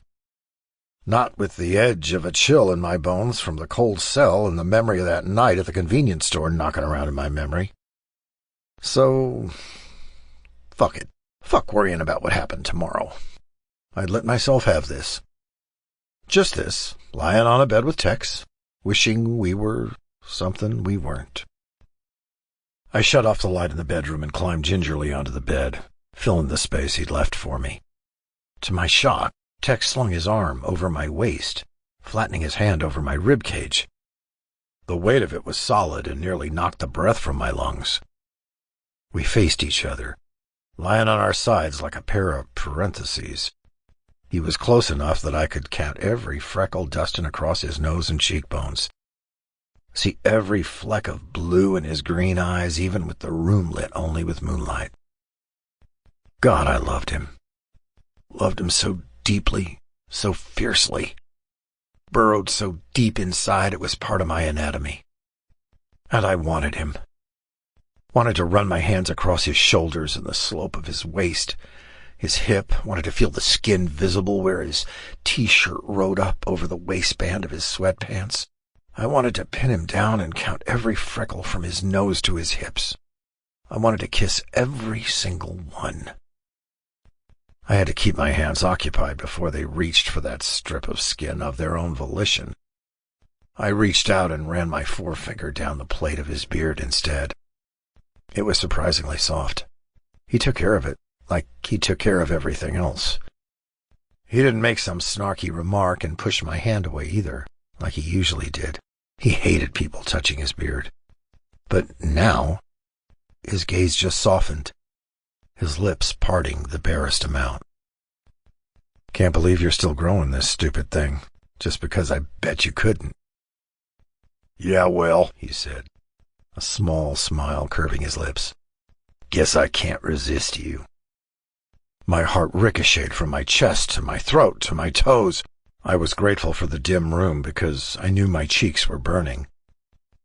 My forefinger lingered at the end of his red beard, the strands soft against the pad of it.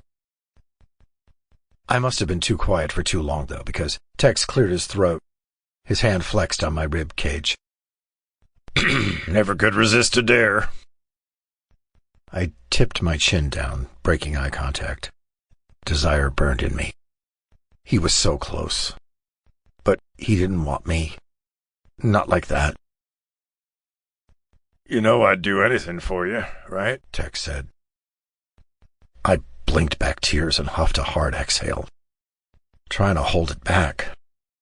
Tex's palm circled gently on my skin, soothingly, and that only made me harder. You're not going back in there, he said. I'd break you out myself if I had to. We'd go on the run, ride to Tijuana. It'd be fun. My sob became a laugh, a little broke in the middle, but a laugh nonetheless. I rubbed roughly at my eyes. I know, I'd do the same, in a heartbeat. Tex's eyes softened. Get some sleep, Jazz. Something inside me was beginning to shake and splinter, and I knew I wouldn't be able to keep up the charade for long. It all felt different. His hand on my side, his voice in my ear, his green eyes watching me.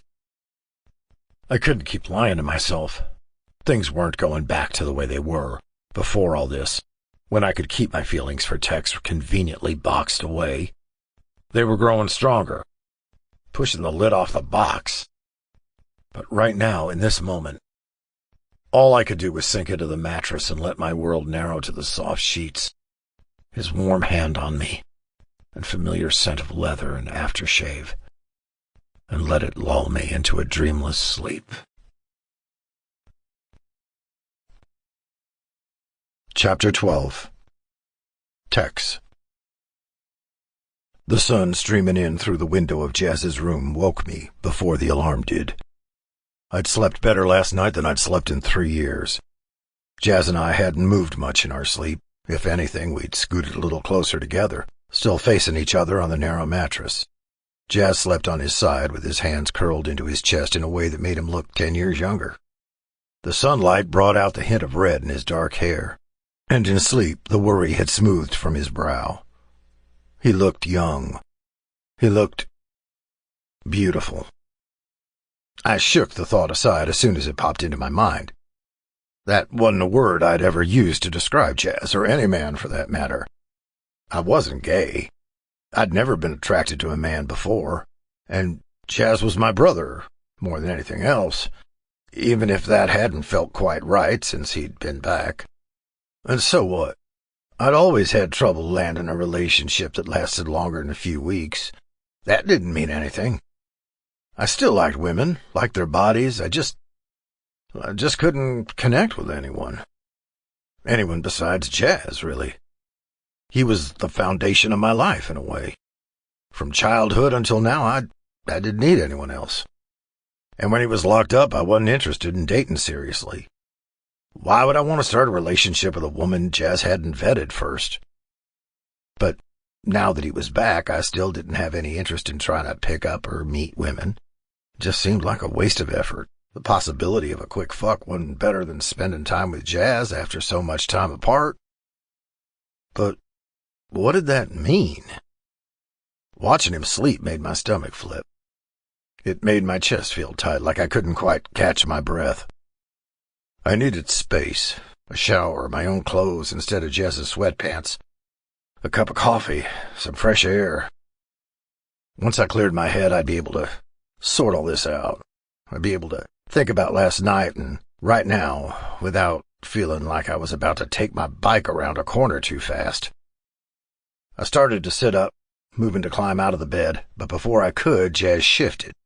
He reached for me, catching my forearm in his hand. "Clint," he muttered, breathy and low with sleep, his eyes still closed. 5 more minutes. Maybe it was hearing my real name instead of my club tag, or maybe it was how open and soft he sounded, but something kept me from pulling out of his grasp. I settled back down onto the mattress next to him.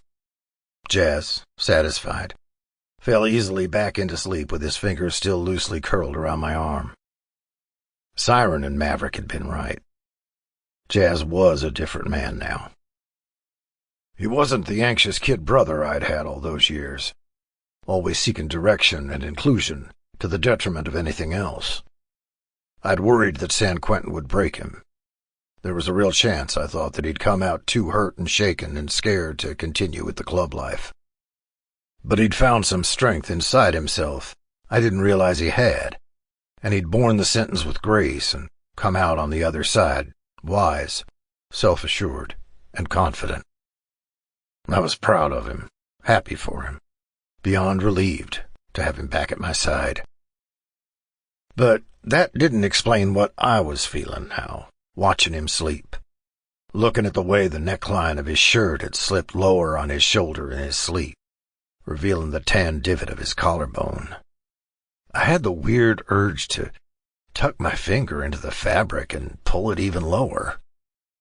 And his arms, they were so big now, broad around the bicep and defined in the forearms. His back was broader now, too, which made the taper of his waist look narrower, and then the rise of his hip, and heat sparked in me, low in my gut, looking at him. I wanted to reach out and touch him, slide my hands over his side and back, push his shirt up and see the lion tattoo roaring at me. What the fuck? This was so absolutely inappropriate.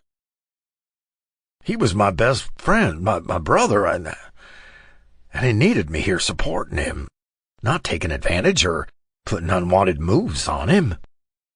This was just a perfect storm of bad circumstances.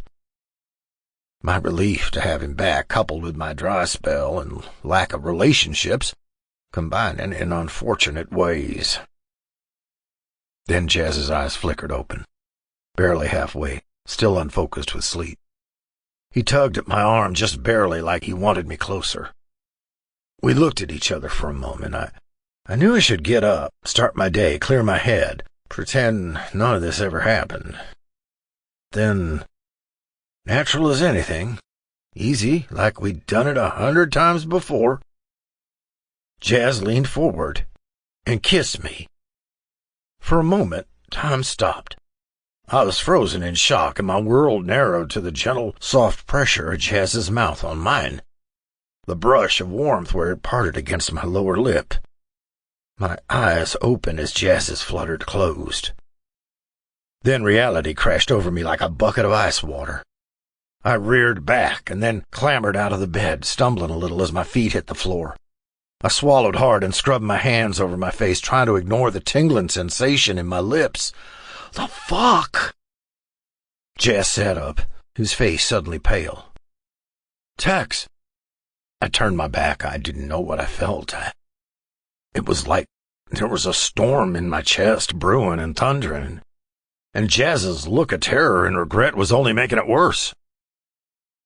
I can't, I gotta, this isn't, wait, he said. Tex, just...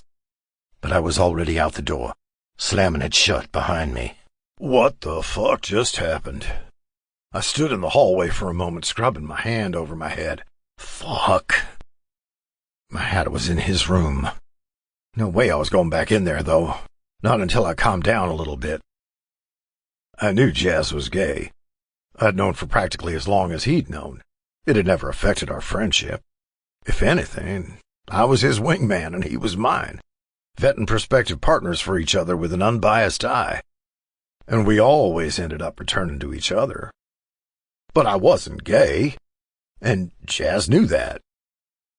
So, why did he kiss me? And why did I let it linger? Why did I still feel it, prickling on my lips? Good, you're awake. Blade appeared in the hallway, already dressed with a mug of coffee in his hand. Seeing him there, just on the other side of that kiss, somehow didn't feel real. It's almost 9. We're riding to Junie to talk to the Liberty guys about reparations for the damage at Ballast. Suit up. He nodded at Jazz's door. Grab Jazz, too. A ride and then a serious job with Jazz felt close to impossible right now. I was already shocked and confused. But rather than deal with things between us now, I thought space would be easier. Better in the long run. So I grimaced and tugged Blade further away from Jazz's door. He's a little shaken up from last night. Getting booked got to his head a little bit. Can he be on duty in Elkin Lake while we're on the job? I asked. Blade frowned slightly. Didn't think of that. Makes sense, though. All right, I was going to have Coop stay, but I'll tell him he's on for the ride and Jazz is staying here. He sighed and glanced at Jazz's door. Is he all right? I nodded. Oh, just needs a little downtime. He'll be fine tomorrow. Hopefully. Hopefully we both would be. I dressed quickly in my room, pulling on my faded old Stetson as the final touch. Already it didn't feel right, despite 10 years of wear. Felt like it belonged to a Tex that didn't exist anymore. I itched to put on my new one, sitting in Jazz's room. But I'd have to wait to deal with it until after we dealt with the Liberty crew.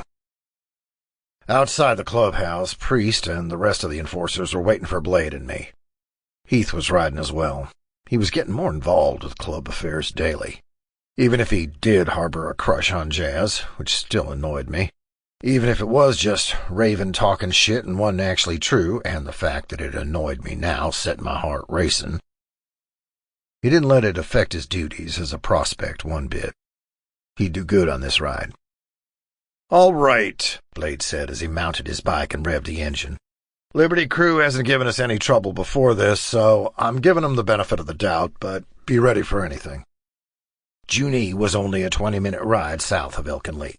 It was still technically within Hell's Anchor territory, but the Liberty crew was a small crew that had been around longer than Hell's Anchor, so we'd never asked them to give up their turf.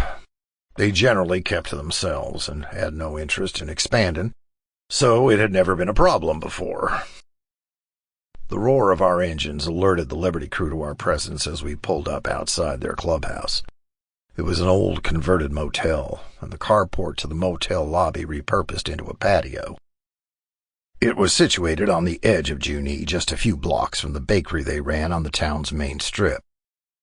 As we cut off our bikes and dismounted, the Liberty crew president, Mal, stepped onto the porch. His arms crossed over his broad chest. He was a tall, wide-shouldered man, not hugely muscular, but fit, functional. He was close to Priest's age, with dark skin, warm, dark eyes, and hardly any wrinkles besides crow's feet. His vice president, also his son, was close behind him. Dante was nearly a head taller than his father, and bulkier, too, with tattoos winding down his muscular body all the way from his neck to his fingers. "Blade," Mal said, casting a wary but curious look around at the enforcers. "To what do I owe the unexpected pleasure?" "We had a little visit at Ballast from a couple of your guys last night," Blade said. "You didn't get a call from the jail?" Mal and Dante exchanged a dark look. "Oh, can't say we did, but a couple of our guys did get back late last night. Very late." Mal stepped off the porch and into the small driveway. Dante followed behind. "What happened?" "Well, 3 of them came into Ballast looking for a fight," Blade said. "Threw some fists at a few of our enforcers. Cops got called." Mal sucked his teeth. "And we had to spend our evening at the jail getting our guys out. Self-defense for us. I expect your boys will have some charges to navigate." "It was bound to happen eventually," Mal groused. "You agree, Dante?" But Dante was apparently distracted. He was watching Heath curiously, as Heath tried to angle his body behind Priest like he could hide from Dante's gaze. "Dante," Mal repeated, eyebrows raised. "Right." Dante jerked his attention back to Blade. "Yeah, unfortunately, I'm not surprised to hear it. They've been blowing off their duties recently, drinking too much, causing trouble, and I thought I'd talk some sense into them, but apparently not. We'll deal with our members and pay for any damages to Ballast, of course." Mal sighed and shook his head, disappointed. "On behalf of the crew, I'm sorry I had to deal with this bullshit. Won't happen again." "Who's going to be doing the handling?" Blade asked. "Our VP." Mal nodded to Dante. Dante's eyes were already back on Heath. He cleared his throat and then met Blade's gaze steadily. "No doubt." For a moment they watched each other appraisingly, seriously, like they were both waiting for the other to back off. I shifted my weight on my feet a little. Did Blade not believe him? Were we about to have to tussle a little? Then Blade's face suddenly split into a grin. "Good," he said. "I'm sure you can handle it. Throw in a couple goodies from your bakery and we'll call it square. How's business?"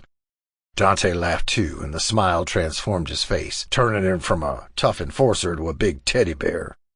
"Oh, going pretty well, I gotta say. Moving more into the cupcake sphere these days."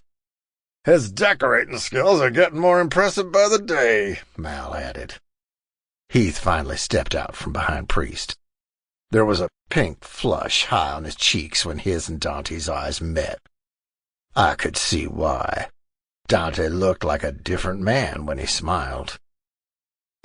Since when did I start noticing guys' smiles? "Glad to hear it," Blade said. "Listen, Mal, are those guys here?" One of them mentioned running into the Viper's Nest president. That's not something I can let go unremarked. Mal's expression darkened a little bit. Likely he wanted to deal with his members privately, but Blade wasn't going to let them off the hook so easily. Tension simmered between them for a moment, an unspoken conversation between presidents. Mal glanced at Priest, Priest met his gaze unflinchingly, but tilted his chin down slightly in a nod of respect.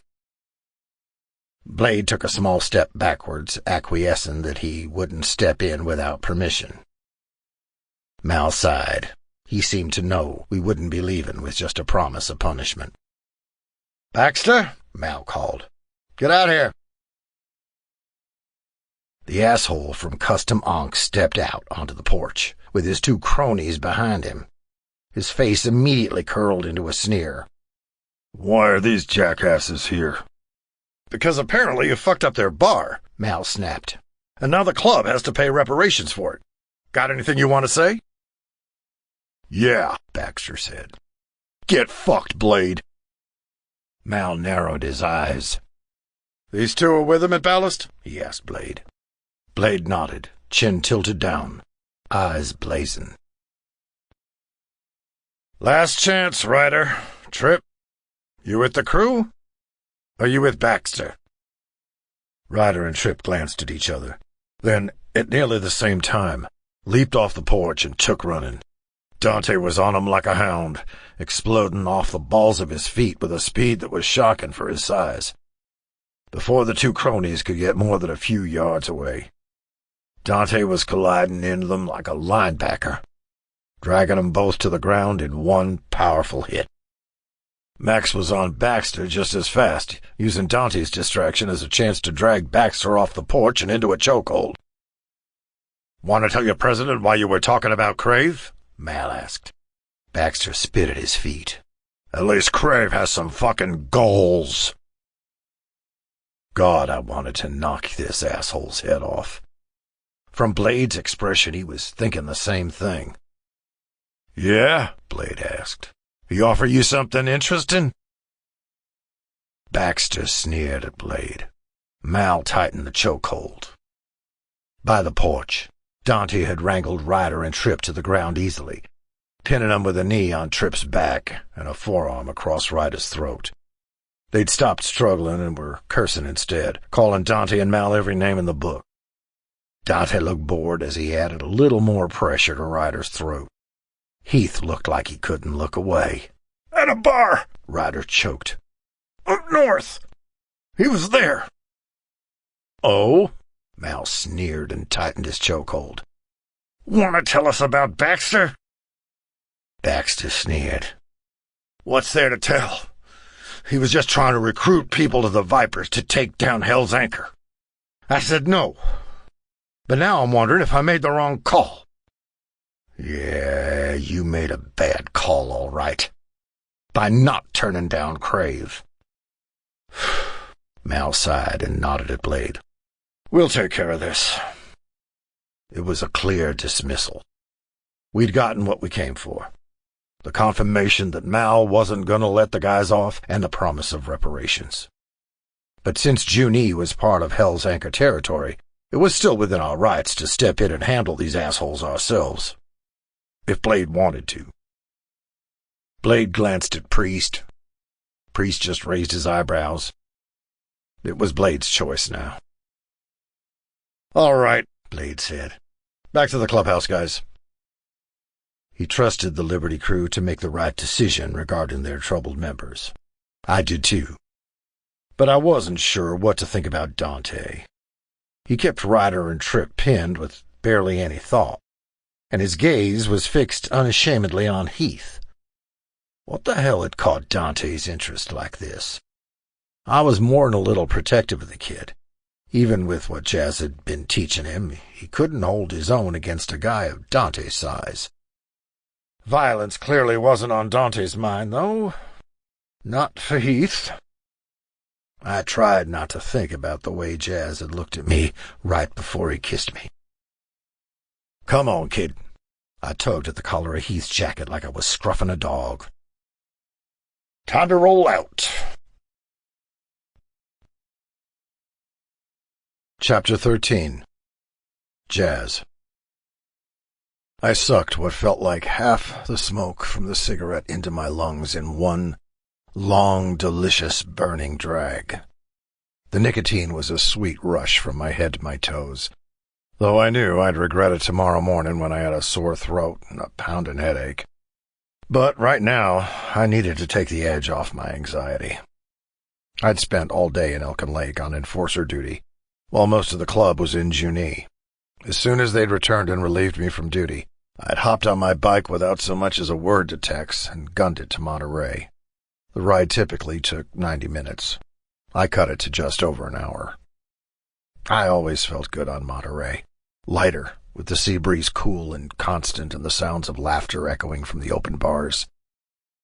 It didn't hurt that it had a kick-ass gay bar either. As long as I could keep my memory from circling back to the last time I was there, with Tex and his thoughtfulness and passion and ocean water dripping down his body, I could really enjoy it. I ground my cigarette butt out under my heel and then shouldered my way into the crowded darkness of Stallions. The club inside was just as I remembered.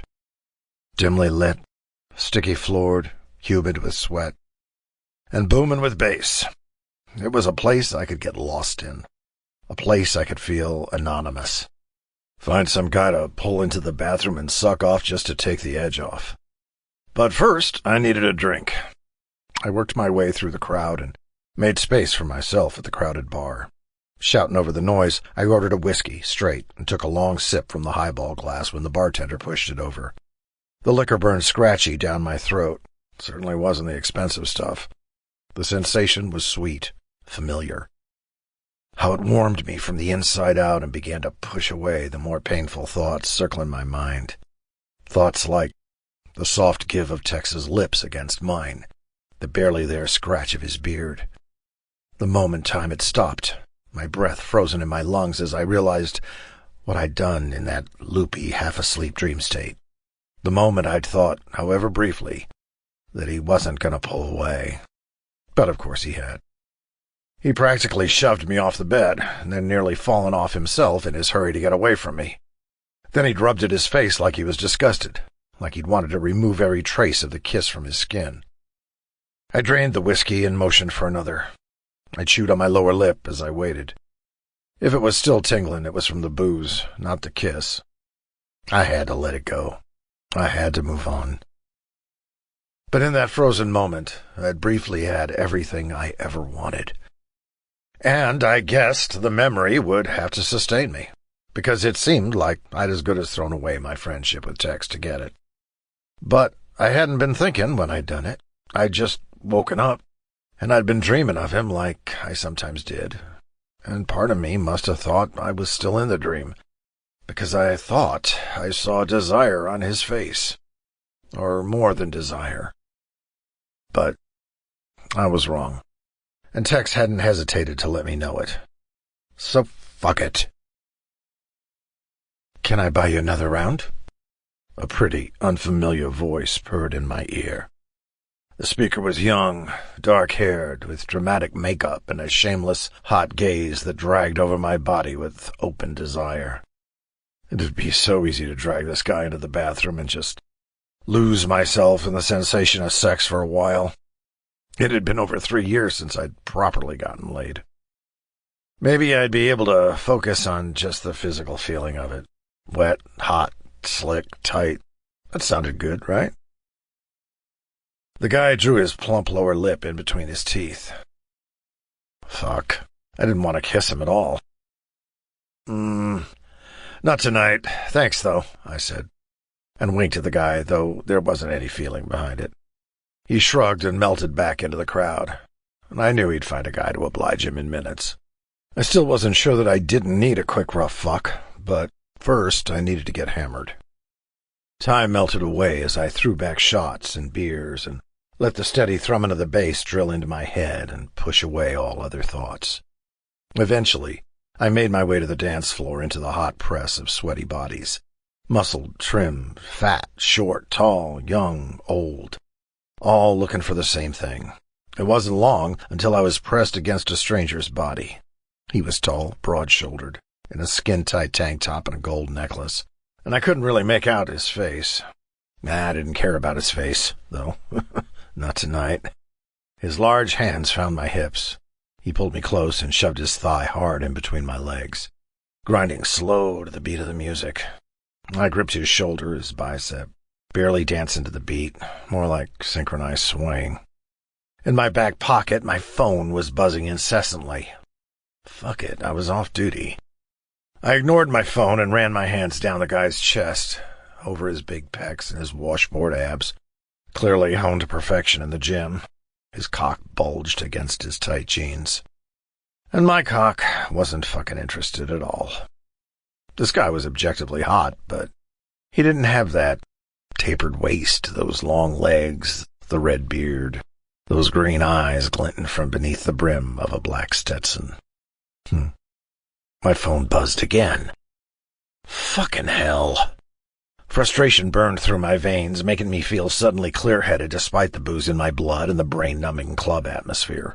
I disentangled myself from my dance partner. He wasn't too concerned, as those big hands quickly found someone else, and pushed my way out of the crowd to the front door. I just needed some fresh air. Outside, the narrow streets of Monterey were bustling despite the late hour. People stumbled in and out of the bars, laughing and knocking into each other. The night air was crisp now, and my sweat raised goosebumps on my skin. I leaned back against the brick exterior of Stallions in the narrow alley around the corner from the front door. In my pocket, my phone buzzed again. I muttered a curse to myself. Who the fuck needed me so badly that they were still calling me in the middle of the night? I fished the phone out of my pocket. It was Tex's name on the caller ID. Why the fuck was he calling me? What else was there to say? He knew how I felt about him, and he didn't reciprocate. Was disgusted by it. What else was there to say? Why couldn't he just leave me alone? Couldn't I get just one fucking night to get drunk and maybe eventually pick someone up without having to think about Tex? In a sudden fit of frustration, I chucked my phone deep into the darkness of the alley. Like that'd somehow get Tex to leave me alone, or undo what I'd done this morning. Immediately I regretted it.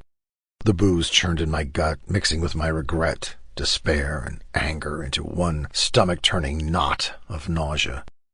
I was behaving like a fucking teenager again. Hell's Anchor had given me a second chance to be an enforcer, and that phone was my only way of communicating with them when I was off duty and out of town. Just because I was angry with myself didn't mean I could just throw my phone away and pretend that that would solve my problems. With a heavy sigh, I pushed myself off the wall and started to pick my way into the darkness of the alley, scanning the ground for my phone. Ugh. I really had a good arm, even when I was drunk. I was almost all the way down the alley, back by the dumpsters near in the parking lot, and still hadn't found my phone. Noise from Stallion's fenced-in backyard filtered through the air, but the gravel parking lot was nearly empty. Hopefully I hadn't chucked it into one of these rancid dumpsters by accident. "This what you're looking for?" a familiar, cold, sneering voice asked. One I hadn't heard in more than 3 years, but one I remembered well. Even before Ankh's death, before San Quentin, the Vipers had been a thorn in Hell's Anchor's side. The disgust that shot through me straightened my spine like a physical blow. Crave stepped out of the shadows, emerging from the edge of the parking lot, sallow-skinned and a little wild-eyed. He tossed my cell phone casually from hand to hand. It was ringing again. Crave glanced at the screen and almost laughed. "Still attached at the hip to the ginger, huh?" I gritted my teeth. I was still buzzing with alcohol, unarmed, and now without a way to communicate to the other enforcers. Fuck. Would I ever stop fucking up my life by not thinking things through? Crave laughed. Couldn't believe my luck when I saw you lurking outside this shithole. Should have known you'd be right back to your old haunts, though. You Hell's Anchor guys are all the same. I crossed my arms over my chest and still said nothing. All I could think about was the look on Tex's face when he found out this happened. He'd be so fucking ashamed. He'd think I hadn't changed at all. And maybe I hadn't. If I'd been out of the joint for barely a blink of an eye and I was already eye to eye with Crave. God, how could I have fucked up my friendship so badly with Tex? How would I be able to explain this to him? Oh, I was just hanging out in Monterey by myself because I was too angsty about you rejecting me after I fucked up and kissed you to stay at the clubhouse. And I happened to stumble into Crave without a weapon, backup, or even my goddamn phone. What kind of fucking bullshit enforcer was I? What kind of friend? And how was I going to get myself out of this? You just got out of the joint, Crave said with a grin. I've got a proposition for you. If I learned anything in the joint, it was this. If an enemy offered you a deal, listen to it. Even if you already knew you'd turn it down, you'd gain a little bit of insight. And in places like San Quentin, sometimes that little bit of information could save your life. I looked down my nose at Crave. All right. I'm listening.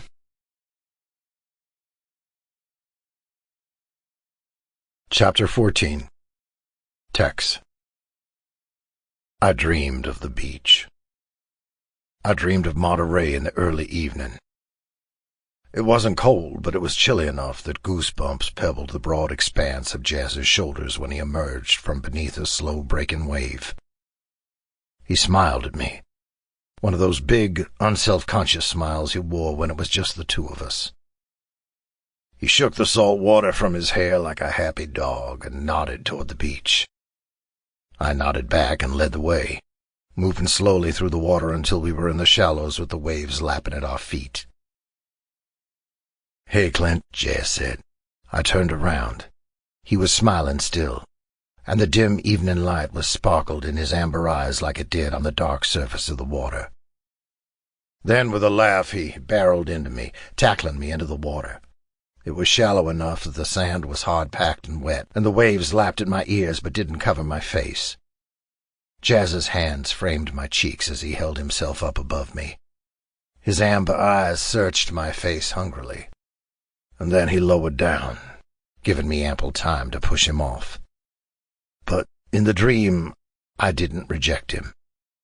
I reached for him instead, looping my arms around his neck and pulling him down so his chest crashed against mine, and we fell into a kiss that was half a smile.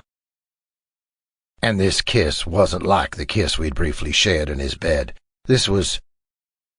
It was different. It was hot and searching and masculine. Even in the dream, it wasn't like the kisses I'd shared with women. It was overwhelming and sharp and teeth and his tongue pressing deep into my mouth. And his body under my hands was slick with seawater and sweat, hard with muscle, and I pulled him flush against me and dug my fingers into his back like I could feel the lines of the lion tattoo if I just focused hard enough. He growled into my mouth, a possessive sound that thrilled me, and rolled his hips against mine. And he was hard. Those yellow trunks didn't leave much to the imagination. It was hot against me even through the wet fabric as he rolled his hips expertly. And the explosive pleasure of it left me shocked and panting for breath, pliant under him. And then I jolted awake to the incessant screech of my alarm.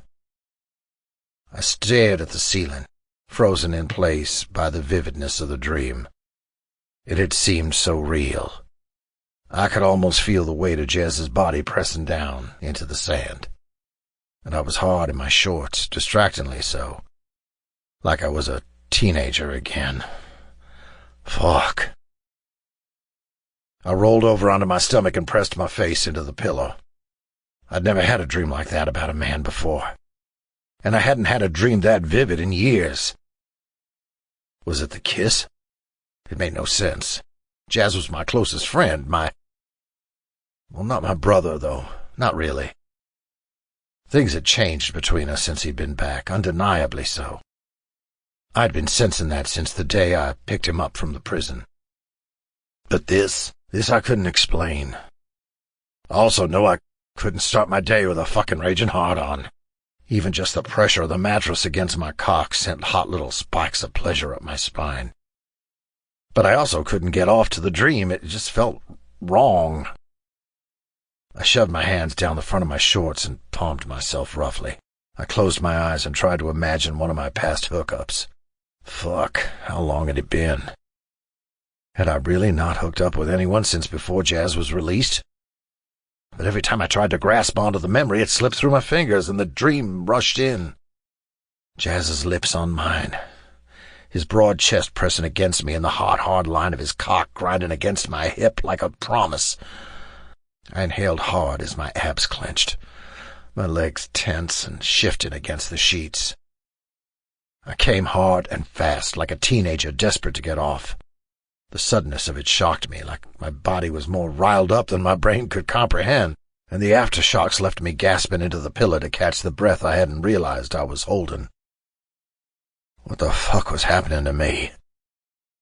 I climbed out of bed and took a long, hot shower, like I could wash away the dream and what it might mean.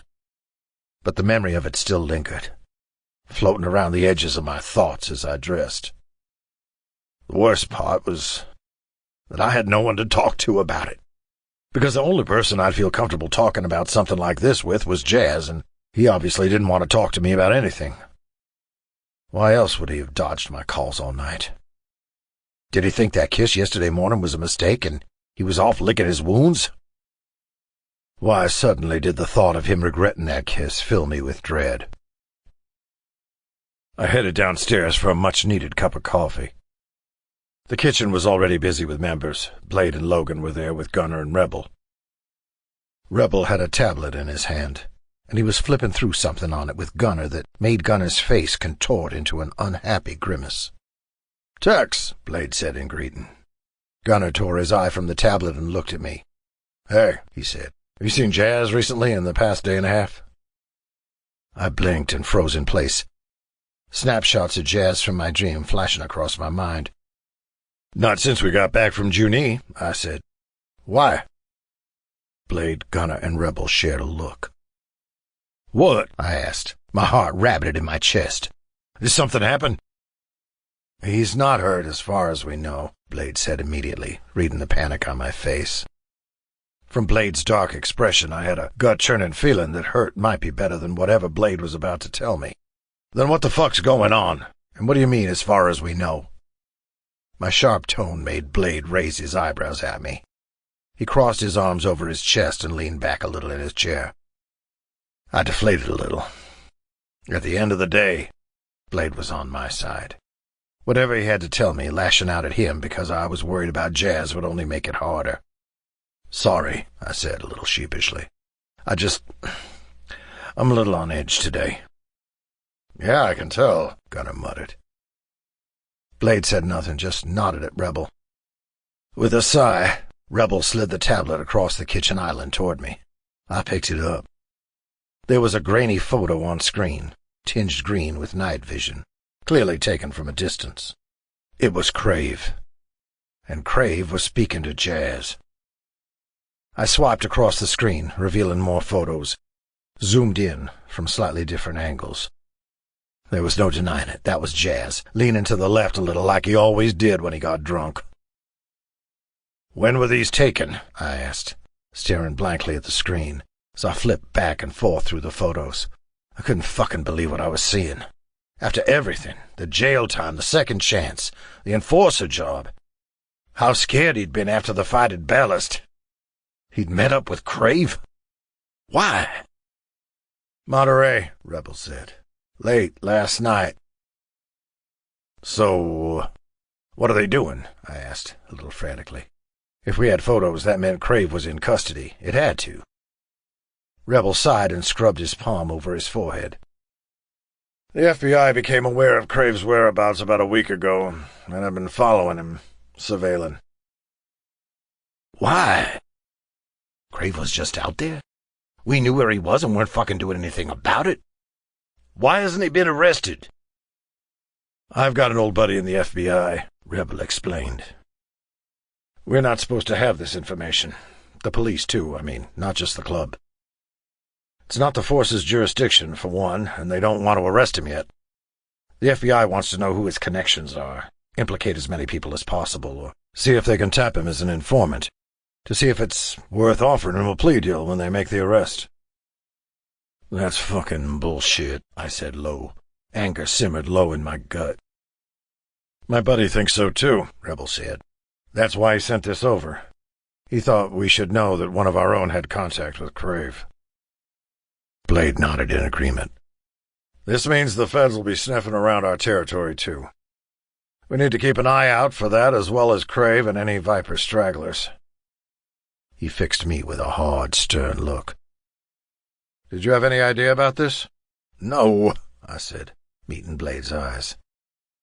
I hated that he even had to ask. But he did. Of course he did. He knew how close we were. He knew how badly I wanted to keep Jazz out of the joint, in the club. And he knew that if Jazz had told anybody about this, he'd have told me. All right. Blade sighed and leaned his elbows on the kitchen island. Relief swept over me. At least he didn't hesitate to believe me. You know how this looks, right? Gunner asked. I grimaced, nodding. You don't have any hunches? Logan asked. Any reason he might have to meet with Crave? Did he know any Vipers in San Quentin? Unfinished business? He would have told me, I said. Right? He would have mentioned it if he owed a debt to the Vipers for some reason. The only time he'd talked about other gangs in San Quentin was in reference to being targeted. How he'd had to keep his guard up. He wouldn't try to make deals with them. If he had, well, I'd have to recalibrate who I thought he was. Again. And I couldn't face that right now. I want to agree with you, Gunner said. But being locked up changes you. There might be shit he had to do to survive that he wasn't ready to talk about. If he was making deals with the Vipers, we need to know about it. Before he starts heading down a bad path again, getting pulled into other people's schemes. He's stronger than that now. I didn't sound convincing even to my own ears. I'd thought he was stronger than that, but now with these pictures in my hand, I wasn't so sure. I'm giving you one chance, Blade said. Find him, and figure out what's going on. If you can't deal with him, I will. It wasn't a threat, it was a fact. Blade wasn't going to risk the safety of the club. I nodded, trying to push down the nausea roiling in my stomach. I wanted to believe that Jazz wouldn't do this. He wouldn't go behind the club's back and try to make a deal with the man who'd done so much wrong to us. I glanced at Logan. He was pale-faced, shoulders hunched, looking like he hadn't slept all night. The nausea worsened. It wasn't just the safety of the club at stake. If Jazz was talking to Crave and somehow gave him an in for the club, he'd come for his sons first. Rebel, who'd betrayed him to the police, and Logan, who defected to Hell's Anchor. I gripped the tablet hard. I'll figure it out. Do it quickly, Blade said.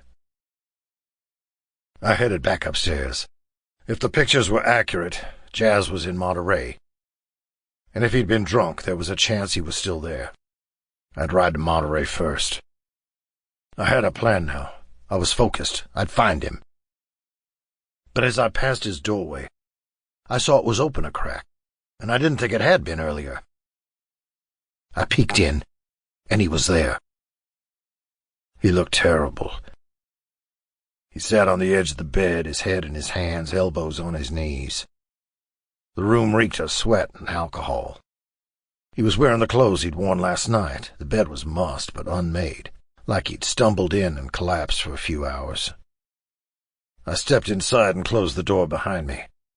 Anger boiled inside of me, anger and disappointment, and under all of it, fear. Fear that he'd fucked up too badly this time. They'd have to come clean about having Viper connections, and he'd be booted from the club. If I had to choose between the club that saved me and Jazz, the foundation of my life, who betrayed the club, I didn't know what I would choose. Where were you last night? I asked sharply, as I leaned against the door with the tablet in my hand. What the fuck's going on? Jazz finally looked up. His eyes were dull and red-rimmed. He'd clearly been drinking a lot last night. He swallowed hard, then carded his hand through his hair. The Jazz from my dream, wet-haired, smiling, bright-eyed, flashed vividly in my mind's eye. I wanted to see that Jazz, not this one, who looked so exhausted and hurt. "I shouldn't have done that," Jazz muttered. "The kiss, it was a total violation. I'm—" "Not that," I barked. "That's not what I'm here to talk about. We're not talking about that." Jazz's expression darkened, and he stood up suddenly. "What if I want to talk about it? I shouldn't have done it, but it's not all about you. You don't get to just shut me down like that. Let's fucking talk about it." It's like he wanted to see me squirm. I was so frustrated and angry with him, and if we were going to talk about it, it definitely wasn't going to be right now. Was he trying to distract me? What right did he have to push me like this? He's the one who got drunk and met up with fucking Crave, of all people, while ignoring my calls. Club business came first. He'd said that himself. Our personal business was second to the safety of the club, and that's what I was here to figure out. "I'm not gay," I sneered. "Never have been, never will be. It's not the big fucking deal you're making it out to be." Jazz looked like he'd been slapped. He took a step backward, just like being close to me was painful. I ignored the way my heart lurched and held up the tablet. "This is what I'm here to talk about." Jazz looked like he wanted to argue back, but first he cut his gaze down to the tablet. Then his expression turned terrifyingly blank. He reached out and flipped through the photos. No reaction. The silence hung heavy between us. I waited for him to have some sort of explanation, some story that would explain all of this, because there had to be a reason. He couldn't be lying about this. Not the Jazz I knew.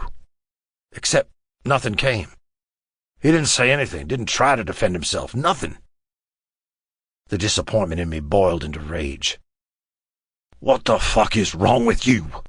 I know you don't want to go back to San Quentin, but you're sure as hell not acting like it if this is what you do the second my back is turned." Jazz winced. I hated that I'd produced that reaction in him, but part of me also wanted to shove him, shake him, anything to get him to fucking react, to say something. But no matter how long I waited, he said nothing.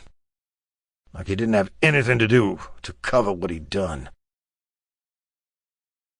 "How could you betray the club like this?" I asked.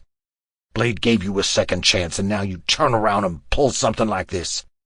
I thought you changed, but apparently not enough." Finally, Jazz's eyes blazed with anger.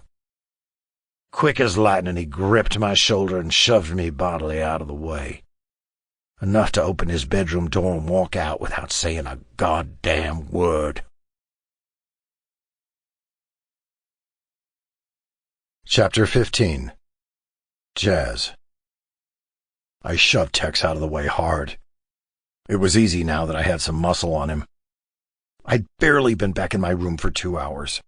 I'd ridden back to Elkin Lake early in the morning, sober but with a hangover from hell. Luckily, I'd arrived back before the rest of the club had woken up. All I'd wanted was a little bit of time to myself to catch up on sleep, figure out what to do about my spontaneous meeting with Crave. And then Tex barged in, guns blazing.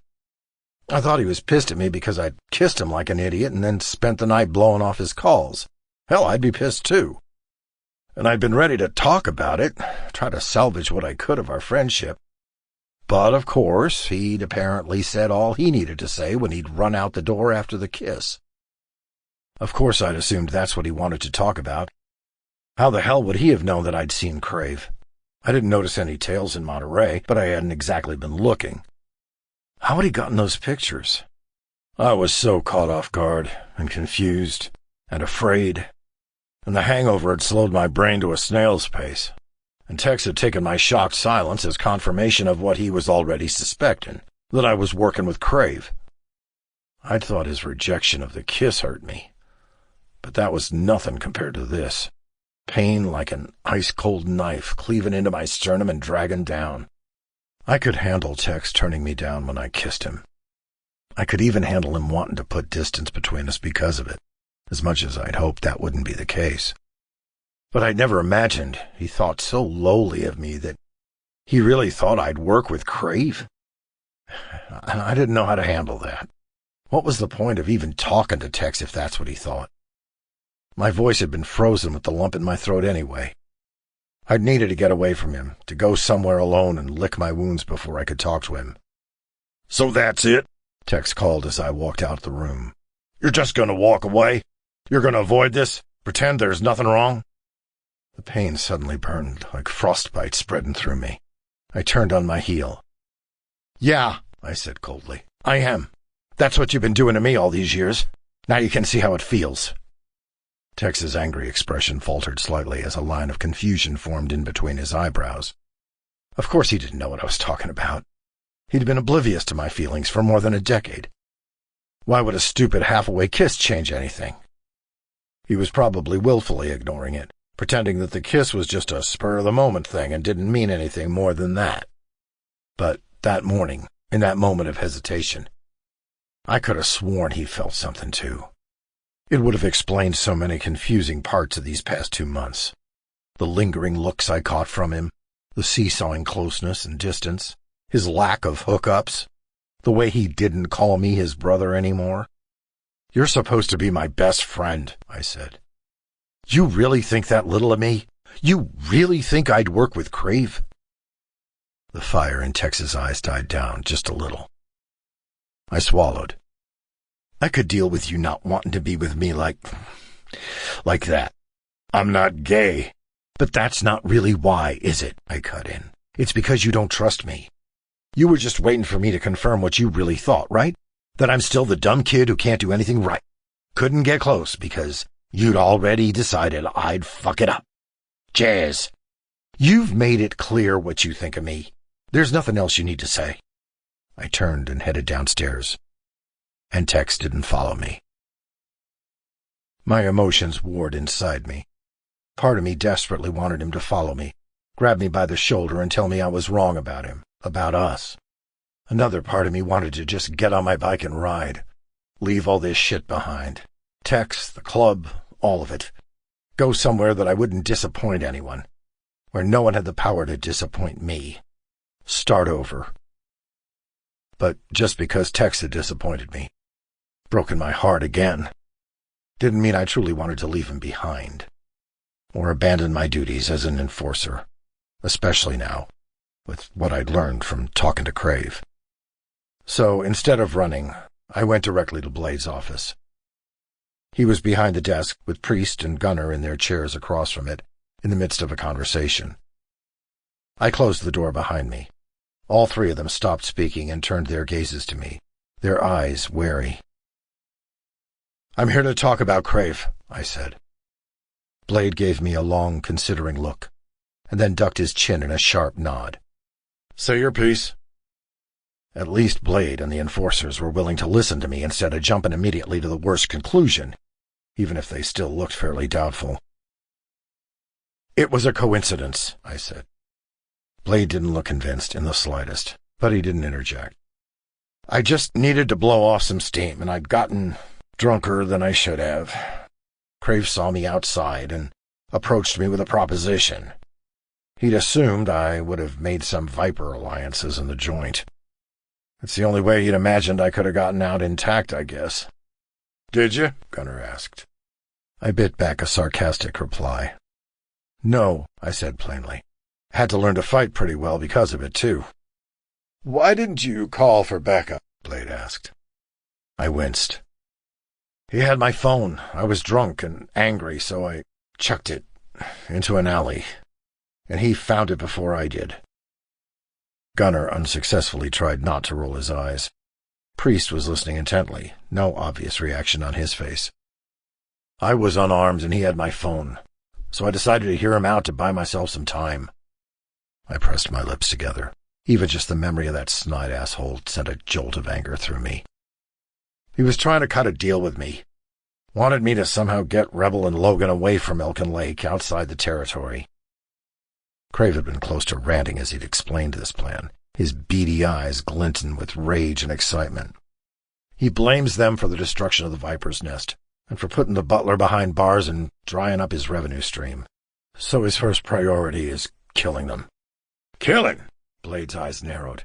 His shoulders stiffened. He was clearly moments away from getting up and finding Logan and not letting him out of his sight until this was all sorted out. Both his sons? I nodded. Yeah. Then after that he told me he was coming for you, Blade. Gunnar scoffed. Doesn't surprise me, Priest said. He wanted this territory for as long as we've had it. He thinks if he takes you out, he'll be able to take over the club, I said. Gunnar scoffed again. Like a coup? Him and what army? I know, I said. It doesn't make sense. He's obviously not thinking clearly. But he's fixated on Rebel and Logan right now. And I think the extent of his obsession makes him dangerous. I think you're right, Blade said. And it really was a coincidence? He just happened to be in Monterey when you were there? Well, it makes sense, Priest said. Monterey's close enough to Elkin Lake that he can start to put out feelers, but there's hardly any club activity there. Why were you there? Blade asked. You left right as soon as you were relieved from your shift. I shrugged. No point lying. The nightlife, I said. Better chance for me to pick up someone there than at Ballast or Club Rage. Blade and Gunnar shared a look, but whatever silent conversation they were having I couldn't understand. Then Blade nodded. We need to let Rebel know about Crave's plans so he can relay it to his contact in the FBI. Then we'll go from there. But I'm not going to withhold club justice while waiting on the feds if we get the opportunity. Crave's expecting to hear from me, I said, for an update on how I'm planning to get Rebel and Logan away from Elkin Lake. Blade nodded. We'll give the feds a day or two. Until then, I want you to stay close to Elkin Lake. If Crave tries to get in touch with you again, I want the club to be nearby. Doing what exactly, I wondered. Enforcing? Perimeter runs? Or would I be stuck in the clubhouse or the shop trying to avoid Tex? I cringed at the thought. Blade must have seen the restlessness on my face. Listen, Heath is in class most of the day today, and he finishes up in the afternoon. Take a cage to the campus and escort him back. I don't want our prospects or members out alone if Crave is sniffing around our territory, especially the kid. I know you've been teaching him a few things, but I doubt he could hold his own against Crave. I nodded. Sir. I left Blade's office happy to have some direction, but I didn't actually feel any better. I glanced up the stairs toward the hall, but there was no sign of Tex, which was just as well. I needed some space. So I'd tune up my bike behind Ankhor Works, I figured, and then head to the community college campus to pick up Heath in one of the cages. If Tex didn't have my back, at least my president did. Unsurprisingly, the thought didn't bring me much solace.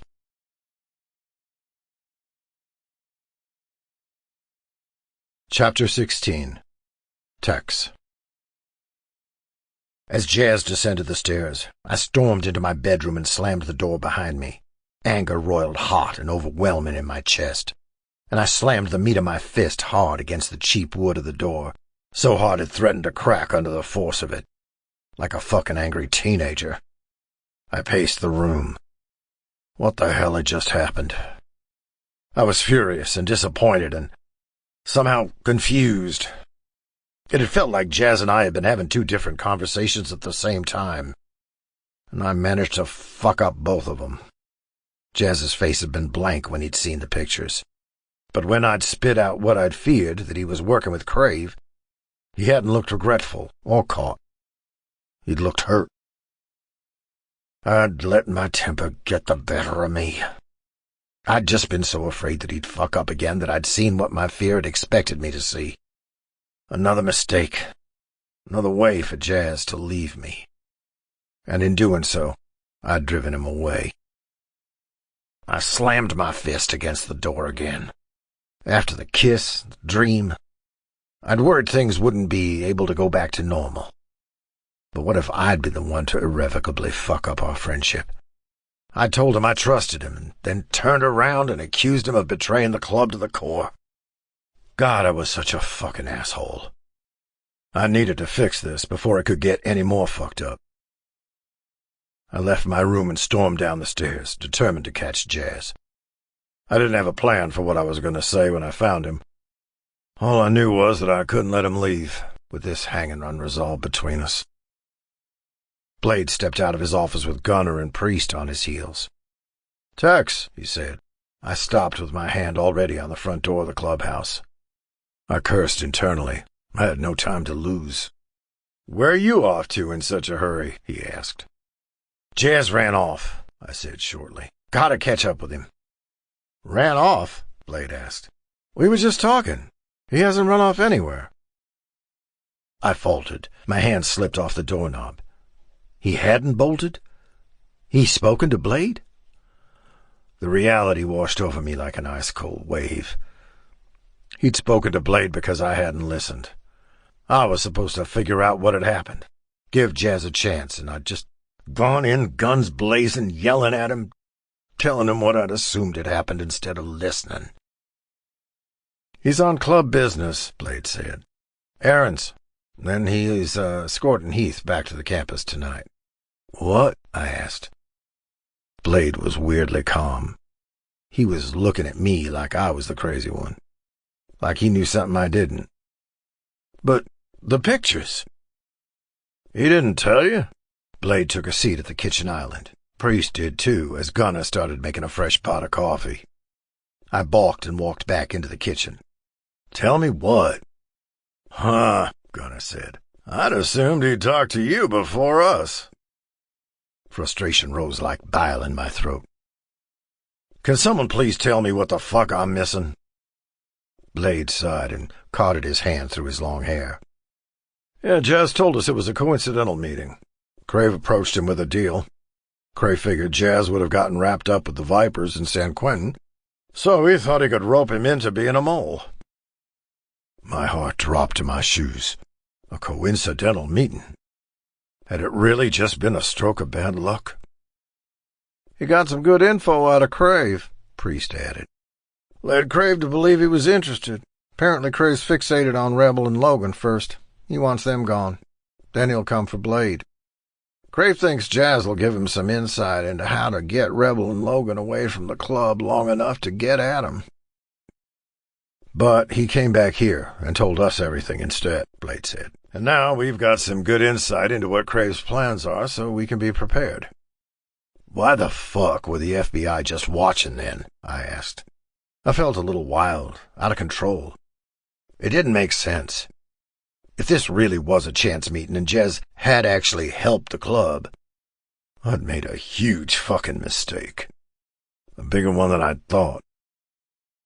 If they heard this plan, why haven't they arrested Crave? Gunner poured himself a fresh cup of coffee with a sneer. "Because they're dickheads." "They won't," Priest said. "Not until they have either concrete information that proves Crave's worth offering a plea deal, or until they're sick of waiting, and fuck knows when that'll be." I placed both palms flat on the kitchen island and dropped my head with a groan. How could I have been so fucking stupid? Of course Jazz hadn't betrayed us. My temper and my fear were a dangerous combination, and I'd let it get the better of me. Again. Seemed like Jazz wasn't the only one who got hung up repeating his mistakes. "He didn't tell you this?" Priest asked gently. "I didn't let him," I admitted. "I just ran my mouth." "Oh, shit," Gunner said. "What'd you do?" I swallowed. I didn't want them to know, but I couldn't lie, not about this. I had to make things right. I accused him of working with Crave. "Are you fucking serious?" Gunner's mouth dropped open in disbelief. "Just like that? Straight out of the gate?" Blade grimaced. "You didn't give him a chance to explain?" "Come on," I said. I knew I'd fucked up. They didn't have to rub it in. He just got out of the joint, and he has a track record of making bad decisions like this, going along with whoever asks anything of him. I was panicking. I thought he'd finally blown it and was going to get cut from the club. "Does he, though?" Priest asked. "What?" I glanced up. Priest was watching me, his dark blue eyes thoughtful as he rested his chin in his hand. "Does he have that track record? One of making bad decisions?" Yeah," I said. "It landed him in prison." He was tricked, Priest said. He put his trust in Max and Brewster, who were patched in, established members. He didn't have a reason not to trust him. Sure, maybe he used to be a little more yielding. That's not necessarily a bad quality. But he... Priest just raised his hand and stopped mid-sentence. When he realized what they'd done, he made sure they were brought to justice.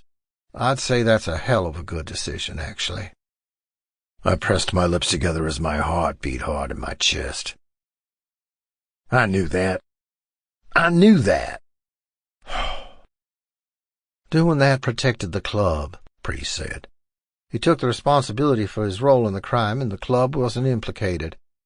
And he's doing that again now, putting himself in a risky position for the welfare of the club. I hadn't thought about it like that, but Priest was right.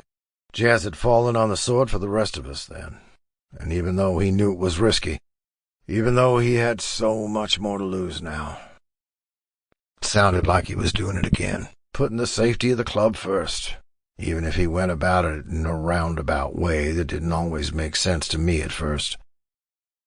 And now he's putting himself in the line of fire again, Priest said. Faking an agreement with Crave to bring us information. It's not an ideal situation. But I can't deny, I'm glad to know what Crave wants. I agree, Blade said. Now that we know his angle, we'll be better prepared for it. I was nauseous with regret now. Jazz was my closest friend. More than a friend, something deeper. And I'd spit in his face. Blade had trusted him when I didn't. The pained look on his face when I'd shoved the tablet toward him, when I'd accused him, was burned in my memory. But not just that expression.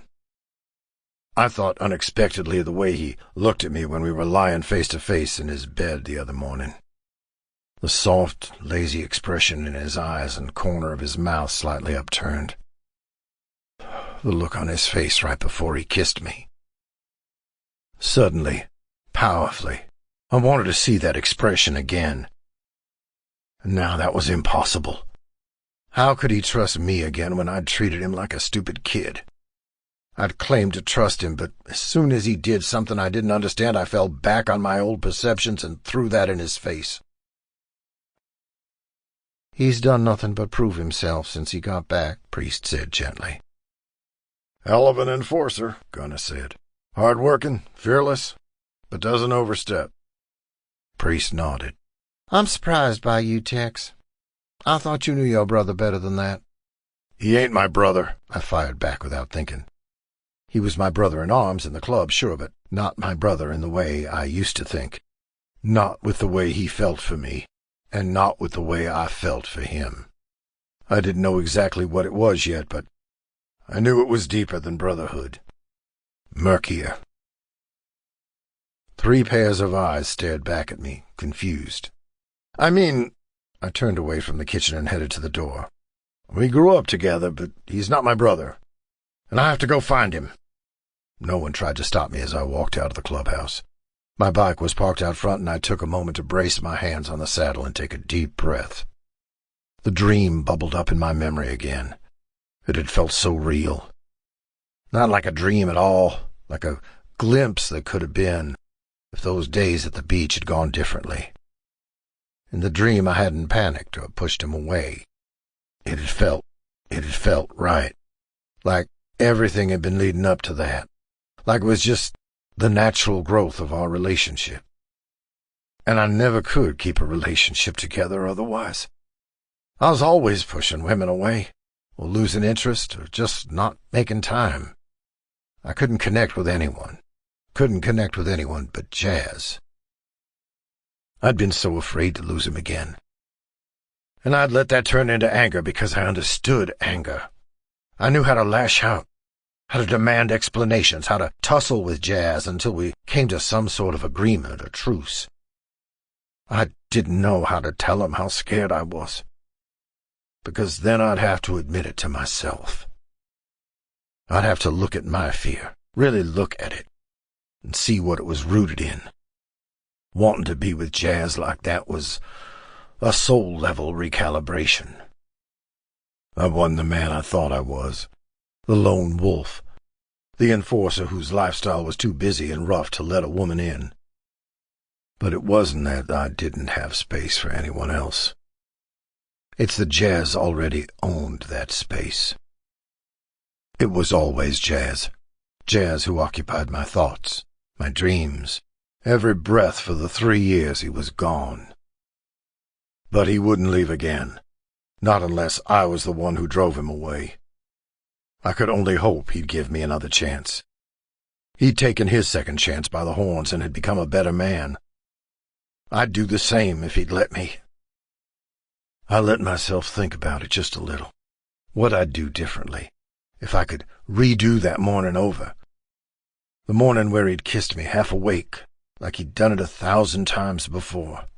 A little spark of anxiety shot through me at the thought. I thought I wanted him, but at the same time, what if this just made things more complicated? He knew what he wanted. I apparently didn't know a goddamn thing. Well, I did know one thing. I had to find him. I had to apologize, explain myself, or try to. Anything to make up for that awful wounded expression I'd made across his face. I swung my leg over my bike. As I revved the engine, another engine roared down the 2-lane highway, and a bike turned hard into the clubhouse's gravel lot. Rebel pulled his helmet off before his bike had even completely stopped. "Yo, Tex!" It always threw me a little bit to see Rebel in his police gear. The police shirt and navy pants contrasted with the worn leather of his club jacket. "Glad I caught you. Listen, did you get my message?"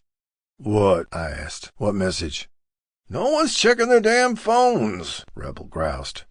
"Crave slipped his FBI tail. My buddy just let me know they've lost him." All my worries about Jazz and my feelings dispersed like steam, only to be replaced with cold terror. Slipped his tail? Did he figure out he was being tailed? "Looks like it," Rebel said. "He's not going to be happy. If he figured out he was being tailed, he might suspect Jazz was the cause, and now he was out there, on the loose, without any feds keeping an eye on him. He's going to blame Jazz." Rebel nodded. "That's what I'm afraid of." Blade and Gunner stepped onto the porch, with Coop and Siren close behind. "Rebel, something wrong?" "Why does no one check their phone?" Rebel muttered, and then spoke up. "Crave slipped his tail. We need to find Jazz before Crave does." The terror subsided as I stepped into my old enforcer role like a suit of armor. I'd find him. And if Crave tried to get in my way, there'd be hell to pay. As Jazz descended the stairs, I stormed into my bedroom and slammed the door behind me. Anger roiled hot and overwhelming in my chest, and I slammed the meat of my fist hard against the cheap wood of the door, so hard it threatened to crack under the force of it. Like a fucking angry teenager. I paced the room. What the hell had just happened? I was furious and disappointed and somehow confused. It had felt like Jazz and I had been having 2 different conversations at the same time, and I managed to fuck up both of them. Jazz's face had been blank when he'd seen the pictures, but when I'd spit out what I'd feared, that he was working with Crave, he hadn't looked regretful or caught. He'd looked hurt. I'd let my temper get the better of me. I'd just been so afraid that he'd fuck up again that I'd seen what my fear had expected me to see. Another mistake. Another way for Jazz to leave me. And in doing so, I'd driven him away. I slammed my fist against the door again. After the kiss, the dream, I'd worried things wouldn't be able to go back to normal. But what if I'd been the one to irrevocably fuck up our friendship? I told him I trusted him, and then turned around and accused him of betraying the club to the core. God, I was such a fucking asshole. I needed to fix this before it could get any more fucked up. I left my room and stormed down the stairs, determined to catch Jazz. I didn't have a plan for what I was going to say when I found him. All I knew was that I couldn't let him leave, with this hanging unresolved between us.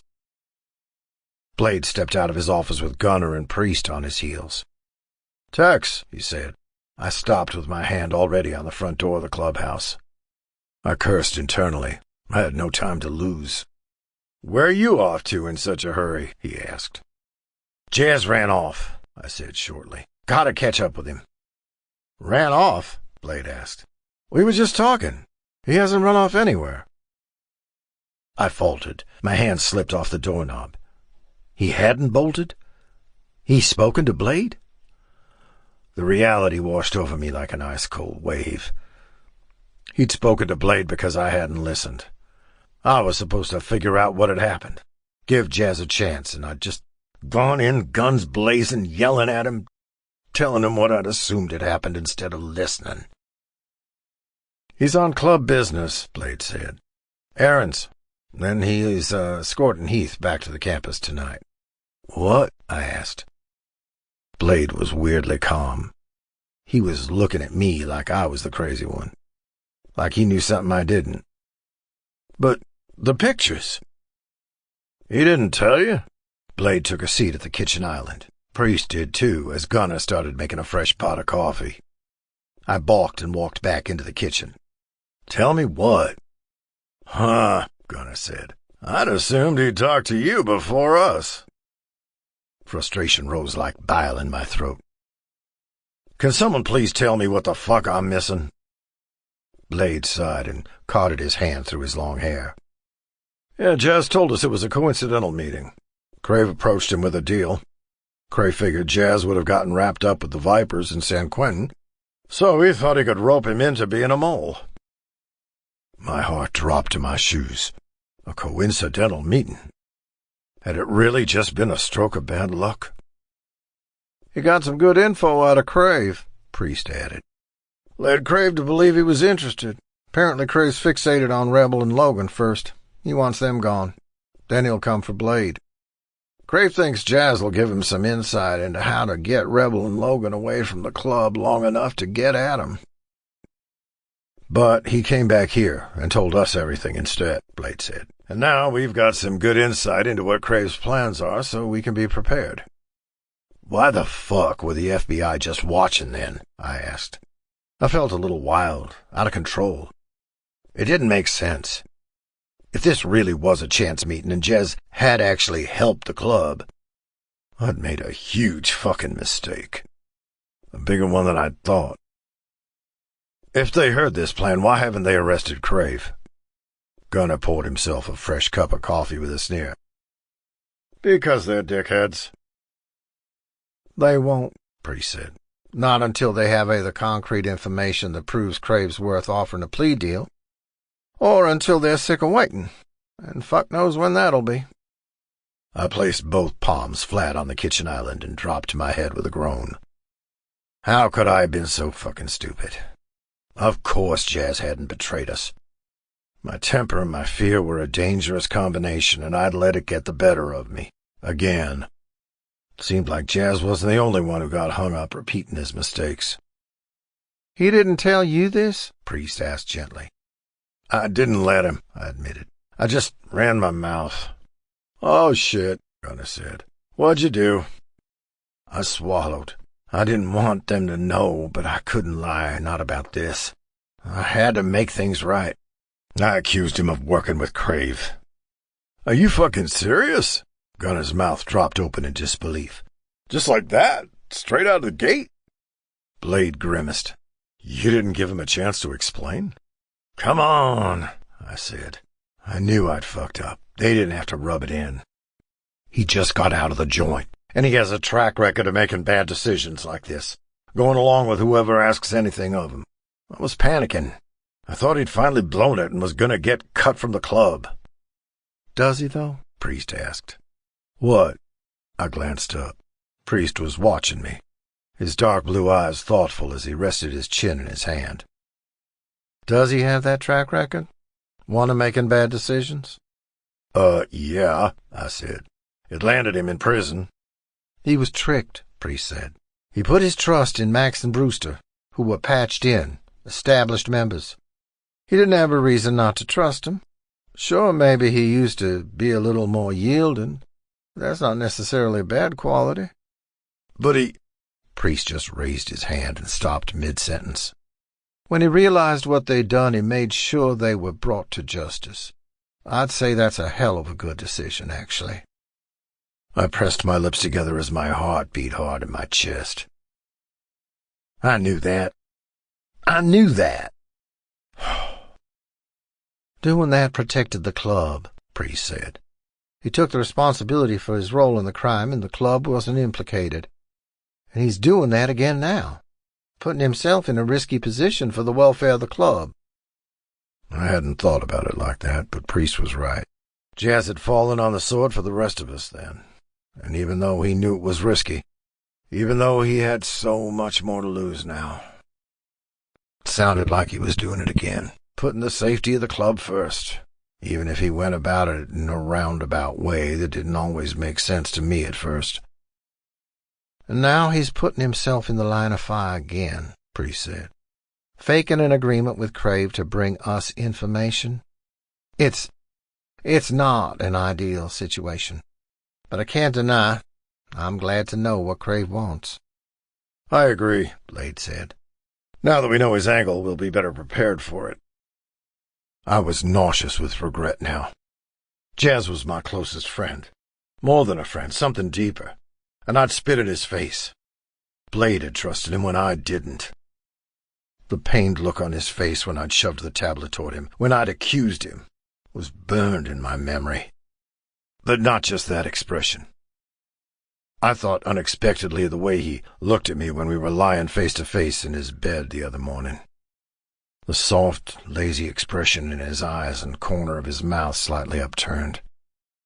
The look on his face right before he kissed me. Suddenly, powerfully, I wanted to see that expression again. And now that was impossible. How could he trust me again when I'd treated him like a stupid kid? I'd claimed to trust him, but as soon as he did something I didn't understand, I fell back on my old perceptions and threw that in his face. He's done nothing but prove himself since he got back, Priest said gently. Hell of an enforcer, Gunner said. Hard-working, fearless, but doesn't overstep. Priest nodded. I'm surprised by you, Tex. I thought you knew your brother better than that. He ain't my brother, I fired back without thinking. He was my brother in arms in the club, sure, but not my brother in the way I used to think. Not with the way he felt for me, and not with the way I felt for him. I didn't know exactly what it was yet, but I knew it was deeper than brotherhood. Murkier. 3 pairs of eyes stared back at me, confused. I turned away from the kitchen and headed to the door. We grew up together, but he's not my brother, and I have to go find him. No one tried to stop me as I walked out of the clubhouse. My bike was parked out front, and I took a moment to brace my hands on the saddle and take a deep breath. The dream bubbled up in my memory again. It had felt so real. Not like a dream at all, like a glimpse that could have been, if those days at the beach had gone differently. In the dream I hadn't panicked or pushed him away. It had felt right. Like everything had been leading up to that. Like it was just the natural growth of our relationship. And I never could keep a relationship together otherwise. I was always pushing women away, or losing interest, or just not making time. I couldn't connect with anyone. Couldn't connect with anyone but Jazz. I'd been so afraid to lose him again. And I'd let that turn into anger because I understood anger. I knew how to lash out, how to demand explanations, how to tussle with Jazz until we came to some sort of agreement or truce. I didn't know how to tell him how scared I was, because then I'd have to admit it to myself. I'd have to look at my fear, really look at it, and see what it was rooted in. Wanting to be with Jazz like that was a soul-level recalibration. I wasn't the man I thought I was, the lone wolf, the enforcer whose lifestyle was too busy and rough to let a woman in. But it wasn't that I didn't have space for anyone else. It's that Jazz already owned that space. It was always Jazz. Jazz who occupied my thoughts, my dreams, every breath for the 3 years he was gone. But he wouldn't leave again. Not unless I was the one who drove him away. I could only hope he'd give me another chance. He'd taken his second chance by the horns and had become a better man. I'd do the same if he'd let me. I let myself think about it just a little. What I'd do differently, if I could redo that morning over. The morning where he'd kissed me half awake, like he'd done it 1,000 times before. A little spark of anxiety shot through me at the thought. I thought I wanted him, but at the same time, what if this just made things more complicated? He knew what he wanted. I apparently didn't know a goddamn thing. Well, I did know one thing. I had to find him. I had to apologize, explain myself, or try to. Anything to make up for that awful wounded expression I'd made across his face. I swung my leg over my bike. As I revved the engine, another engine roared down the 2-lane highway, and a bike turned hard into the clubhouse's gravel lot. Rebel pulled his helmet off before his bike had even completely stopped. "Yo, Tex!" It always threw me a little bit to see Rebel in his police gear. The police shirt and navy pants contrasted with the worn leather of his club jacket. "Glad I caught you. Listen, did you get my message?" "What?" I asked. "What message?" "No one's checking their damn phones," Rebel groused. "Crave slipped his FBI tail. My buddy just let me know they've lost him." All my worries about Jazz and my feelings dispersed like steam, only to be replaced with cold terror. Slipped his tail? Did he figure out he was being tailed? "Looks like it," Rebel said. "He's not going to be happy. If he figured out he was being tailed, he might suspect Jazz was the cause, and now he was out there, on the loose, without any feds keeping an eye on him. He's going to blame Jazz." Rebel nodded. "That's what I'm afraid of." Blade and Gunner stepped onto the porch, with Coop and Siren close behind. "Rebel, something wrong?" "Why does no one check their phone?" Rebel muttered, and then spoke up. "Crave slipped his tail. We need to find Jazz before Crave does." The terror subsided as I stepped into my old enforcer role like a suit of armor. I'd find him. And if Crave tried to get in my way, there'd be hell to pay. Tex. As Jazz descended the stairs, I stormed into my bedroom and slammed the door behind me. Anger roiled hot and overwhelming in my chest, and I slammed the meat of my fist hard against the cheap wood of the door, so hard it threatened to crack under the force of it. Like a fucking angry teenager, I paced the room. What the hell had just happened? I was furious and disappointed and somehow confused. It had felt like Jazz and I had been having two different conversations at the same time, and I managed to fuck up both of them. Jazz's face had been blank when he'd seen the pictures, but when I'd spit out what I'd feared, that he was working with Crave, he hadn't looked regretful or caught. He'd looked hurt. I'd let my temper get the better of me. I'd just been so afraid that he'd fuck up again that I'd seen what my fear had expected me to see. Another mistake. Another way for Jazz to leave me. And in doing so, I'd driven him away. I slammed my fist against the door again. After the kiss, the dream, I'd worried things wouldn't be able to go back to normal. But what if I'd been the one to irrevocably fuck up our friendship? I'd told him I trusted him, and then turned around and accused him of betraying the club to the core. God, I was such a fucking asshole. I needed to fix this before it could get any more fucked up. I left my room and stormed down the stairs, determined to catch Jazz. I didn't have a plan for what I was going to say when I found him. All I knew was that I couldn't let him leave, with this hanging unresolved between us. Blade stepped out of his office with Gunner and Priest on his heels. "Tex," he said. I stopped with my hand already on the front door of the clubhouse. I cursed internally. I had no time to lose. "Where are you off to in such a hurry?" he asked. "Jazz ran off," I said shortly. "Gotta catch up with him." "Ran off?" Blade asked. "We were just talking. He hasn't run off anywhere." I faltered. My hand slipped off the doorknob.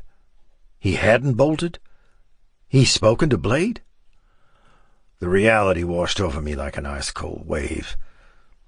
He'd spoken to Blade because I hadn't listened. I was supposed to figure out what had happened, give Jazz a chance, and I'd just gone in guns blazing, yelling at him, telling him what I'd assumed had happened instead of listening. "He's on club business," Blade said. "Errands. Then he is escorting Heath back to the campus tonight." "What?" I asked. Blade was weirdly calm. He was looking at me like I was the crazy one, like he knew something I didn't. "But the pictures." "He didn't tell you?" Blade took a seat at the kitchen island. Priest did too, as Gunner started making a fresh pot of coffee.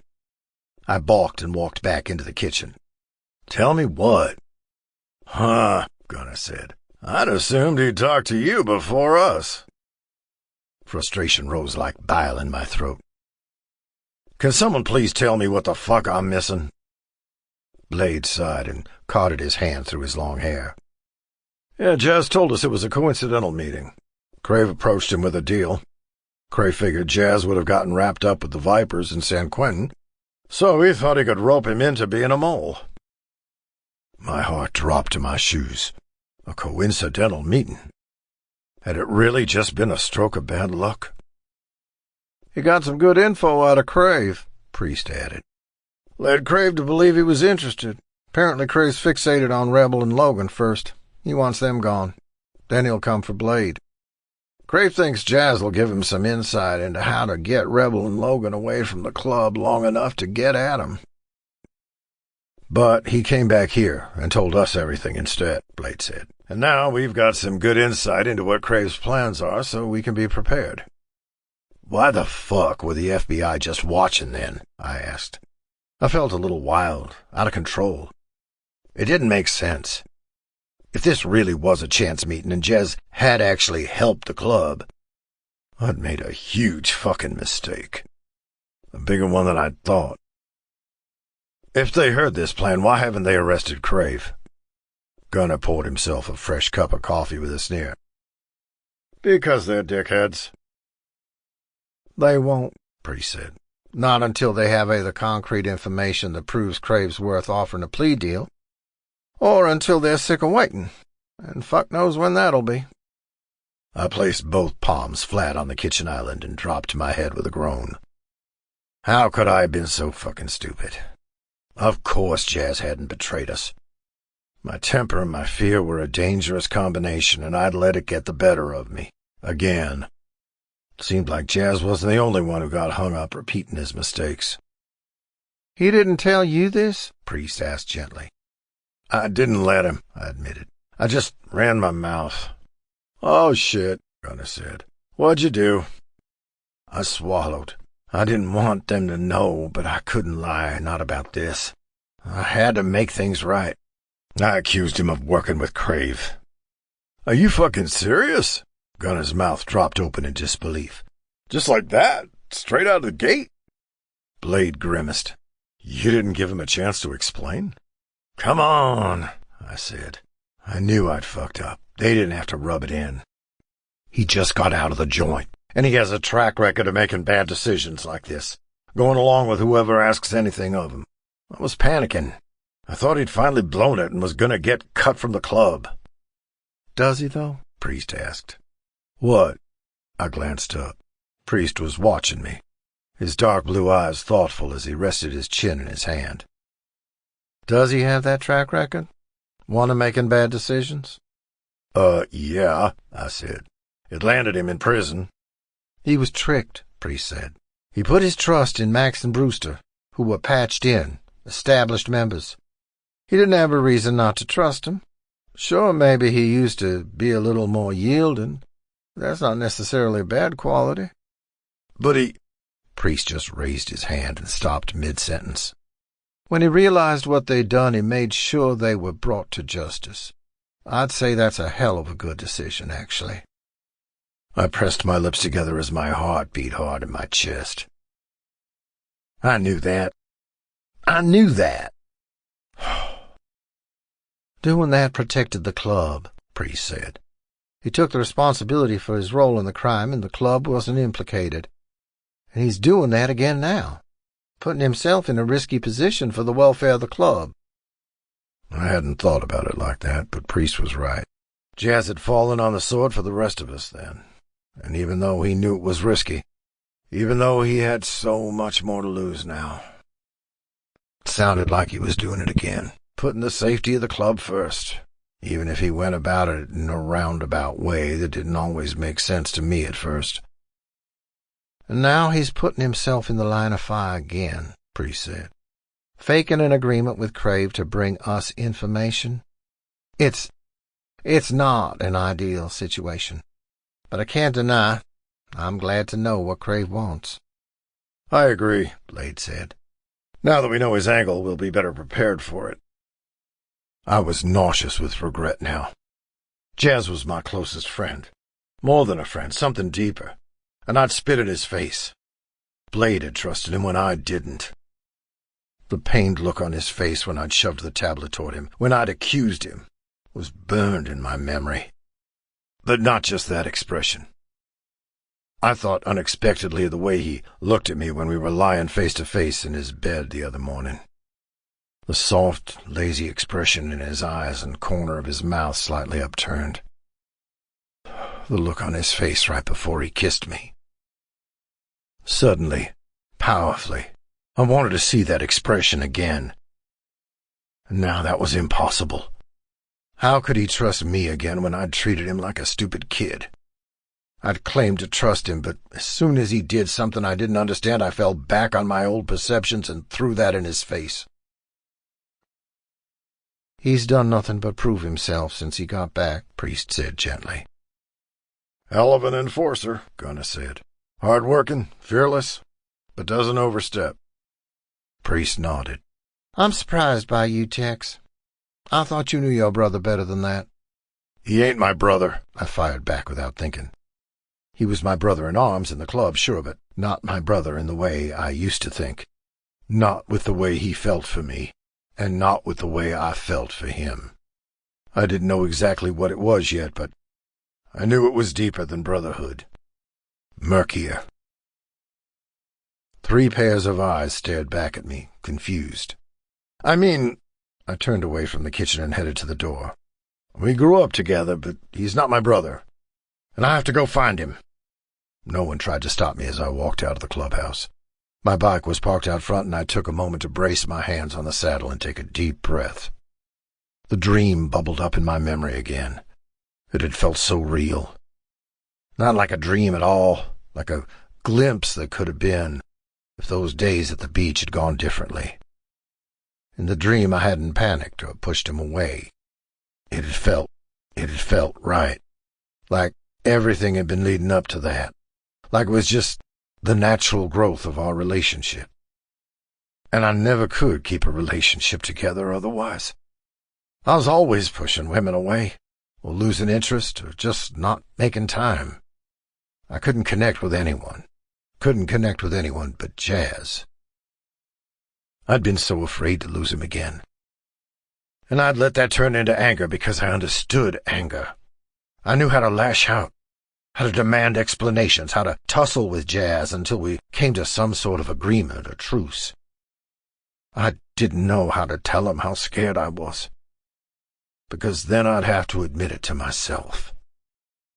I'd have to look at my fear, really look at it, and see what it was rooted in. Wanting to be with Jazz like that was a soul-level recalibration. I wasn't the man I thought I was, the lone wolf, the enforcer whose lifestyle was too busy and rough to let a woman in. But it wasn't that I didn't have space for anyone else. It's that Jazz already owned that space. It was always Jazz. Jazz who occupied my thoughts, my dreams, every breath for the 3 years he was gone. But he wouldn't leave again, not unless I was the one who drove him away. I could only hope he'd give me another chance. He'd taken his second chance by the horns and had become a better man. I'd do the same if he'd let me. I let myself think about it just a little. What I'd do differently, if I could redo that morning over. The morning where he'd kissed me half awake, like he'd done it 1,000 times before. A little spark of anxiety shot through me at the thought. I thought I wanted him, but at the same time, what if this just made things more complicated? He knew what he wanted. I apparently didn't know a goddamn thing. Well, I did know one thing. I had to find him. I had to apologize, explain myself, or try to. Anything to make up for that awful wounded expression I'd made across his face. I swung my leg over my bike. As I revved the engine, another engine roared down the 2-lane highway, and a bike turned hard into the clubhouse's gravel lot. Rebel pulled his helmet off before his bike had even completely stopped. "Yo, Tex!" It always threw me a little bit to see Rebel in his police gear. The police shirt and navy pants contrasted with the worn leather of his club jacket. "Glad I caught you. Listen, did you get my message?" "What?" I asked. "What message?" "No one's checking their damn phones," Rebel groused. "Crave slipped his FBI tail. My buddy just let me know they've lost him." All my worries about Jazz and my feelings dispersed like steam, only to be replaced with cold terror. Slipped his tail? Did he figure out he was being tailed? "Looks like it," Rebel said. "He's not going to be happy. If he figured out he was being tailed, he might suspect Jazz was the cause, and now he was out there, on the loose, without any feds keeping an eye on him. He's going to blame Jazz." Rebel nodded. "That's what I'm afraid of." Blade and Gunner stepped onto the porch, with Coop and Siren close behind. "Rebel, something wrong?" "Why does no one check their phone?" Rebel muttered, and then spoke up. "Crave slipped his tail. We need to find Jazz before Crave does." The terror subsided as I stepped into my old enforcer role like a suit of armor. I'd find him. And if Crave tried to get in my way, there'd be hell to pay.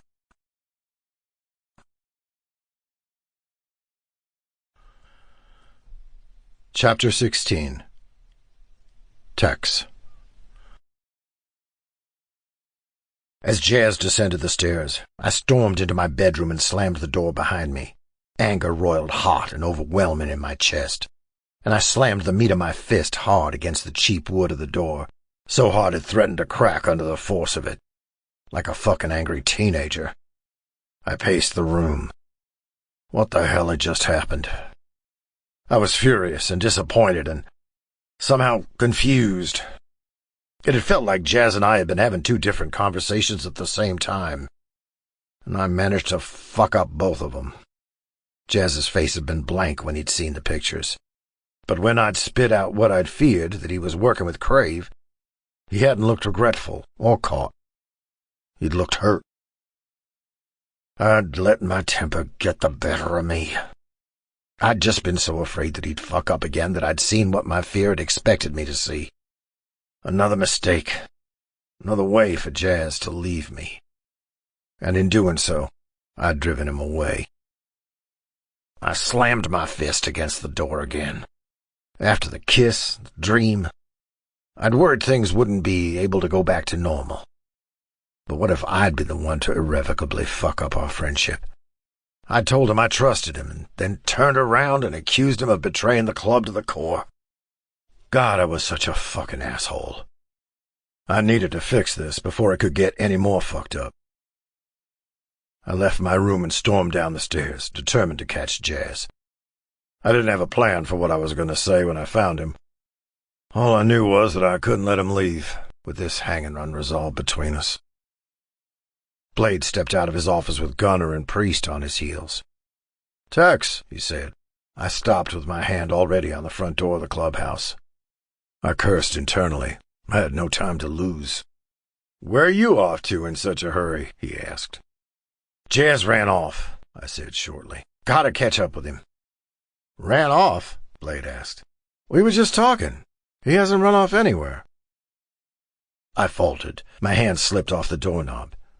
He hadn't bolted? He'd spoken to Blade? The reality washed over me like an ice-cold wave. He'd spoken to Blade because I hadn't listened. I was supposed to figure out what had happened, give Jazz a chance, and I'd just gone in guns blazing, yelling at him, telling him what I'd assumed had happened instead of listening. He's on club business, Blade said. Errands. Then he is escorting Heath back to the campus tonight. What? I asked. Blade was weirdly calm. He was looking at me like I was the crazy one. Like he knew something I didn't. But the pictures. He didn't tell you? Blade took a seat at the kitchen island. Priest did too, as Gunnar started making a fresh pot of coffee. I balked and walked back into the kitchen. Tell me what? Huh, Gunnar said. I'd assumed he'd talk to you before us. Frustration rose like bile in my throat.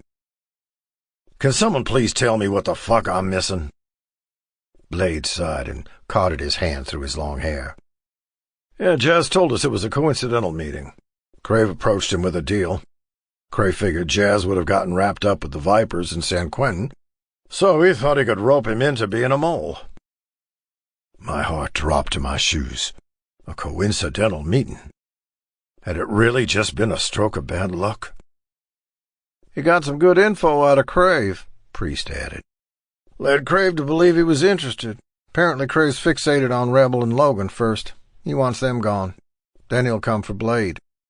Crave thinks Jazz will give him some insight into how to get Rebel and Logan away from the club long enough to get at him.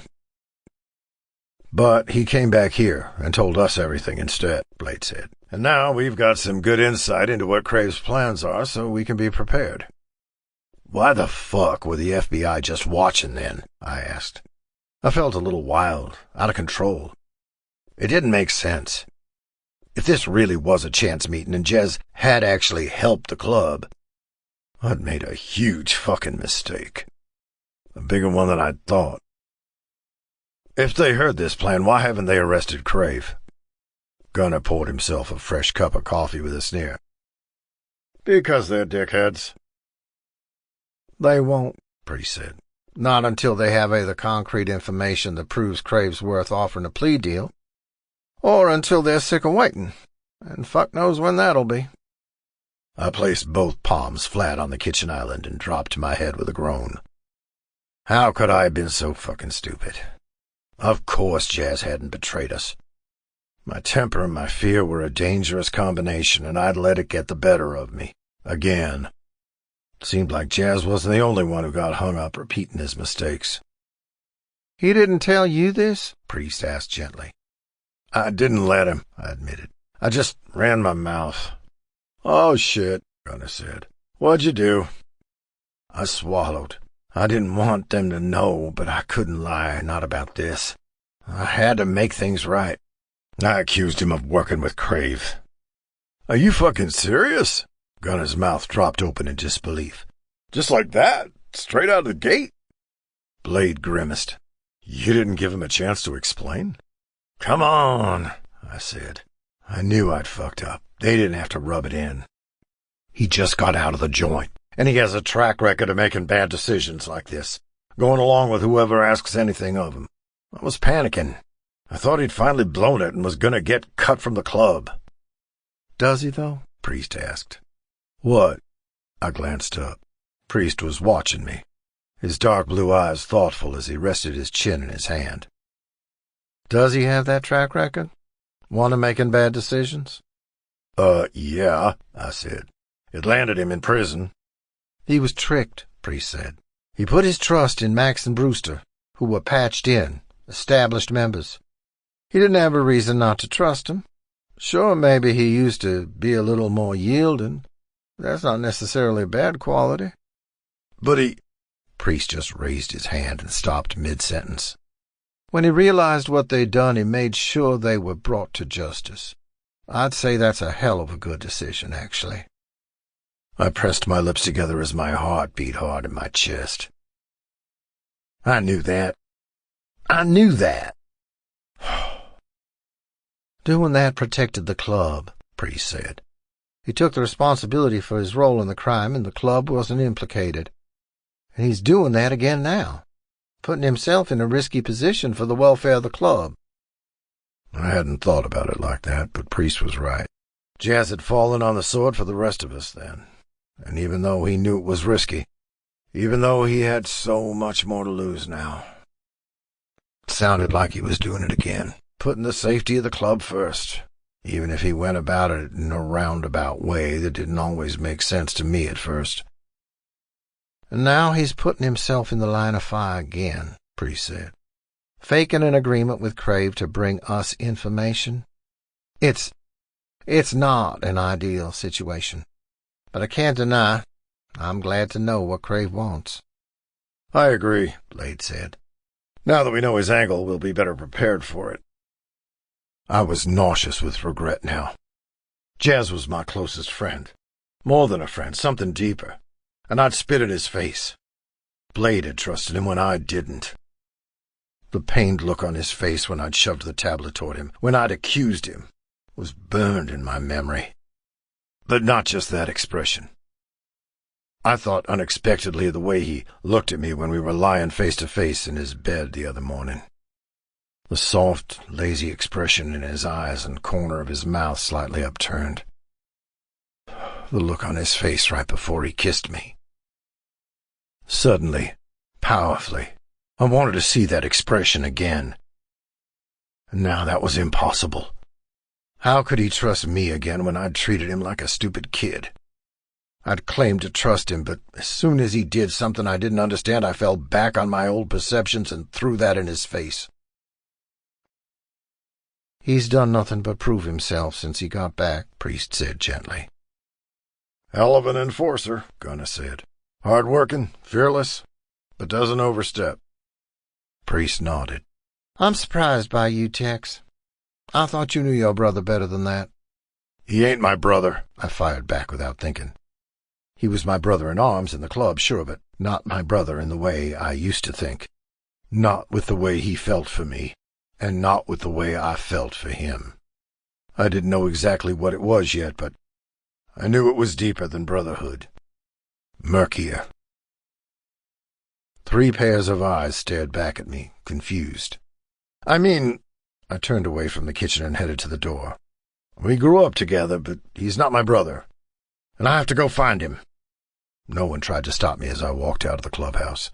My bike was parked out front, and I took a moment to brace my hands on the saddle and take a deep breath. The dream bubbled up in my memory again. It had felt so real. Not like a dream at all, like a glimpse that could have been, if those days at the beach had gone differently. In the dream I hadn't panicked or pushed him away. It had felt right. Like everything had been leading up to that. Like it was just the natural growth of our relationship. And I never could keep a relationship together otherwise.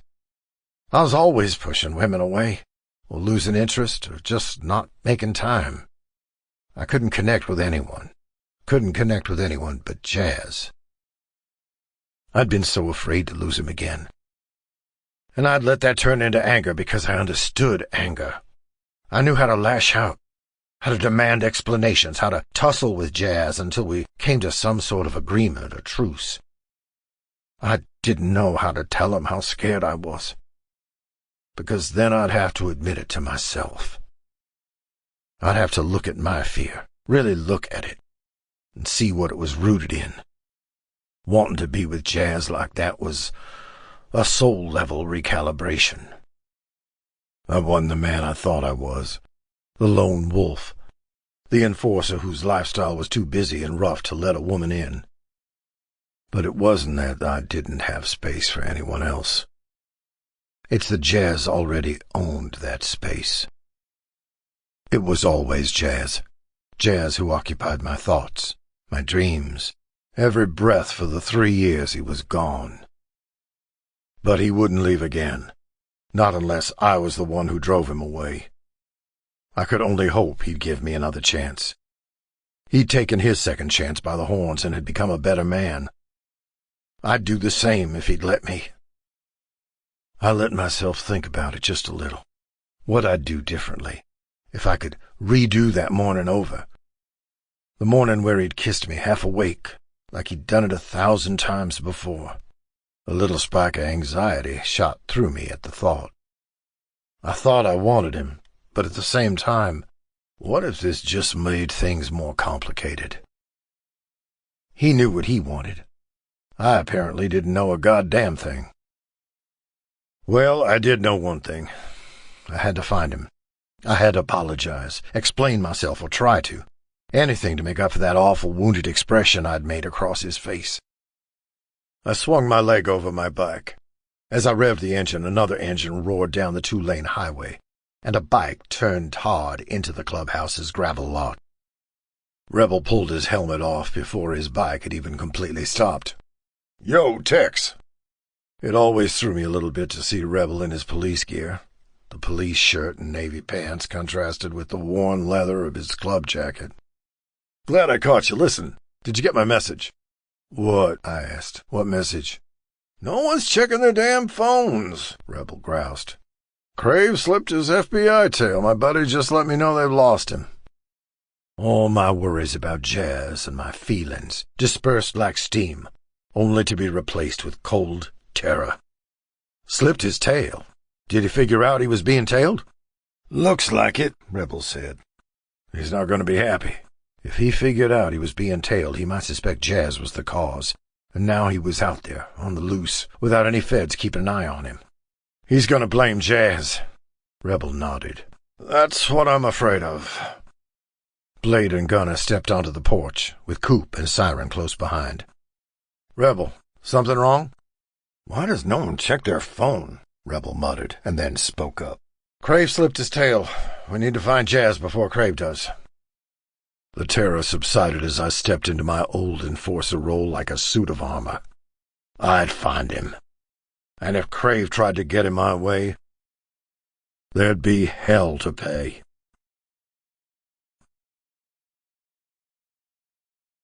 Chapter 17. Jazz. I leaned heavily against the passenger side of the truck, one heel of my boot against the front tire. Heath was due to get out of class in a few minutes, but the campus was already bustling with activity. It wasn't a big school, but the business program was renowned, and Heath was acing his classes. Too bad the campus was non-smoking. I wanted a cigarette, just for something to distract me. The drive over had been painful. It was just long enough to allow some contemplative highway time, and I, being an idiot, had decided to take Tex's truck as my cage of choice. I'd done it mostly to be petty, but I hadn't thought it through. I hadn't thought about how the beat-up old interior would smell like him, like leather and aftershave and motor oil. I'd ridden in this truck countless times, worked on it, borrowed it, stolen it, even had a few minor fender benders in it. Driving it had made me miss him even more. We'd never be those kids again. We couldn't recapture that easy, bone-deep connection. Not now.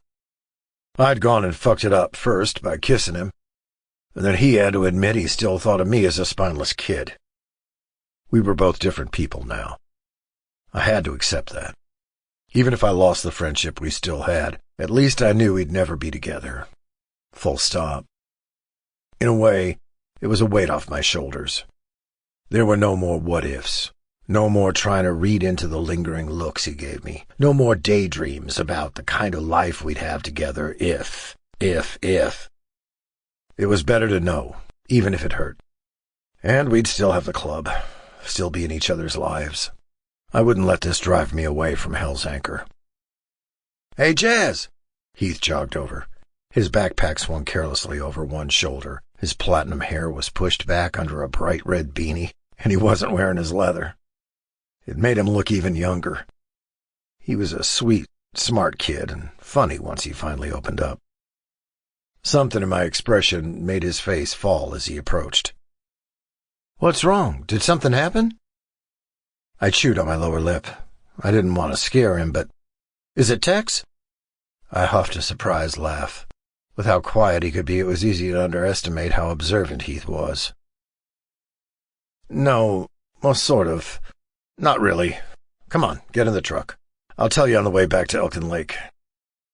I walked around the front of the truck to the driver's side, slid into the seat, and inserted the keys in the ignition. But Heath didn't get in. He shouted once, cut off in the middle like someone had stopped it. Fear lanced through my spine. I leaped out of the truck and rushed to the passenger side, where a scrawny, wiry guy in a beat-up leather jacket had Heath's arms caught in a hold in one arm, and was pressing a blade to his throat.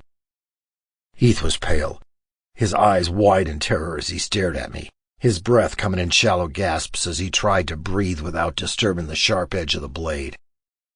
At his side stood Crave, in broad fucking daylight. The audacity of it.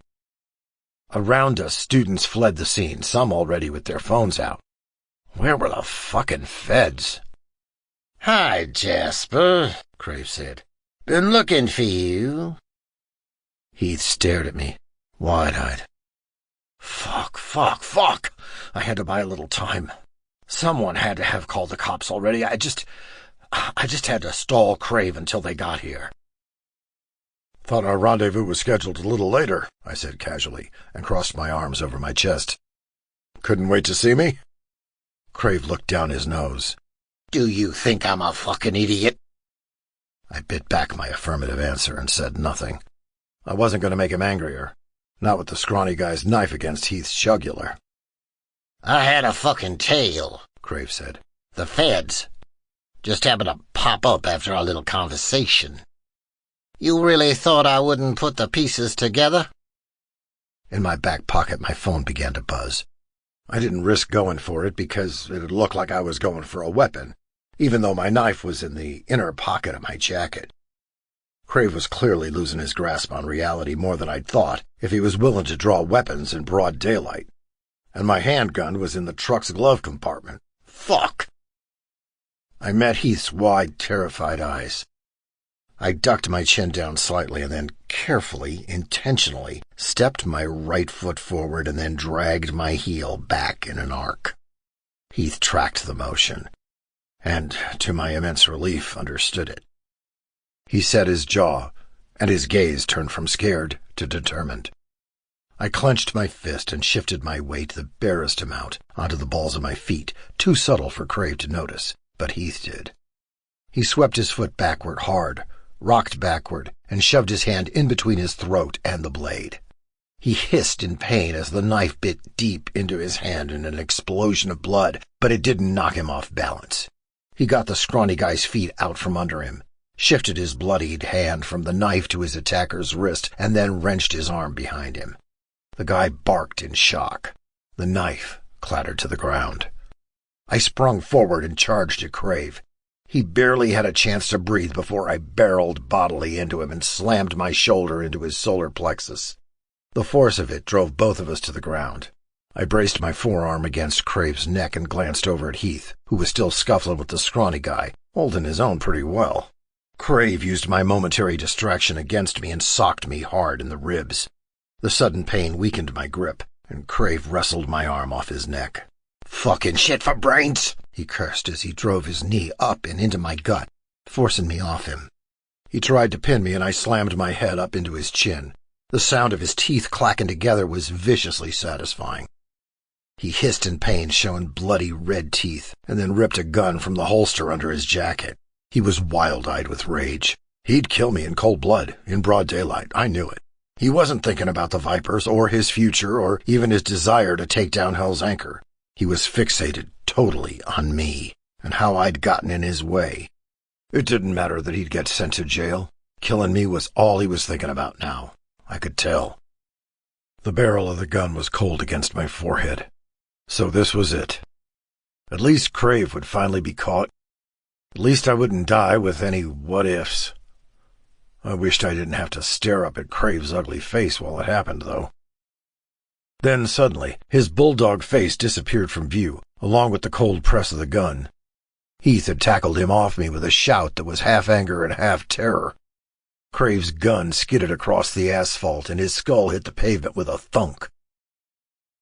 He groaned. We had an audience of horrified students now. Sirens wailed in the distance, rapidly getting closer. Crave shoved Heath off him and staggered to his feet, dizzy from the hit to his head. "Get up!" he howled at his scrawny companion. The guy got up like an obedient dog. Crave climbed into the truck as his lackey hurled himself into the bed of it. Oh, fuck! The truck turned on. Yep, I'd left the keys in the ignition. Well, they could fucking take it if it meant they'd stay away from Heath and we'd both get out alive. Heath and I sprawled back on the sidewalk as the truck peeled away. The sirens were still approaching, but louder than the sirens, closer, was a familiar, roaring engine. "You all right, kid?" I turned my head on the asphalt toward Heath. He was lying on his back as well, breathing heavily. The gash on his hand was still bleeding sluggishly as he pressed the fabric of his T-shirt hard onto it. "Yeah," he said. "Oh, yeah, I'm fine." "You did good," I said. "Took that guy out like it was nothing." "It didn't feel like nothing," Heath grumbled. I started laughing a little breathlessly from the shock of it all. And the fucking truck was gone. I'd taken it to annoy Tex, but I hadn't intended to do this much damage. "What's so funny?" Heath asked. "The truck." I shook my head to myself, staring up at the cloudless blue sky. "It's Tex's. It's his baby, second only to his bike. Is he going to be mad?" "So mad." I started laughing again. "He's gonna blow his top." The motorcycles arrived first, with cops, and the ambulances close behind them. I raised myself onto my elbows, heart suddenly racing. Tex leaped off his motorcycle, shoving past the students and the cops, Blade and Gunner close behind him. He crashed to his knees on the pavement at my side. His face was flushed from exertion, eyes wide and scared like I'd never seen before, searching mine like he wasn't sure if I was real. "Hey," I said. "Fucking hell," Tex said. He reached for me and snarled his fingers in the front of my shirt, like he did when he was angry at me, but it wasn't anger in his face now. I thought... "Don't hurt yourself." I tried to joke, but it came out a little desperate. The rest of the world faded to static. The cops, the EMTs, the students, even Heath just a few feet away. There was only this. Tex's sharp green eyes, red-rimmed, a little bloodshot. The furrow of his brow, his fingers tangled in my shirt. And then he tugged me forward and kissed me. I was stunned, frozen. From a gun to my head to Tex's lips on mine. Hell of a day. He felt like the sunshine on my face outside the gates of San Quentin. Like the waves on my ankles in Monterey. Like the leather of my bike saddle cooled from the Ankhor Works garage. Like coming home. I reached for him instinctively, sliding my hands gingerly around his waist to his back, part of me still sure he'd pull away, sure this couldn't be real. But instead, Tex just opened his mouth against mine. A sharp inhale that sounded almost like a sob. My heart stuttered in my chest like a car engine starting.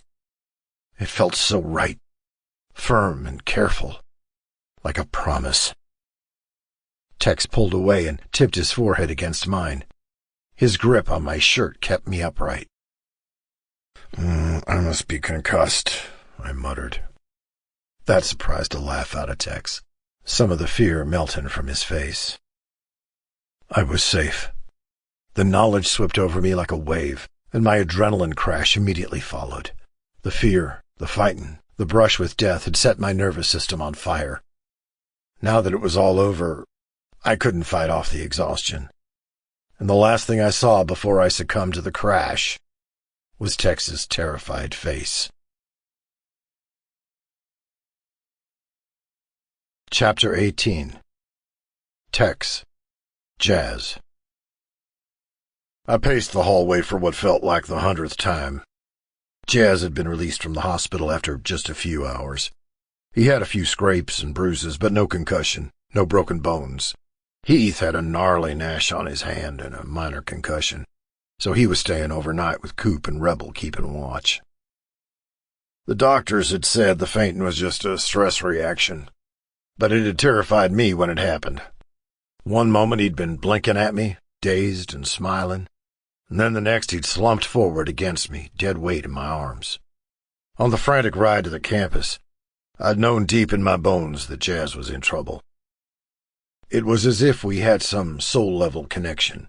When he hurt, I hurt, even if it had been on the fritz recently. I'd known he needed me. and I was determined not to fuck it up. When I'd gotten there, he'd been sprawled on the sidewalk. Heath was too, a few paces away. And there was blood. So much blood staining the sidewalk like it had been sloshed from a bucket. Terror had ripped through me the way an earthquake cracks the landscape open. I'd been so sure I was too late. I'd jumped off my bike so fast it had almost tipped over.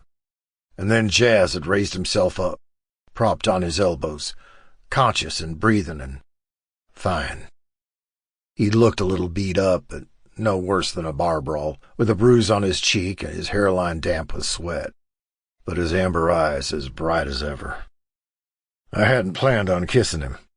I hadn't even thought about it. All rational thought had flown from my mind. Everything I'd been telling myself about who I was, who we were, disappeared under the flood of relief that he was okay, that we still had him, and me, together and safe. It had been instinctual, a natural reaction to the events, like the way you lean your body with the bike on a hard turn. It wasn't a decision, it just happened. I'd pulled him close against me and kissed him, and it hadn't been surprising or confusing or strange at the time. It had felt right, like something missing inside me had suddenly slotted into place. All I wanted in that moment was to be close to him, to let him know how I was there for him, and that he wasn't going to get hurt, and I wasn't going to lose him.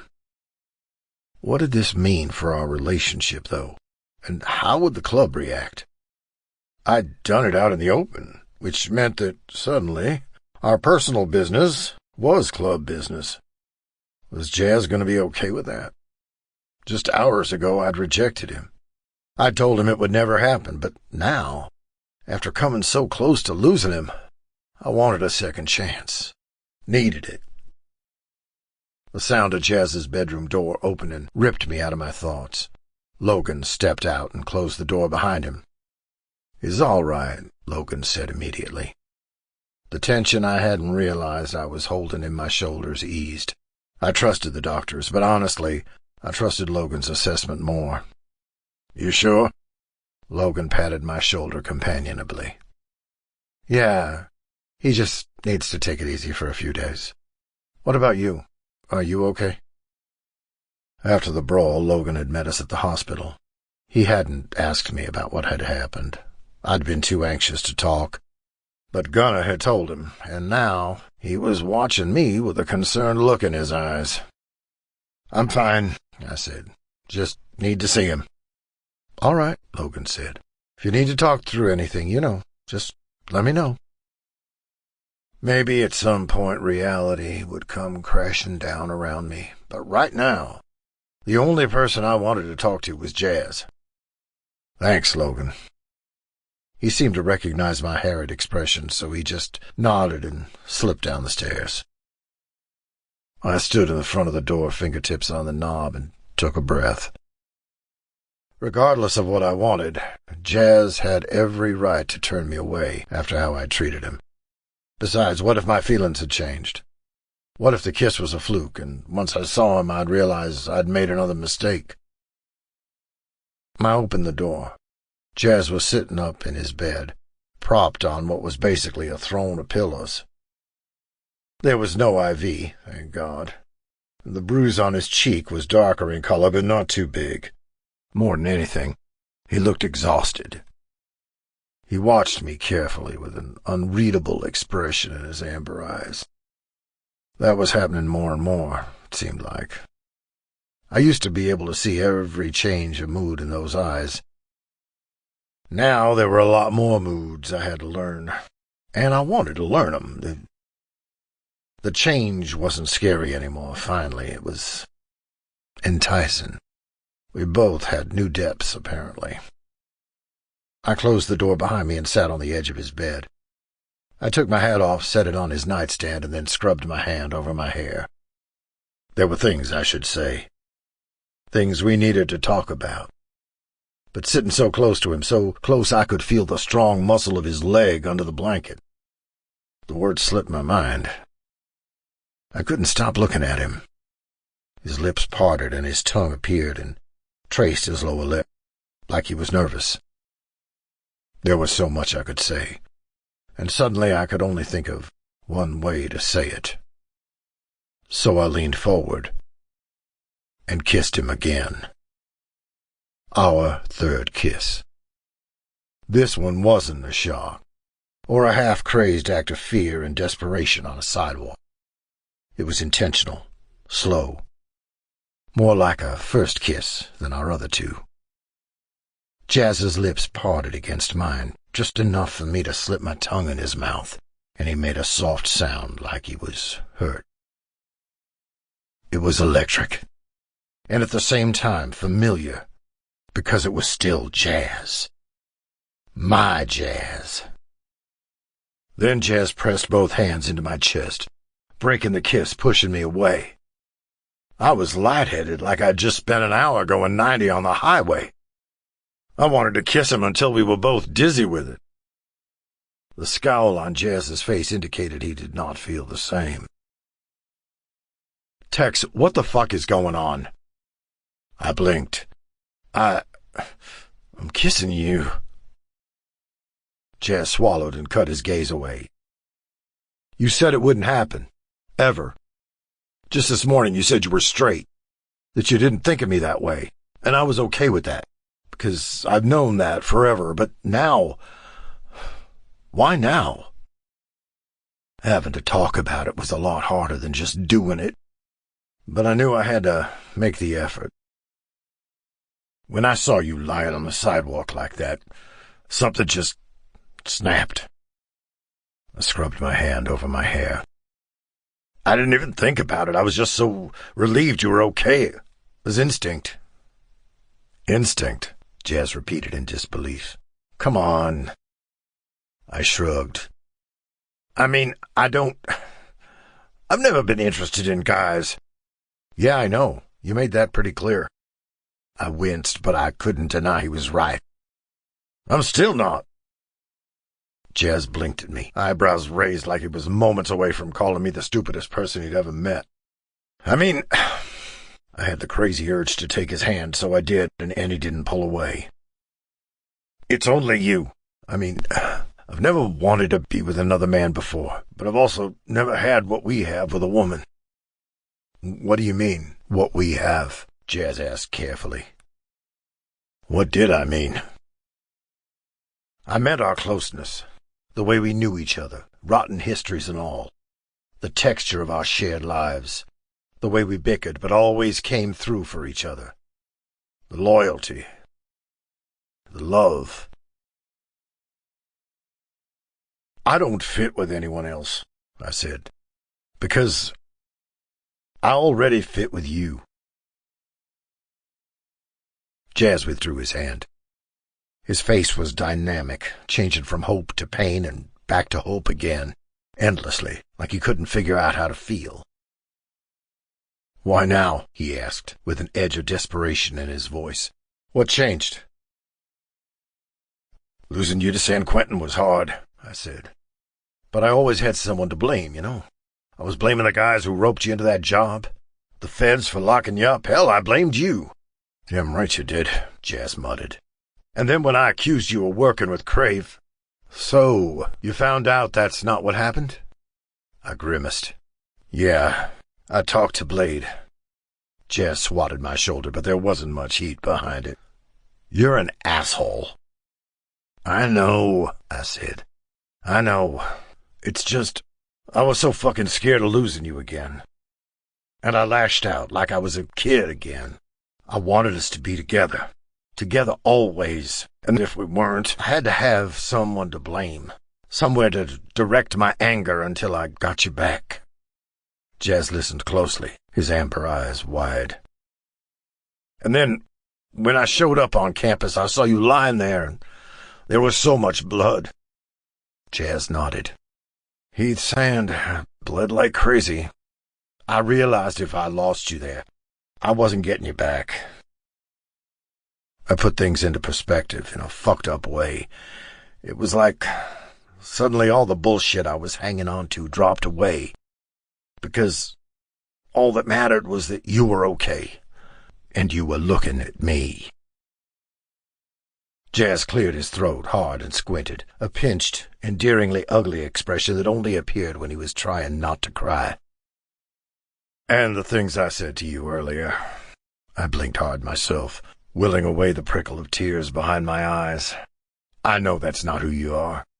I guess the way I feel about you's been changing since you came back. And it's fucking scary. Scary to feel like I don't know you. Like I don't know us. And I guess the cowardly part of me saw an opportunity to prove my feelings wrong, and I ran with it. Changing how?" I paused, pressed my lips together. "Your feelings," Jazz said. "How are they changing?" "I don't know," I admitted. "I know I want to be close to you, touch you, kiss you again. I don't know anything more than that, yet." Jazz sighed and sank back into the pillows. "I can't believe you thought I'd work with Crave." "I know," I said. "I'm sorry, I just—" From his comfortable position on the bed, Jazz was smirking. He was teasing me. A bit of weight lifted off my shoulders. He looked a little more at ease. I liked that. I wanted to see more of that. "Did you see the pictures?" I shot back. "Looked like a drug deal. You had your arms crossed, all tough and everything." "I was trying to be intimidating," Jazz said. "I didn't have a gun." "Whose fault is that?" "I was going to a club. What kinds of clubs are you going to go to where you can just bring guns in?" Ballast, the only club worth going to." Jazz started to laugh then, and I hadn't realized how much I'd missed that low sound until I heard it again. "Come here," he said. "Kiss me again." I obeyed. I leaned forward and kissed him. Slow at first, careful, even though desire burned like embers stoking slowly into a fire low in my gut. I didn't want to rush him or risk making his minor injuries worse. And part of me was nervous, too. Even just kissing felt different than kisses I'd shared with women in the past. Under mine, Jazz's lips were soft, a little chapped, and when I slid my hand to his jaw to cradle it, his skin was rough with stubble. He made a soft sound against my mouth, an exhale somewhere between a sigh and a gasp. As his lips opened against mine, I deepened the kiss, sweeping my tongue into his mouth. Jazz tipped his head back with a sigh. "Get over here." He tugged my shirt, pulling me closer as he scooted over to make more room for me on the narrow bed. I kicked off my boots and settled next to him. Jazz rolled onto his side, his head propped on the palm of his hand, and just looked at me. His amber eyes were a little widened, his lips a little darker and swollen from kissing. Heat curled inside me. I wanted to touch every inch of him. I wanted to get close enough to crawl inside him. It was a desire that burned from inside out, mowing down all my hesitations like a forest fire. "What do you want?" Jazz asked carefully, like he was afraid of the answer. "You," I said automatically.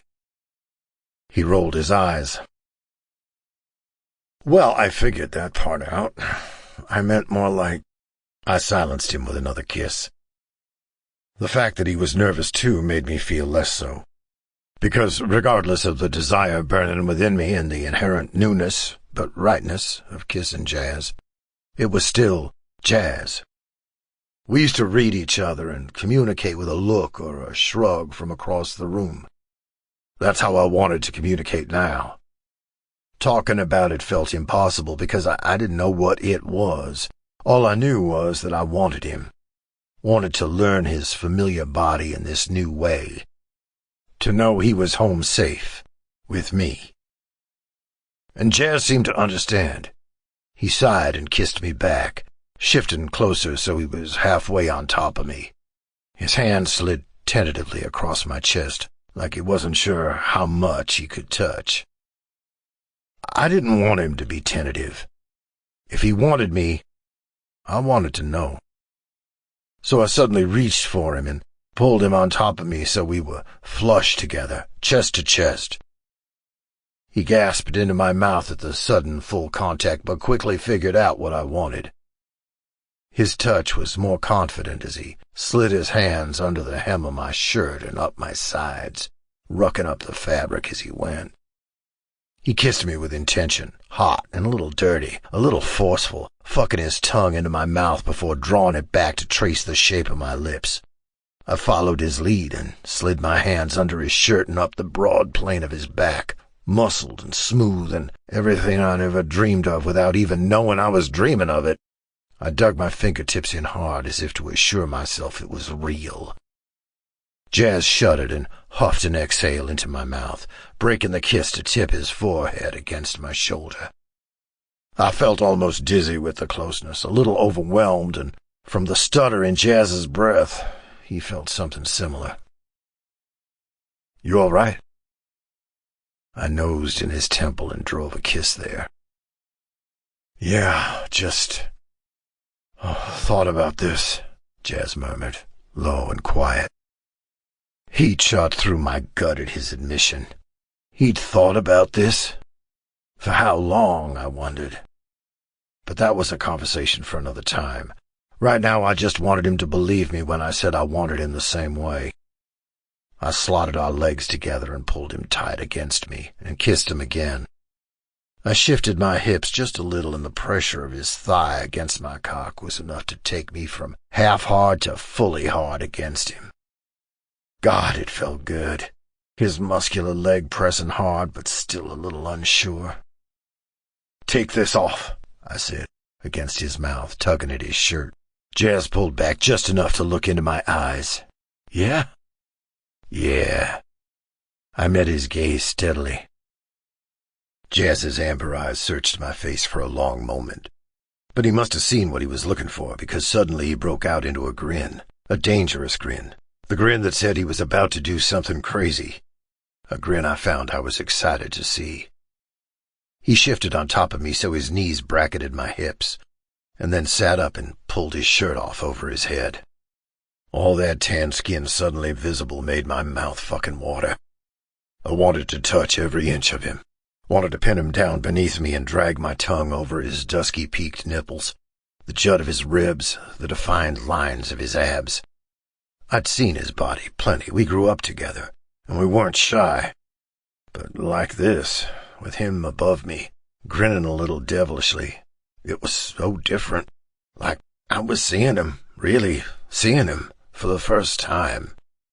I gripped his hip with one hand and skated my hand across his abs, up to the lowest point of his shoulder blade. "You too," Jazz demanded. I was reluctant to take my hands off him, but I did, just long enough to wriggle out of my own shirt. Jazz swore under his breath as I tossed my shirt aside. His hands immediately fell onto my chest, sliding from my shoulders, and the pressure of his strong, rough hands on my skin made my breath catch. Fuck. It had never felt like this with women. Never felt like my nerves were coming alive for the first time from just the heat of my partner's fingertips.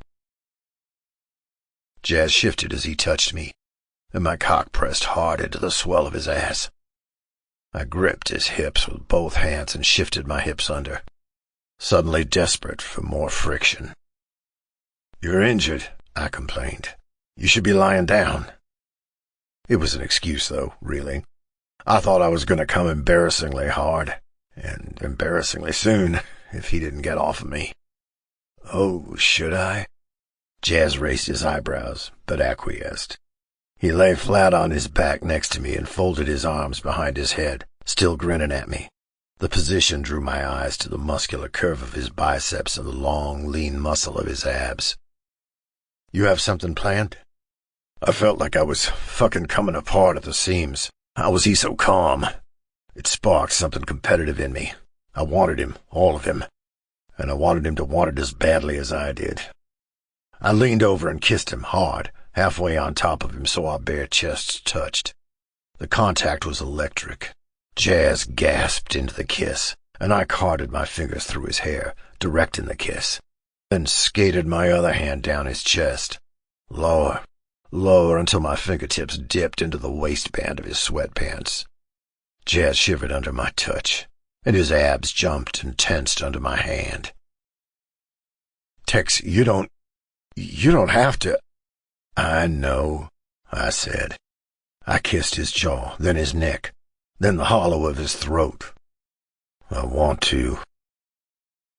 Jazz swore again, then swallowed hard. "Yeah?" "Yeah." I slid my hand lower over the fabric of his sweatpants and palmed his cock. Part of me had expected that despite the burning desire I felt for Jazz, the actual reality of the act, touching him, feeling another man in that way, would change things. I'd thought it might spark some flare of nerves or unsureness. But everything was already so different. His kiss was harsher and hotter and hungrier than the women I'd been with. His body was different. The sounds he made were different, and they were better. Every difference to past experiences I'd had only made me want him more. The newness heightened my desire. I wrapped my hand tightly around the hard line of his cock in his sweatpants. God, it was thick and heavy in my palm. I slid my hand slowly up the length of it to learn it better, while Jazz tossed his head back against the pillow and gasped at the sensation. Fuck. It was sexy. I palmed myself through my jeans roughly, just to take the edge off. Seeing Jazz biting his lip with pleasure, like he was trying to hold back his cries, sent a new rush of arousal through me. Knowing that I was the source of that expression was intoxicating. I released him, only to slide my hand beneath the waistband of his sweatpants. No underwear. I gave him a look. "What?" Jazz muttered. "I'm injured." I muffled my laugh into the crook of his neck and took his cock in hand. "Oh, fuck," Jazz groaned. He scratched his nails through my hair and then wrapped his arms around me, keeping me close. "It's good?" I asked in between mouthing kisses on his neck, shoulder, pec, the occasional one with teeth. I fisted his cock, slowly, savoring the softness of his skin, the heat, the wetness beading at the tip. "Tease." Jazz shifted on the bed like he was capable of staying still, silently urging me to move faster. "Not teasing," I argued. "Taking my time." "Well, take your time faster." I released my grip and Jazz made a sound that was extremely close to a whine. Then I moved my touch lower, over his balls, then further. Jazz's whine turned into a surprised gasp. "Can I?" asked. Jazz spread his legs. "I mean, have you ever?" "Of course I have," I said. "You think I'm a virgin?" I don't know how he managed to do it with my fingers where they were, but Jazz rolled his eyes. "With a guy, I mean. Concept's the same, isn't it?" I didn't push inside him, just rubbed the pads of my first two fingers over his entrance, and that alone made him keen. "Fucking hell," Jazz muttered. A pink flush built high in his cheeks. "Don't fuck around." "I'm not." To prove my point, I withdrew my hand only to divest us both of our pants. And then I crawled back on top of him, and suddenly we were skin to skin, and his cock was a hot line against my hip. I shivered and shifted my hips against his hips, rutting my cock against his. The shock of pleasure was unlike anything I'd felt before. It started in my hips and shot up my spine like a column of flame. I hissed at the contact, and then worked a hand between us and stroked us both, my hand tight around our cocks. Jazz clung to me and bit back a groan as he thrust into my hand. I kissed his neck, his shoulder, the corner of his jaw, until Jazz's cock was wet with pre-cum in my hand. "Fucking stop it," he murmured without any real anger behind it. "I'll come like this if you don't let up." "Is that so bad?" I slowed down my pace, though, and despite the request, it made Jazz hum with dissatisfaction. "Yeah," he said, "because I want you to fuck me for real." That competitive urge flared up in me again. He was egging me on, the same way he always had, to ride faster, fight harder. I reached over him and wrestled open the nightstand, rooting around until I found lube, with Jazz grinning and kissing whatever part of my chest his mouth was closest to. I kissed him hard, sucking on his tongue as I slid my slick fingers over his cock and then down, down. Jazz shivered at the sudden cold sensation. But soon he was shivering for a different reason. I rubbed the pads of my fingers over his hole again, teasingly. Not going inside, just pressing. "Stop teasing me," he growled open into my mouth. It was grounding in a way to hear that familiar annoyed voice. It made something in my chest warm. I obliged, grinning into the kiss and slipping a finger inside him. Fuck, he was tight and hard and so fucking responsive. As soon as I slipped inside, his fingers dug hard into my back as he arched off the bed. "Hurry up," he complained breathlessly. "I'm not gonna break." I almost shot back with a comment about how he was just in the hospital, but it was easier just to press 2 more fingers inside him and thrust deep enough to drive a groan from his lungs. He was so hot and tight around my fingers, and I throbbed with the need to be inside him. I had to squeeze my own cock hard at the base to stave off my own orgasm, which was already thrumming deep in my gut. I twisted my wrist a little, curled my fingers, and found that place inside him. I knew it existed, in theory, and that it supposedly felt good, but I wasn't prepared for the sudden, sharp gasp Jazz inhaled and the way his entire body tensed, clenching hard around me. Fuck, I needed to be inside him. "Stop fucking around," Jazz choked, "and fuck me already." And how could I resist a request like that? I kissed him hard on the mouth, and then slowly shifted on the bed, pushing his legs apart, careful of his injuries from the fight. I rubbed the head of my cock over his entrance, almost teasing, but before Jazz could complain, I captured his lips in another kiss as I pushed inside. And fuck, holy fuck, he was so hot and tight like velvet around me. I held myself up with one hand next to his head and kissed him hard as I pushed in slowly, until my hips were flush against his ass. Jazz gasped, shivered, and clung to me. It felt so new, and yet so familiar, like our bodies already knew what to do. "Move," Jazz murmured. I buried my face in the crook of his neck and breathed there, trying to get a handle on myself. The sensation was overwhelming, but Jazz wanted me to move, and he had his legs hooked possessively over mine, heels digging into my calves, and I couldn't deny him what he wanted. Not anymore. I wanted the same thing. I pulled out slowly, then thrust back in all the way, angling my hips to find that spot inside him that made him shake. It took a few tries, a few thrusts, but I found it. "Clint!" Jazz gasped, his hand scrabbling for purchase on my back. "Right there! Fucking hell!" I couldn't make any real sentences. I could only groan into his neck, especially when he said my name in that breathy tone. I picked up the pace, driving my hips harder and faster into him, and Jazz tipped his hips up like he was begging for more. I felt like I was running towards a cliff's edge, but I couldn't slow down. I shoved my hand in between our bodies and stroked Jazz's cock hard and fast, matching the pace of my thrusts. Jazz swore again and then skated his hand up my back, over my nape, and cradled the back of my head, keeping my face tucked into the crook of his neck. Something about that gesture made my heart clench like I'd been punched in the solar plexus. It was so possessive, but so caring. I should be the one holding him like that, not this way.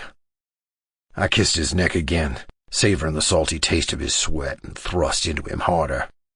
I tried to groan a warning, but my climax hit me with a shocking force. Every muscle in my body tensed suddenly and then released all at once, as pleasure rolled through me like a wave, and I came harder than I had in years. I collapsed on top of Jazz with a sated sigh. He tangled his fingers in mine around his cock and guided me. It only took a few more hard, firm strokes, and Jazz was coming with a gasp in long stripes across his belly. I drifted in a warm, happy daze, with Jazz's nails scratching pleasantly across my scalp. "We need to clean up," he said. I didn't move. 5 more minutes. 5 became 10, but eventually I was able to move. After we cleaned up, it was natural for me to slide into his bed next to him and pull him into my arms as I drifted to sleep. Jazz. I woke up the next morning with Tex's limbs slung over me like a possessive octopus. He was still deep in sleep, making those familiar snuffling noises I was used to hearing through the wall. I'd halfway expected him to have freaked out in the middle of the night and returned to his room to sleep alone.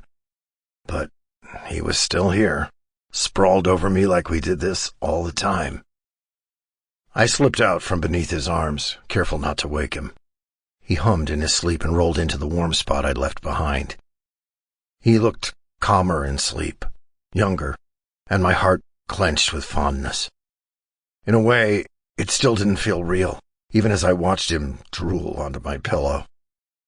I slipped into the bathroom and turned on the shower. I tilted my face up into the hot water and sighed with pleasure as it sluiced through my hair and down my back. Last night had been almost unreal. I dreamed about it countless times, in countless iterations over the years, imagining what it'd be like. Would he be rough, or sweet, or desperate, or nervous, or somewhere in between? I'd imagined him in every scenario. In bed, in the garage, at the old ranch, in showers, in motels. But the fantasies couldn't prepare me for the real thing. I'd never had sex like that before. It was so...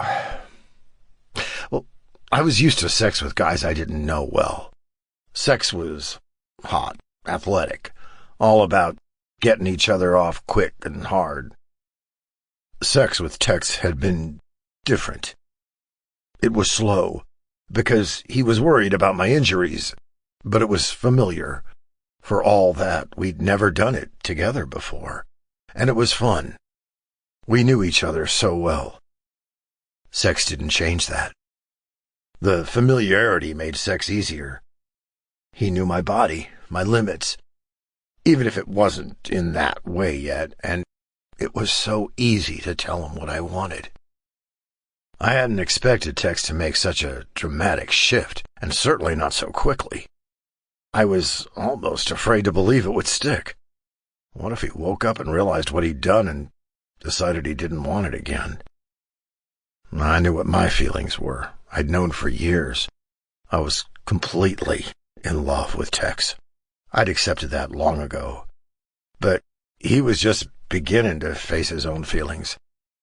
If he was even ready to accept them at all, I wouldn't be surprised if the fear and the unfamiliarity overwhelmed him and he changed his mind.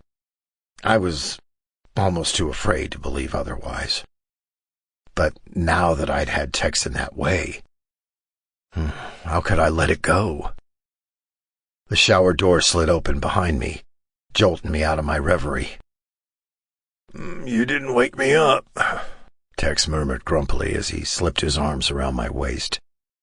His voice was still low and rough with sleep, and he tipped his face into the crook of my neck and then kissed my shoulder.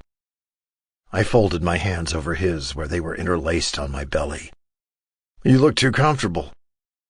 The nerves that had been building in my chest suddenly eased, like a tight knot loosening. I turned my head and caught his lips in a morning kiss. He tightened his hold on me, pressing his chest to my back, and the hard curve of his morning erection pressed into my lower back. Not insistent, just present. Tex deepened the kiss, and the solidity of his body against mine, the rough scratch of his beard and the warmth of the water was intoxicatingly good. I broke the kiss and pulled back enough to look into Tex's sharp green eyes. I didn't know what I expected to see. Uncertainty, regret. But all I saw was a kind of solidity, something like determination. I kissed him again, lighter this time, and then pulled his hands away. I turned around and stepped back so we were both in the warm spray of water. "Listen, Tex." Tex blinked curiously at me and then grabbed the soap and began casually running it over himself, like this was something we did all the time, shower and chat in the morning. "What's up?" I fiddled with the shampoo and began to work it through my hair, mostly for something to do with my hands, even though Tex looked relaxed and clear-eyed and generally not regretful. I still had to be sure. I couldn't go into this blind or uncertain. What if he didn't regret it, but he wanted something casual?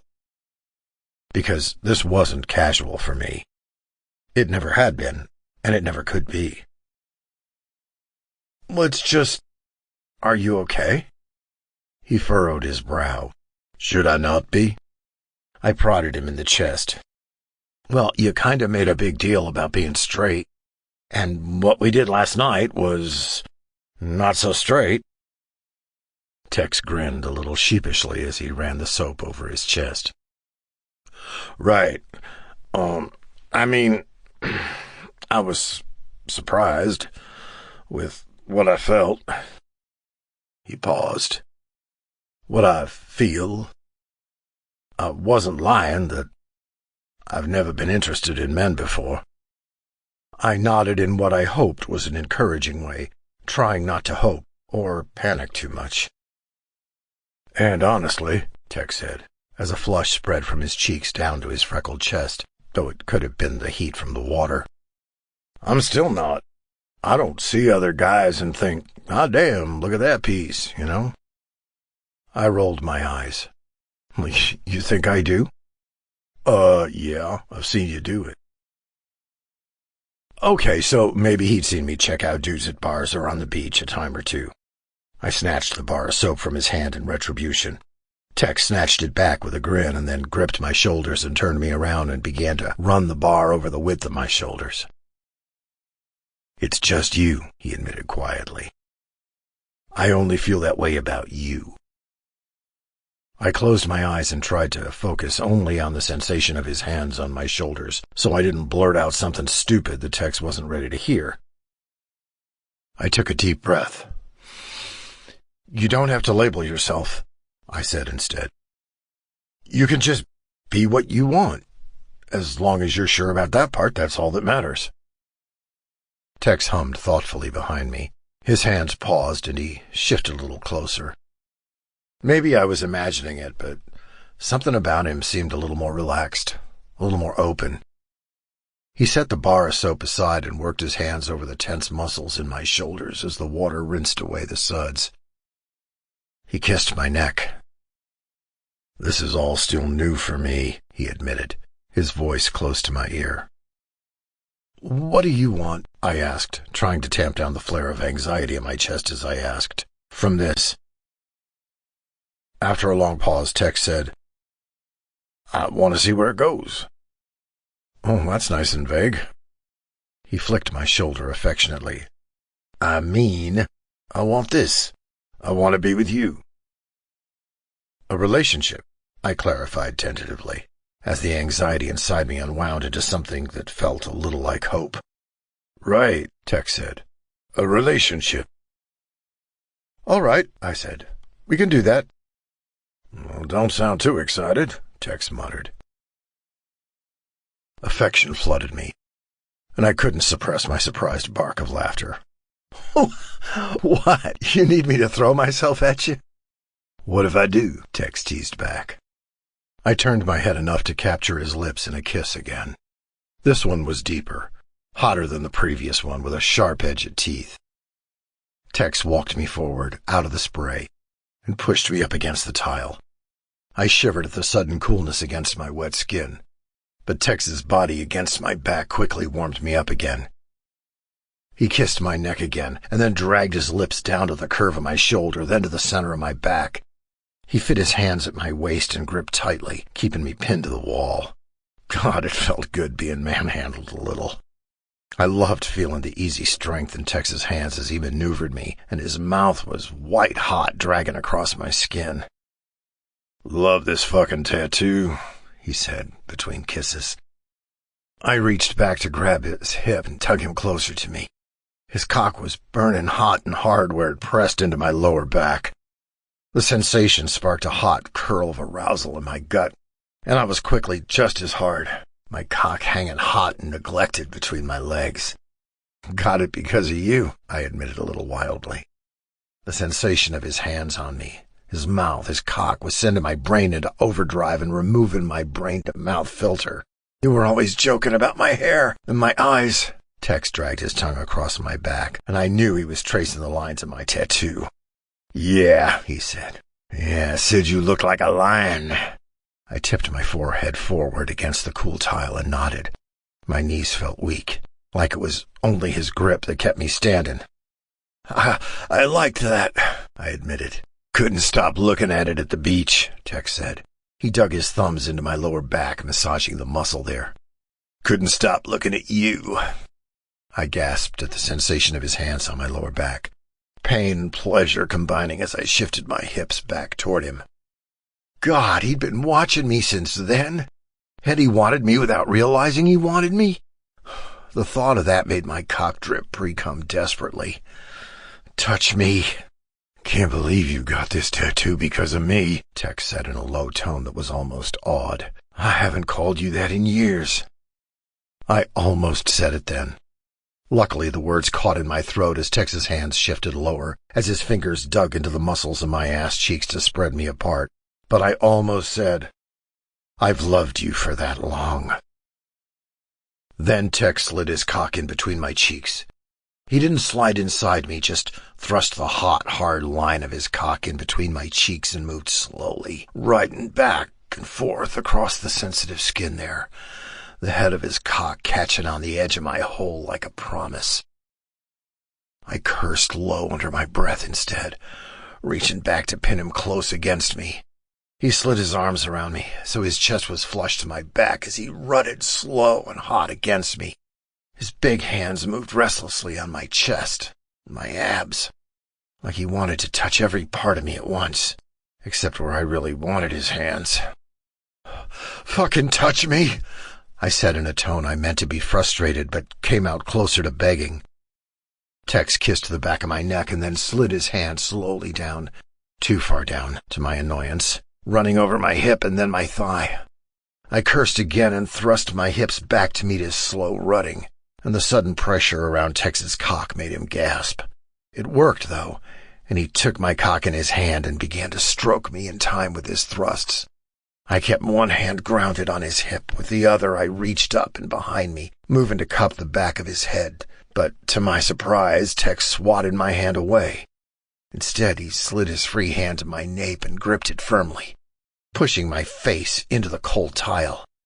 It forced a slight arch into my back, bettering the angle for him to rut against me. I couldn't hold back my moan, and it echoed into the bathroom. Pleasure roared through me, liquid hot.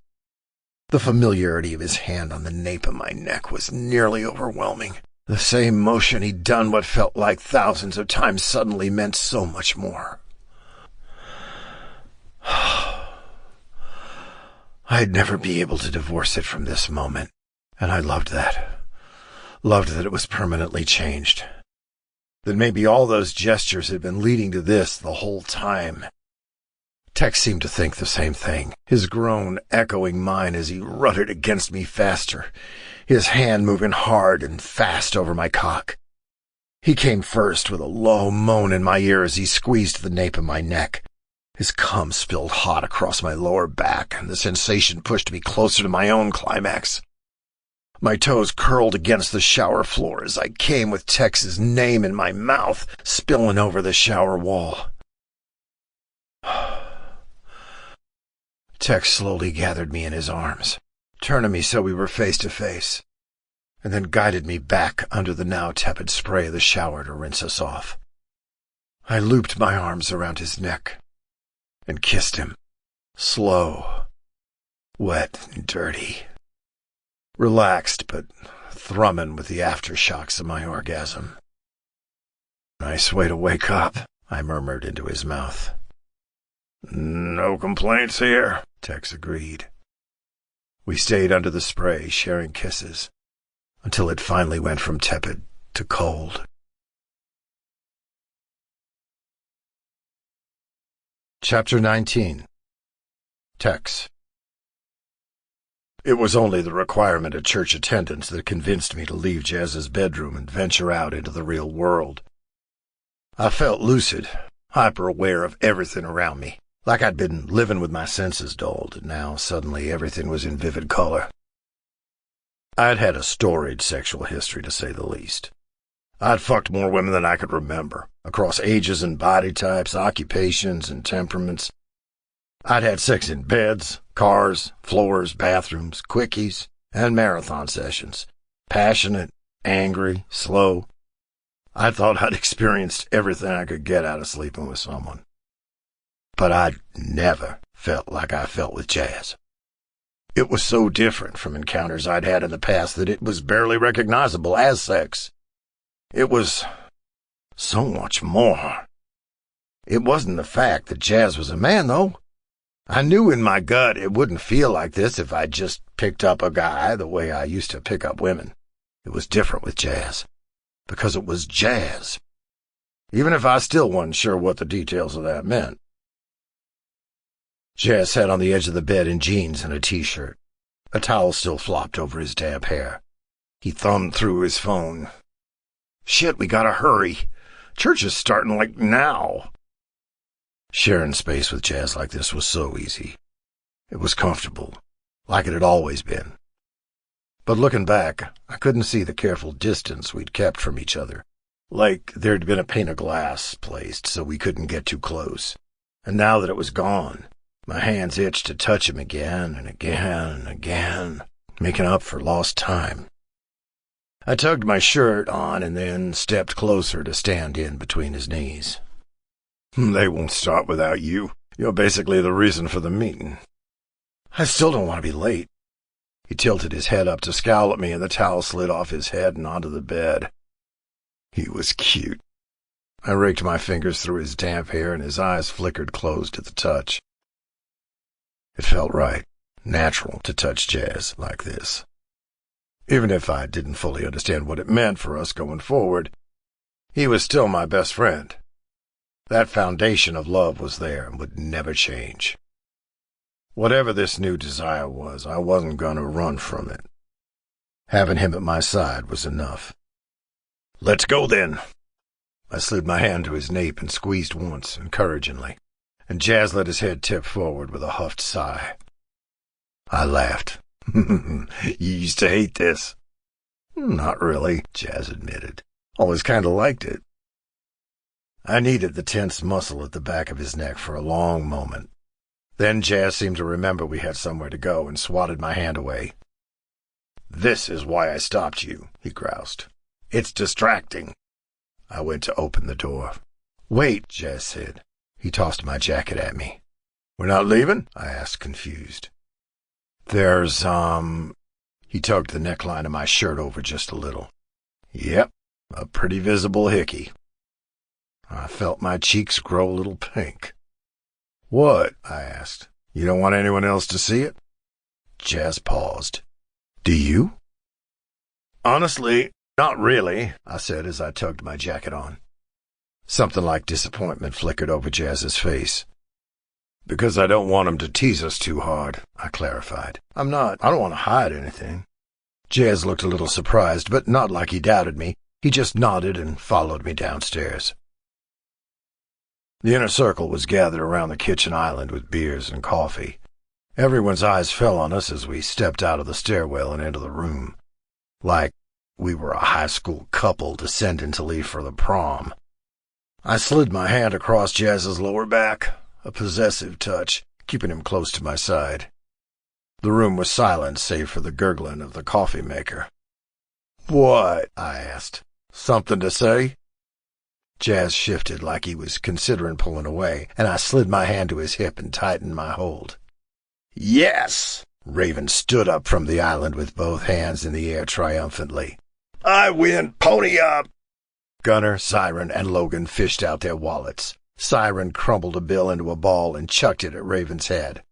"I was only a few days off," Logan whined. "First place loser," Raven said gleefully as he tucked the money into his wallet.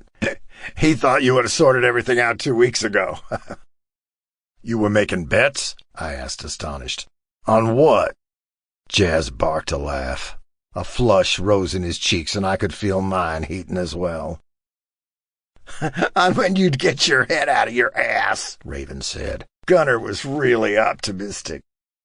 Gunner took a big swig of his beer. "Sorry, after that night in Ballast, I thought it was a done deal." I thought it was a done deal after Custom Onks, Siren said. "You're all fools," Raven declared. "Thanks for the beer money, though."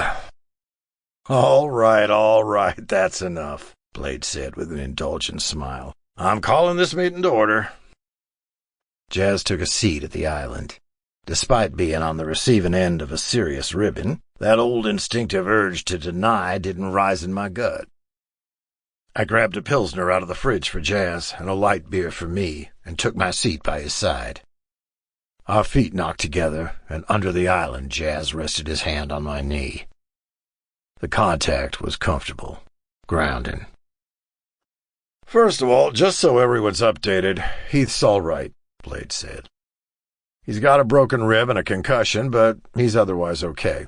Tough kid. Should be discharged later today." Nods and murmurs of understanding. "Now, about what happened on the campus. We knew Crave was looking to attack Rebel and Logan, but then he went for you, Jazz." Jazz nodded. "In broad daylight, too. Why?"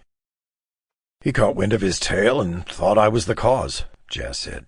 "He's not acting with any sort of plan. He's running on raw anger. Makes him unpredictable." "I've had enough of his bullshit," Gunner sneered. "Club justice is long overdue." "Hear, hear," Siren said.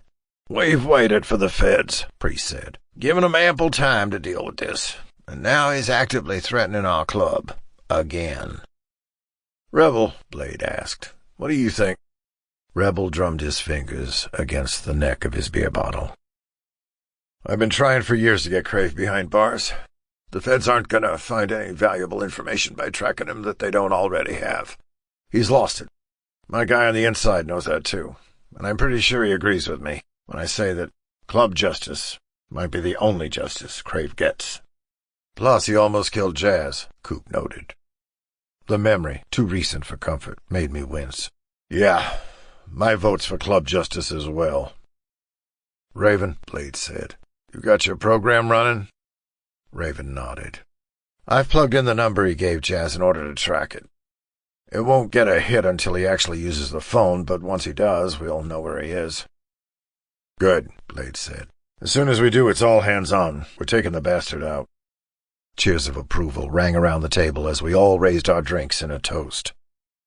"Glad we're all in agreement," Blade said with a determined set to his jaw. "All right, next order of business." "Wait," Jazz said. "I've got a proposal." "Go ahead," Blade said.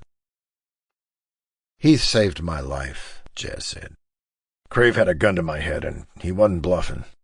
I could see it in his eyes, and Heath just full-on tackled him off me. If he hadn't done that, well," his expression darkened, "we wouldn't be having this conversation right now." That's twice he's gone into the line of fire for the club," I said. "And he's just a prospect." "Right," Jazz said. "So I want to propose we patch him in as a full member." "Seconded," I put in. "What else can he do to prove himself that he hasn't already done?" "Thirded," Logan said. His brow was deeply furrowed. Was he remembering the same thing I was? How he'd patched up Heath on the floor of Anchor Works when he'd only just shown up in Elkin Lake? Priest waved a hand before any more voices could chime in. Anyone opposed? No one raised any objections. Blade nodded. All right. Once the kid's out of the hospital, we'll patch him in. He glanced at Jazz. You did good training on him, too. Jazz nodded in thanks. Agreed, Priest said. He's come out of his shell a lot since you started working with him. Oh, he just needed to build his confidence a little, Jazz said gruffly. Well, I have a feeling that your guidance and hard work gave him the confidence to go after Crave like he did, Blade said. He's ready to be a patched-in member, and you're partially to thank for that. Good work, Jazz. I nodded my agreement as pride flooded me. Jazz ducked his chin down to hide his smile as his fingers drummed on my knee and then squeezed gently. A private moment, just for us.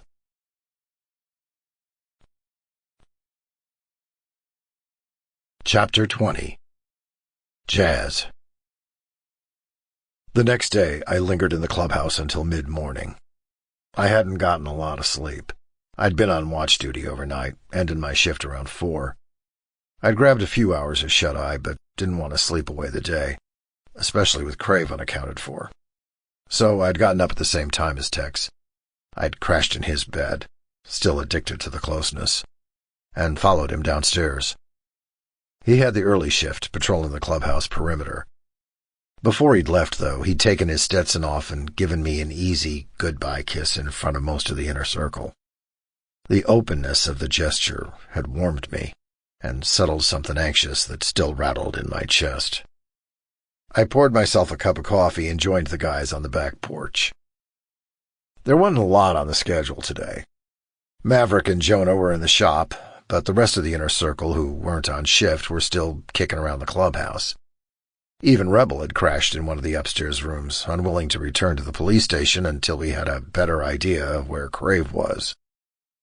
Blade, Logan, and Gunner were on the back porch with coffee in hand. It was a clear day, and the sunlight took some of the edge of my sleepiness off. Hey, Jazz. Gunner nodded at the chair next to him. You send Tex off on his patrol?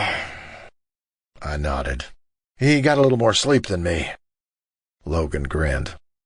I'm happy you two worked things out. I felt my cheeks warm up, but I ducked my chin gratefully. Me too. So, what are you thinking? Blade asked. About what? I deflected.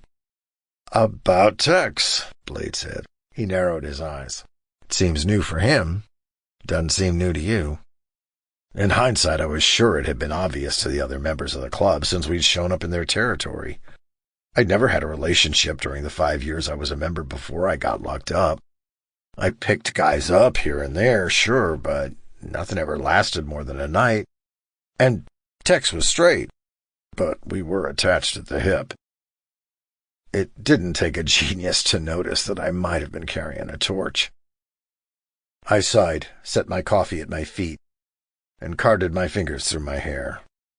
It's not. How long? Logan asked. Oh, nearly as long as I've known him, I admitted. 10 years, at least. Blade whistled low. Yeah, that's a little bit of a discrepancy. My chest twisted. I know, but he doesn't know. I'm worried I'll scare him off, you know? I've wanted this for so long, and he's only just now figuring it out. What if I push too hard or come on too strong? I don't know how much space he needs. Gunner shrugged. He doesn't seem like a guy running scared to me. I glanced up. What do you mean? Gunner sighed and ran the flat of his hand over his short blonde hair. Oh, just because it took him some time to figure things out doesn't mean he feels it any less strongly than you do. He wasn't himself when you were gone, Jazz. Blade nodded in agreement. Oh, it was like he was in a fog. He was distracted all the time, couldn't connect with anybody. I hardly saw him flirt with any women the whole time. Me neither, Gunner agreed. And it's not like girls didn't try. His brain might not have fully wrapped around what he's feeling, Logan said. But I think his heart has. I can see it in the way he looks at you. I blinked hard and stared out at the dartboard hanging on the tree in the backyard so they wouldn't see the redness in my eyes. So then why'd you place your bet on such a late date, Logan? I asked, half joking. Gunnar barked a laugh. That's what I said. The moon eyes you and Tex were giving each other, I swear I thought it was gonna play out way earlier than it did. Because, Logan answered primly, as if Gunnar hadn't interrupted, some of the guys in this club have a tendency to be a little bullheaded. If I remember correctly, you were the bullheaded one when we got together, Blade noted casually. I wasn't being bullheaded, Logan said. I was being smart. All right, Gunnar said through a laugh. We're all just happy you worked it out. You two have acted like a married couple for as long as we've known you anyway. I couldn't deny that. I leaned back in the chair with a small smile on my face. Then the back door wrenched open. Raven skittered onto the back deck in what appeared to be his pajamas, an oversized shirt that hung to the hem of his loose shorts, and his face was deathly pale. He looked like he hadn't slept all night. I got his location. Blade stood up, his hand already at the knife in his back pocket, like he could teleport to Crave's location and gut him as soon as he knew it. Where is he? Raven's dark blue eyes widened. Here. At the clubhouse. Gunnar rushed inside and hollered, calling for the other members to get their gear. I stood up so fast I kicked my coffee cup and spilled the contents across the back porch. I looked frantically around the backyard, like I'd see Crave pop out from behind a tree. Both of you, Blade barked at Logan and Raven. Inside, upstairs. He's here for me, Logan argued. I can draw him out. Yeah, he's here for you, and he's crazy, I said. If he sees you, he's not going to hesitate to try and kill you. And he'd hesitate with you? Logan snapped. I don't know, I said, but I think he'd use me as leverage to get to you. Well, I'm not risking it, Blade said. Then his expression softened. Logan. Please. Logan grimaced, but acquiesced. Fine, he said. But if things go south, someone will get in contact, I promised. Blade nodded in agreement. Raven grabbed Logan by the back of his shirt and jerked him inside. Inside, the enforcers were already strapping on their guns and knives, pulling on boots and jackets and waiting for Blade's orders. Let's go, he said. Spread out, hit the perimeter. Rebel, be careful. Rebel nodded. Coop, Blade, and I went to the front door. Gunnar, Rebel, and Siren went to the back. We stepped out onto the front porch and began to fan out, guns in hand. It wasn't necessary, though. As soon as he saw Blade, Crave stepped up from behind one of the club cages parked in the driveway. He had Tex in a rough hold, Tex's arms wrenched behind his back, and a gun pressed to Tex's temple.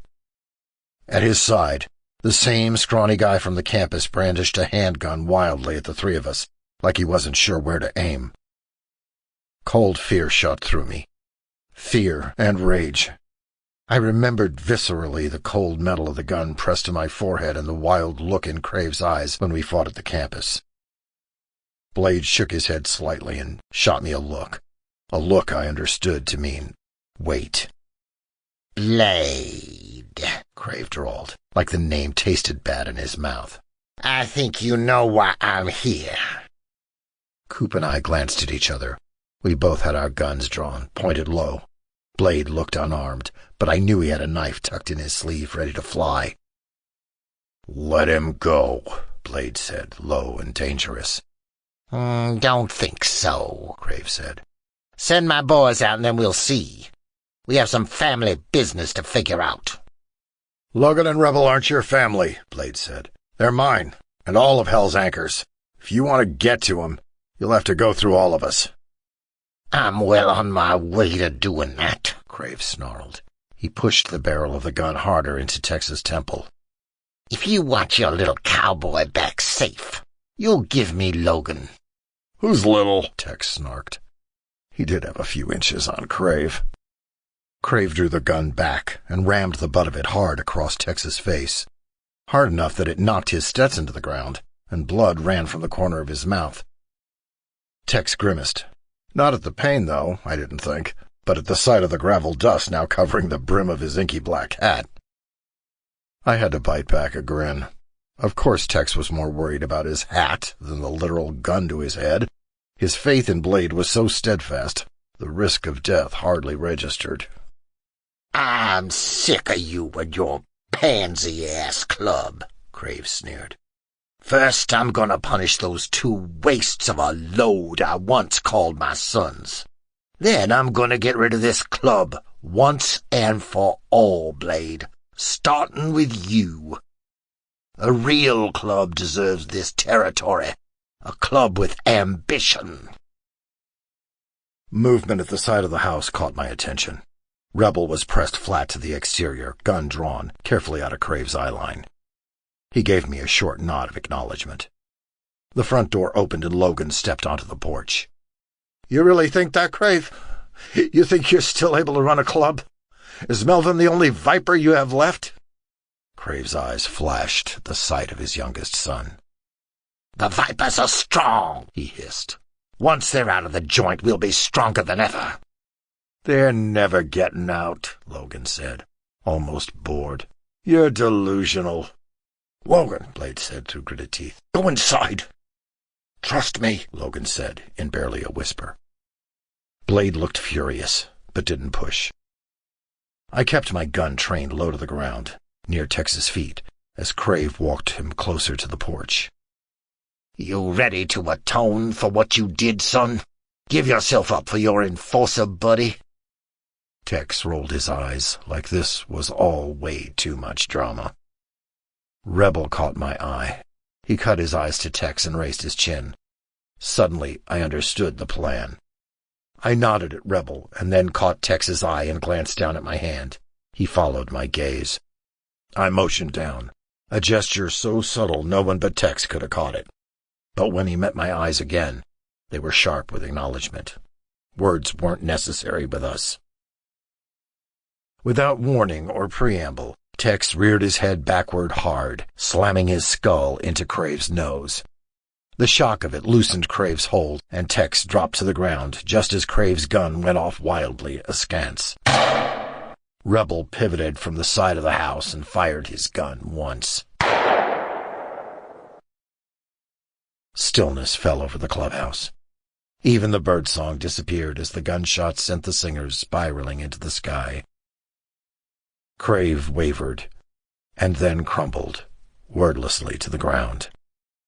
A single red gunshot wound bloomed on his forehead, dead center.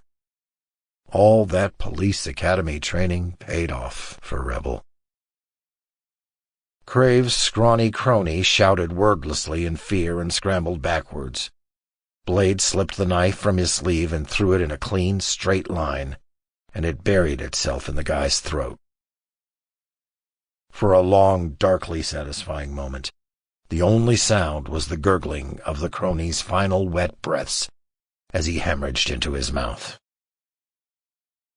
Tex got to his feet, dusting himself off, but the slight waver to his legs belied his casual demeanor.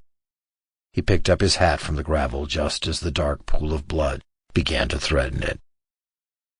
"Well," he said, "that was exciting." Then, like a rubber band stretched to its full elasticity, the atmosphere snapped. Logan's knees buckled beneath him and Blade caught him without thinking, pulling him into a protective embrace as Logan buried his face into Blade's shoulder.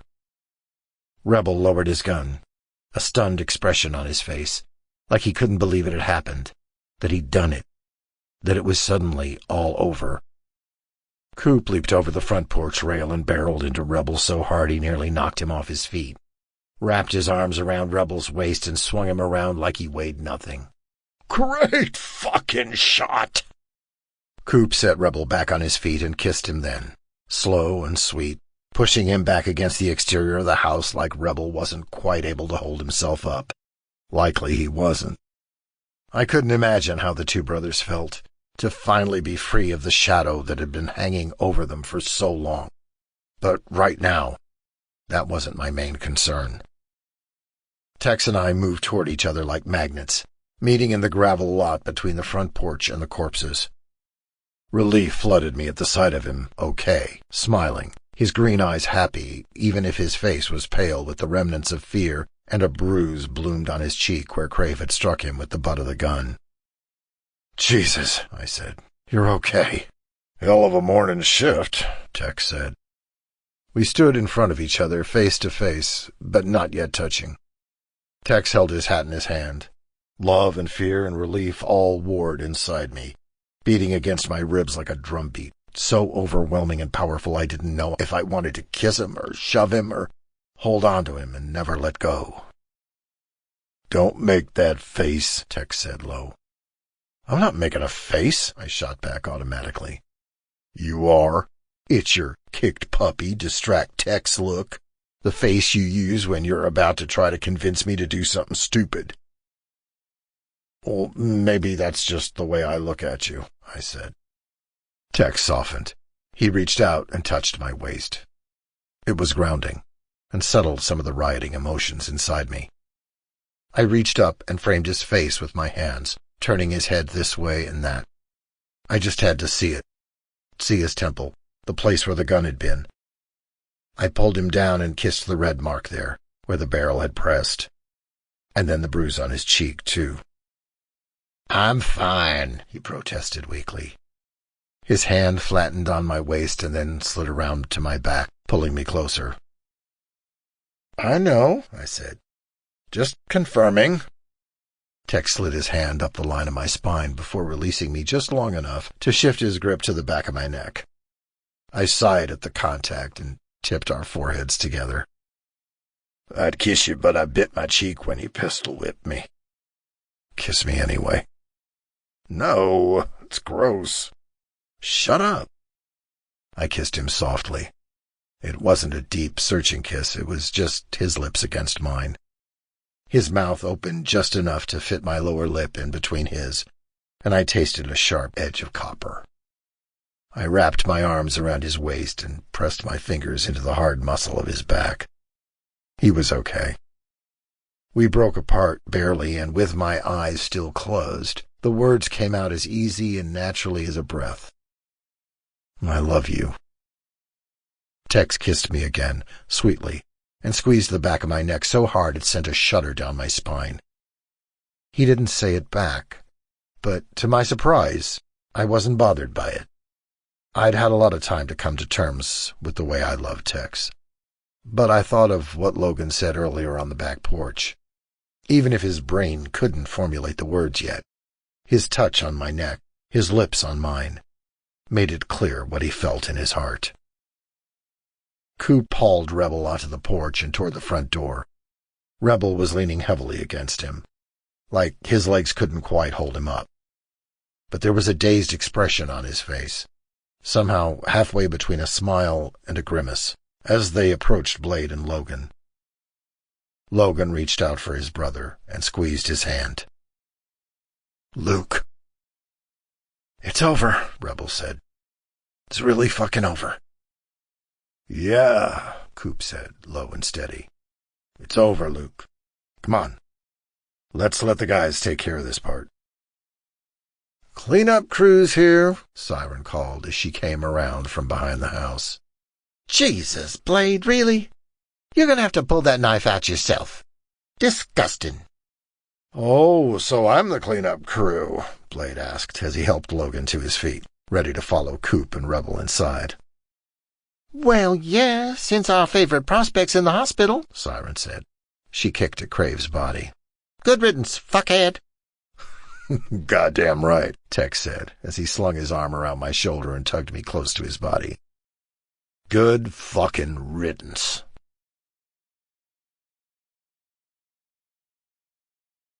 Chapter 21. Tex. Jazz. Tex. I sprawled lazily in the clean sheets, stretching from my fingertips to my toes. I'd spent the day recovering from the morning's ordeal with Crave, and I'd spent the afternoon in Jazz's bed. alternating between napping and scrolling through my phone. I was still a little sore, and the bruise on my cheek was getting pretty gross, but I wasn't any the worse for wear. It was dark now, and I was loose and lazy and comfortable in his bed. Maybe it was a little bold for me to be waiting for Jazz like this, naked in his bed, but I didn't think he'd mind a little boldness. I liked his bed more than mine anyway. I liked being surrounded by all the details of his life. The clothes on the floor, the abandoned coffee cups, the riding boots tossed carelessly in the closet. His sheets were soft and well-worn, and still held the warm scent of his body. Jazz was still on enforcer duty, but he was due to return any time now, and he'd said he loved me. I always knew he did. We were closer than family. Even if we didn't say it, we didn't need to. But that declaration was different. I knew it wasn't the same thing I'd felt for him in the years I'd known him. And at the same time, I knew what I felt was transforming into the same thing. The way he'd said it. It wasn't like it was a revelation. It was like he was simply stating a fact. Sky's blue. Water's wet. I love you. If he was so comfortable with saying it, with knowing it, how long had he known? When I reflected back on our friendship before he went into San Quentin, there weren't any moments that jumped out at me. Nothing he'd done that, in hindsight, looked like attraction or desire. It was just memories of Jazz, of our closeness and loyalty. Was I just a shitty, inattentive friend? That was possible. But maybe it had always been there, and I just couldn't see it, even in memory. Like the way I couldn't hear Jazz's snoring in sleep anymore. It was so present as to be invisible. I could only hope that it was. Because if it wasn't, if Jazz had been trying to get me to see and I'd refused for so long, I wasn't sure how I'd bear the weight of that knowledge. The door to his bedroom swung open and Jazz stepped inside, looking exhausted. But as soon as he saw me, his face lit up with a smile. He shrugged off his leather jacket and tossed it carelessly over the back of a chair, toed off his boots, and then flopped face down on the bed next to me. I was under the sheets, he was on top of them, but still the muscled line of his body was a comforting line against mine. "Hey," he sighed with relief at being horizontal. "What's up? How's your face?" "Handsome as always," I said. I rubbed at my jaw, and then more carefully at the bruise. "Honestly, it's not that bad. He didn't hit me that hard." "Sure looked like he did," Jazz muttered in disagreement. "What have you been doing, just lying here?" "Thinking," I said. "Don't hurt yourself," Jazz said automatically. I poked him in the side in retribution before clarifying. "Thinking about us." "Yeah?" Jazz rolled onto his side, looking a little more focused. "What about us?" "Oh, just—" I paused and pressed my lips together. Jazz didn't push. He just waited patiently, resting one hand on my chest. It wasn't hard to talk to Jazz. It never had been. Not even about this. The only thing that was challenging was getting my own circling thoughts in order. "What did I miss?" I asked. That was the heart of the matter, wasn't it? Why hadn't I realized what Jazz wanted? "I know I can be up my own ass at times, but did I miss something important? Were you trying to—" "You didn't miss anything." Jazz looked a little surprised that I was bringing this up, but his voice was surprisingly steady. "You weren't supposed to know how I felt." "Why not?" I furrowed my brow at him, but I did feel a little relieved that he hadn't been trying to communicate this earlier, that I hadn't fucked up in more ways than I already knew I had.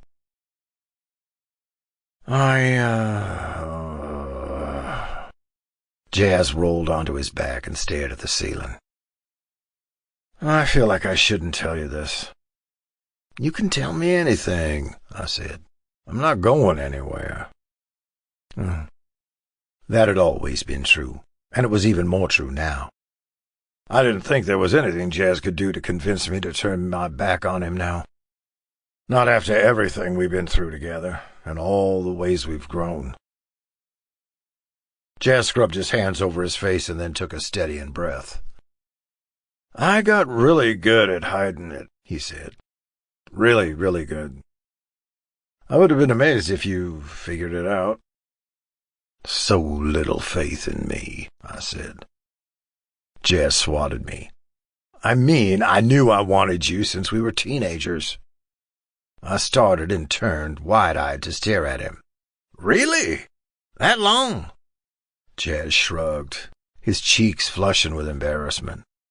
I mean, the whole time I knew it was impossible, because I knew you were straight, and I felt guilty, too, because you thought of me as a brother, and I didn't think of you like that. I tried to. I tried to change the way I felt, but it never took. It was like the disease. He sounded resigned, like he was explaining an old injury that had never quite healed right. It made my heart clench. I didn't know what to say. I wanted to reach back in time and shake us both hard by the shoulders. Jazz, I'm not done, Jazz said. I shut my mouth obediently, and Jazz rewarded me with a sideways smile. I spent so much energy trying to erase my feelings for you. I felt like something was wrong with me, you know?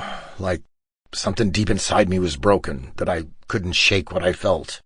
So I looked for acceptance in other places, in other people. That's why Hell's Anchor was so good for me. I nodded.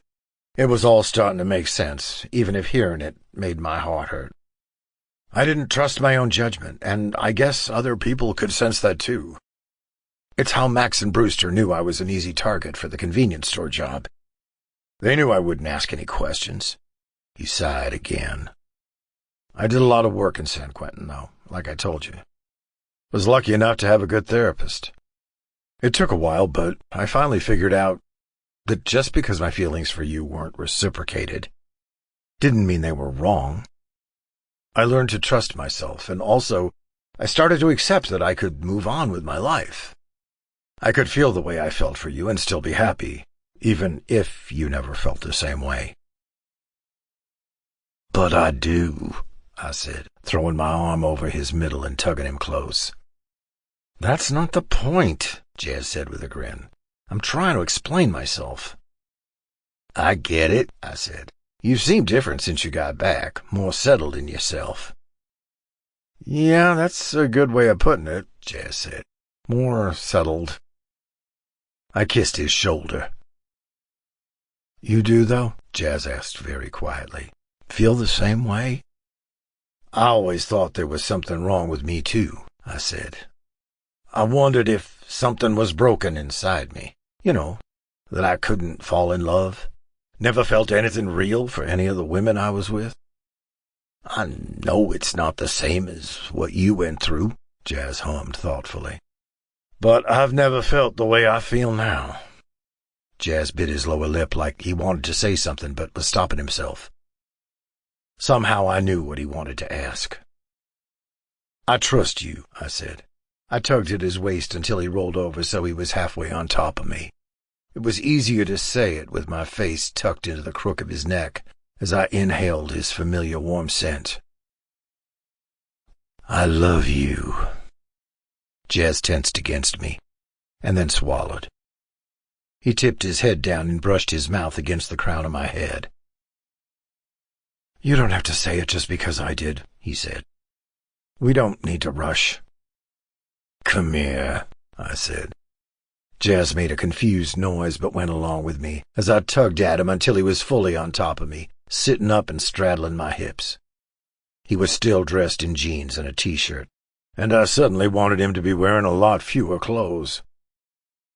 He smiled down at me with a little confused furrow in his brow, his amber eyes gleaming. I wasn't just saying it because he had. There wasn't anything wrong with me either. I didn't love anyone else because my heart had always belonged to Jazz, even if I didn't realize it. We'd always had a bond that was deeper than friendship, deeper even than brotherhood. And loving him like this was easy. It felt like fate, like this was always going to happen, and life had just been waiting for us to catch up. for me to catch up. I tangled my fingers in his shirt and pulled him down into a kiss. He settled against me happily, sighing into the kiss. I quickly deepened it, sliding my hands over his shoulders and back, and dipping my fingertips into the waistband of his jeans. "Why are you still dressed?" I asked. "I worked today," Jazz said in between kisses. "Unlike some people." "I'm recovering," I said. "I'm supposed to get pistol whipped and then go immediately back to work?" "How's your mouth?" Jazz dropped a kiss on the bruise of my cheek and then leaned back just far enough to pull his shirt off. "Well enough to kiss you," I said, as I slid my hands up his bare chest. "And maybe some other things." Jazz gave me an interested look. Other things? I'd never been with a guy other than Jazz, but being with him was making me curious about a lot of things. I shrugged and offered him a coy little smirk. "Maybe." "Oh, Jesus," Jazz groaned. He palmed himself through his jeans. "You can't just say shit like that." I knocked his hand aside and gripped his cock through his jeans. Jazz groaned again and tossed his head back. I didn't think I'd ever get sick of hearing that sound. I popped the button on his jeans and then slid the zipper down slowly. The hard line of his cock strained against the fabric of his shorts. God, it was sexy, seeing him already half debauched and flushed above me. I trailed my forefinger over the shape of his cock, and Jazz shivered. My own cock was quickly hard as well, and I shifted my hips beneath him, pushing up to ensure he felt it. "Want you." Jazz stood up and wrestled out of his own jeans and underwear. A flare of affection sparked in my chest. I'd almost call it cute, the eagerness with which he tore off his jeans to get back into bed with me. I pushed the sheets down, and Jazz took a quick moment to drag his gaze over the length of my naked body, before he crawled back onto the bed, covering my body with his own. I hummed with pleasure at the sudden, overwhelming sensation of being skin to skin, from head to toe, and wrapped my arms tight around him. He slotted his legs into mine, and the line of his cock in my hip was burning hot and already wet at the tip. I kissed him deeply, slowly. After a long, sweet kiss, I carted my hand through his hair and gripped the nape of his neck. I pulled him back just enough to tip our foreheads together. His amber eyes gleamed when I met his gaze steadily. "I love you," I said again. His heart pounded inside his chest. Well, maybe that was mine. "I'm in love with you," I said. Jazz exhaled. His amber eyes flickered closed and then opened again, sparkling like he couldn't believe what I was saying. I kissed him again, briefer this time, mostly as an excuse to settle the nervous anticipation in my chest before I spoke again. "I want you inside me." Jazz bit his lip and tipped his head against my shoulder. His cock twitched hard against my hip. "Stop talking." "What?" I asked. I skated my hands down his back and gripped his ass, needing the muscle there, with the added bonus of pressing his cock more firmly into my skin. "Come on, I want it." Jazz pulled back and looked at me again, his amber eyes a little unsure. I met his gaze steadily. Even if I was nervous, I wanted this. I wanted to feel him inside me. I wanted us to share an experience I'd never shared with anyone else. Jazz sat back again, straddling my hips as he was before, but without the barrier of the sheets or his jeans between us. I ran my hands up his thighs, pressing my fingers into the strong muscle. "You want it?" he asked. My gaze flicked to his hard cock. I nodded. With a grin, Jazz reached over me to the nightstand. I assumed he was going for the lube, but instead he grabbed my black Stetson and set it jauntily crooked on his head. He ran his fingers over the brim with a grin. Always did want to ride a cowboy. It should have annoyed me.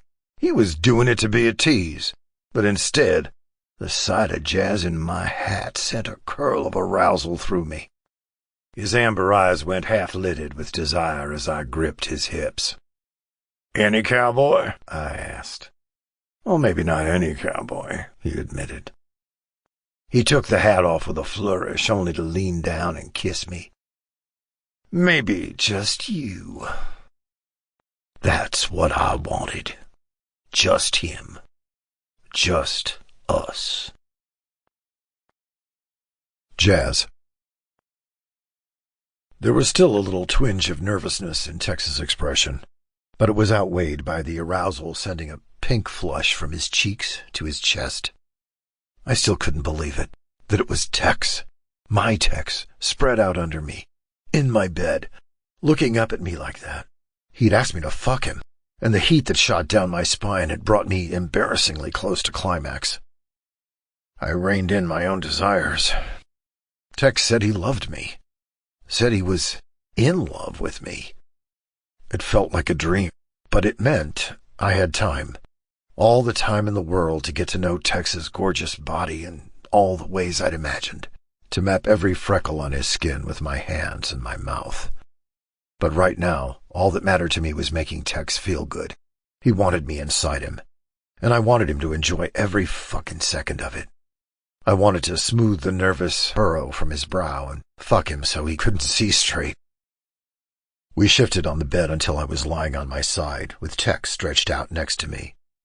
I let my gaze drag hungrily over his body, from his broad shoulders to his tapered waist, and the rough, fiery red hair that ran from below his navel into a thatch around his long, uncut cock. The flush on his cheeks darkened. It was always so easy to tell when he was emotional. His pale skin always betrayed him. He narrowed his sharp green eyes at me. "What are you waiting for?" "Just enjoying the view," I said, and I leaned over to kiss him. With the lube in hand, I kissed my way down his neck, his chest, pausing to run my tongue over his pink nipples and savor the little gasp of pleasure he made at the sensation. Then I continued down, dragging my tongue over his skin as I went. "Want it to be good for you." Tex raked his fingers through my hair. I looked up and our eyes locked. Any trace of nervousness had left him. He looked hungry. His green eyes were sharp and his lower lip was swollen where he'd set his lower teeth into it. "It's good. Better than anything else." The low, rough tone of his voice electrified me. I kissed his right hip and pinned him to the bed by the other. Then I met his eyes again and ran my tongue up the length of his cock. Tex groaned, his hand tightening in my hair. And then I sucked his cock down. I'd fantasized about this moment for years, but none of my imaginings could compare to the real thing. It was hot and hard, throbbing in my mouth, and Tex's low moan of pleasure traveled down my spine like a physical touch. I moved slowly on his cock, taking as much as I could into my throat before moving back up. I pressed my tongue to the underside, swirling it around the tip, and then repeated the process. "Fucking hell, Jazz," Tex rumbled. Then, as I continued to suck his cock, I rubbed my slickened forefinger against his entrance. His body tensed under me, his whole clenching, but I didn't rush it. I just continued slowly sucking his cock, not hard enough to drag him over the edge, hopefully just enough to relax him. "Do it," Tex said, encouraging me with a slight tug on my hair. Well, if he wanted it, I wanted to give it to him. I slid my fingers slowly inside him. Tex gasped and shifted his hips on the bed. I pulled off his cock. "Feel okay?" He tossed his head back against the pillows. "It's weird." "It'll get better," I promised. I returned my attention to his cock, sucking him a little harder, a little faster, up in the edge of pleasure until I felt the insanely tight heat of his body relax. I worked another finger inside him slowly until I could fit in another, and then I thrust slow and deep and crooked my fingers, searching, until Tex cursed and nearly jackknifed off the bed. I pulled off his cock with a laugh and pinned him down harder. See? Gets better. Do that again, he demanded. I hid my smile in the curve of his hip as I fingered him with a little more urgency now. He was so tight and hot and suddenly a lot more responsive, and my desire to feel that heat around my cock was starting to overwhelm me. Actually, fuck that. Get inside me, Tex said. He tugged at my hair again insistently, guiding me back up his body. For a moment, I thought he might be one of those guys who doesn't like to kiss after a blowjob, but then Tex pulled me on top of him and kissed me, hard and dirty and intentional, like he wanted to taste himself in my mouth. I groaned into the kiss. My cock was so fucking hard, dizzyingly hard, leaking pre-cum insistently against my skin. I wrestled a condom on while still kissing him. Tex reached between us and gripped my cock hard, spreading lube over me with a tight grip. Want to feel you without one next time, he muttered into my mouth. My hips jerked forward into his touch, and I had to bat his hand away for fear of coming right there. Oh, the fucking mouth on you, I said. Tex smirked into the kiss. Yeah, I said, next time. Because there would be a next time, and there wasn't gonna be anyone else. Not anymore. How do you want it? I asked a little desperately, as I squeezed the base of my cock to try to get myself under control. I don't want to hurt you. Like this. Tex wrapped one leg around me and dug his heel into the back of my thigh insistently. Want to see you. I nodded, and then tipped my forehead into the curve of his neck, pausing only to kiss the sweat-slick skin there.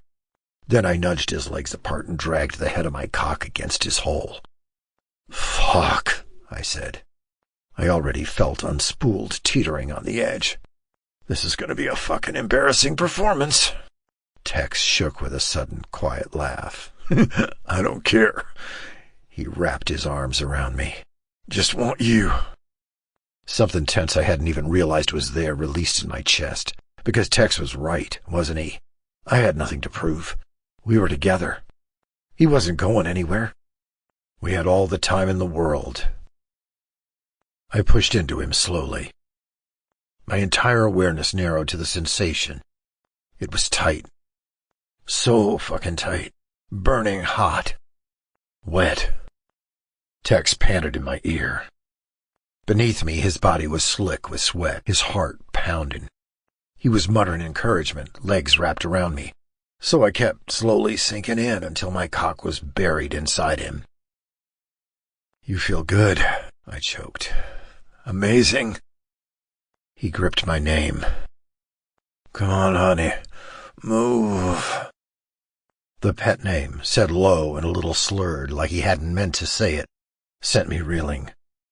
I withdrew my cock just a few inches, and then back in, and the motion drove a gasp from Tex's lungs. Is it good? I asked a little wildly. I wasn't going to last, no way, but I was desperate for Tex to feel good. I felt Tex nod. Fucking incredible, he groaned. Better if you'd move. I pulled out slowly, so only the head of my cock was inside of him, and then thrust all the way back in it. It was deep and powerful, and the mattress shifted beneath us. I did it again, changing the angle slightly, and found that place inside Tex again.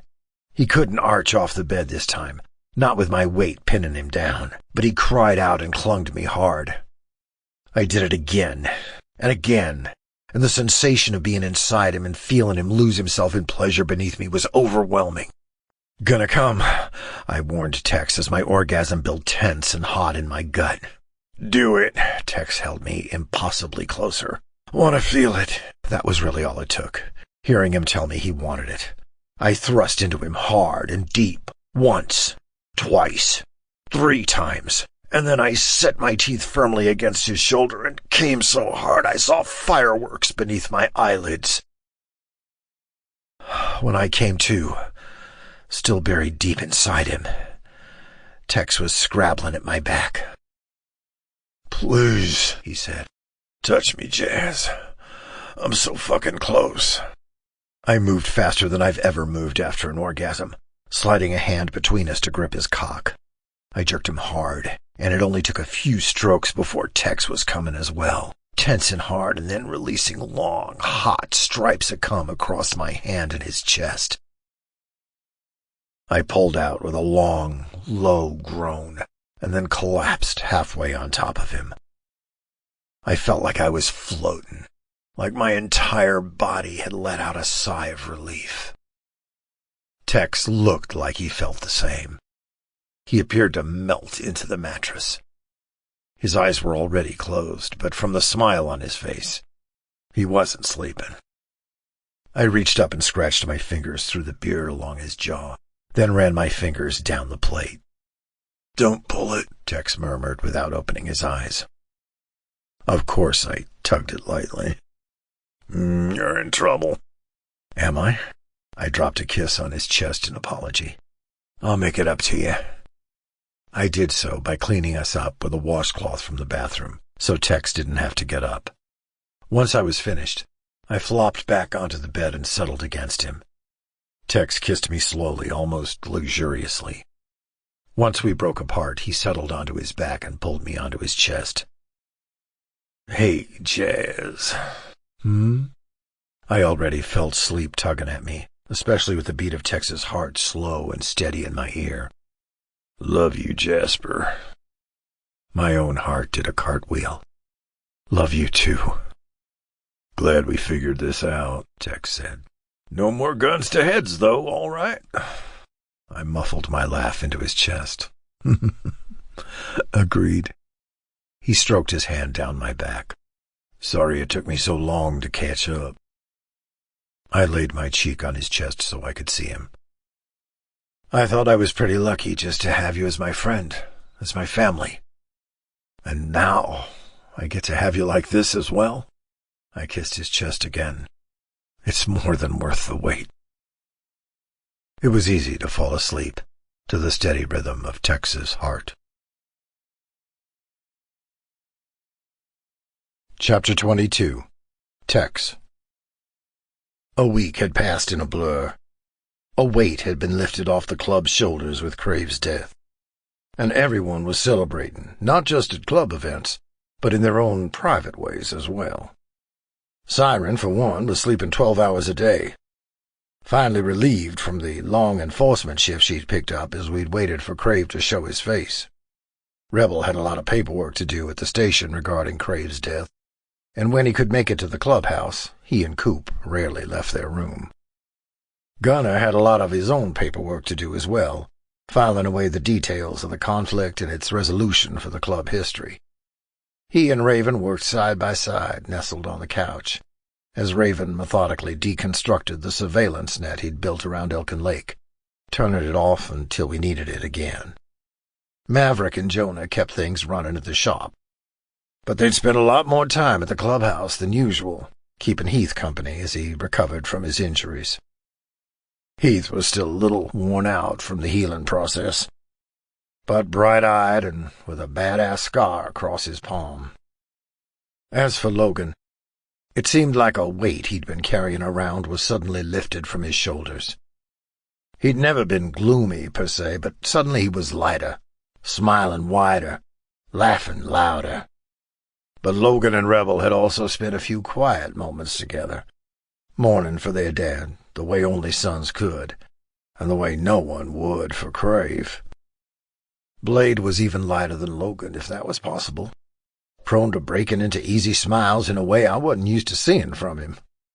With Crave gone and the Vipers finished for real, we could finally take a well-deserved break.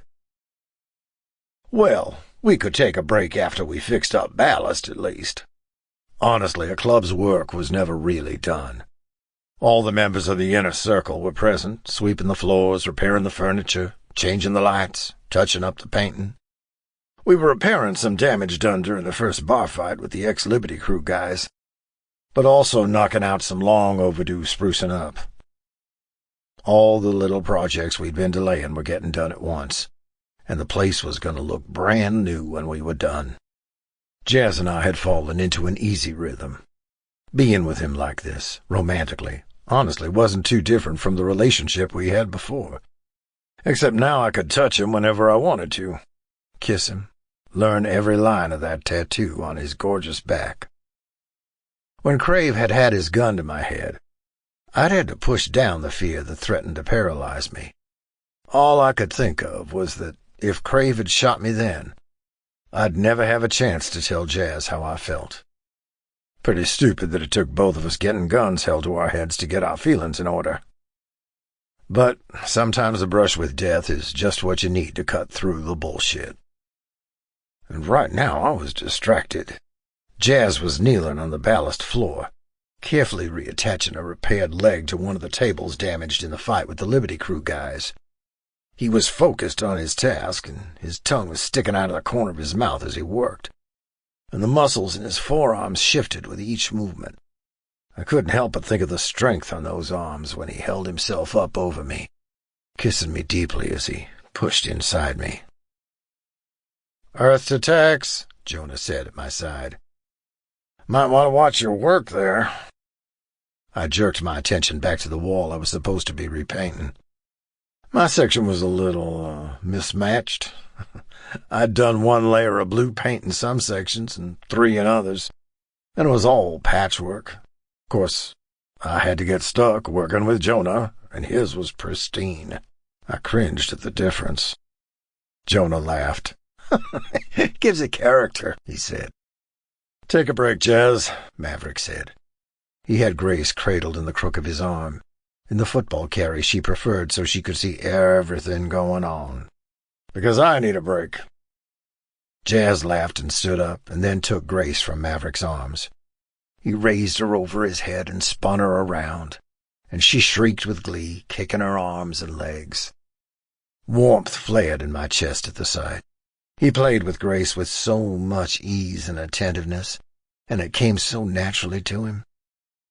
Jonah smiled at the sight, too. Jazz offered Grace to me, and I set my paint roller down and took her into my arms. She always had a single-minded focus when I was the one holding her. My beard. As always, she honed in on it within seconds and wound her fingers in the plate. She tugged on it, then laughed, and tugged again, and laughed harder.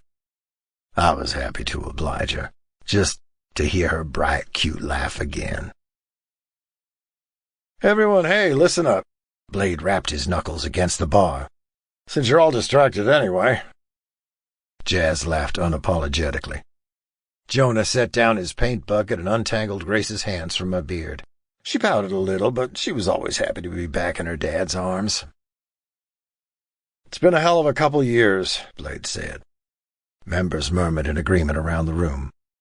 "We've lost members," soft, sad murmurs of Ankh's name. "Added new ones." Blade cast his eyes to Logan, Rebel, and Jonah. "And had some come home." Jazz nodded in gratitude. Blade grabbed a beer from behind the bar and raised it. "And because of our members, our bond, our club, the Vipers are finally gone." Cheers rang out, and members stomped their feet in approval. I wrapped my arm around Jazz's shoulder and pulled him against me, and then pressed a rough kiss to his temple. "You've all been part of that. Our territory's safe again, and we can finally take a fucking break." Laughs of agreement. "But there's one kid who's been with us throughout this entire ordeal. He's been working in the shop, going on rides, and keeping up with club business, all the while attending school. And he's bled for this club, not once, but twice. We've waited too long to do this." From the edge of the group, where he was holding a broom from sweeping up broken glass, Heath gaped at Blade like he'd grown a second head. "Come up here, Heath," Blade said. Heath dropped the broom with a clatter. Blade grabbed him by the shoulder and pressed a patch into his pocket. "You're patched in, kid." Heath stared at the patch with something like adoration in his eyes. He turned the patch around so the rest of the club could see it. In white letters, stitched on black, it read, "The Kid." The moniker suited him. We all called him that already anyway, and despite his steady competence, He still had an aura of youthfulness around him.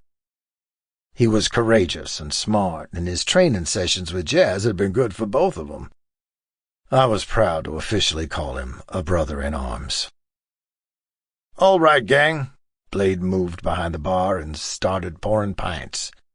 "Take a break, have a drink, congratulate the kid, and then it's back to work."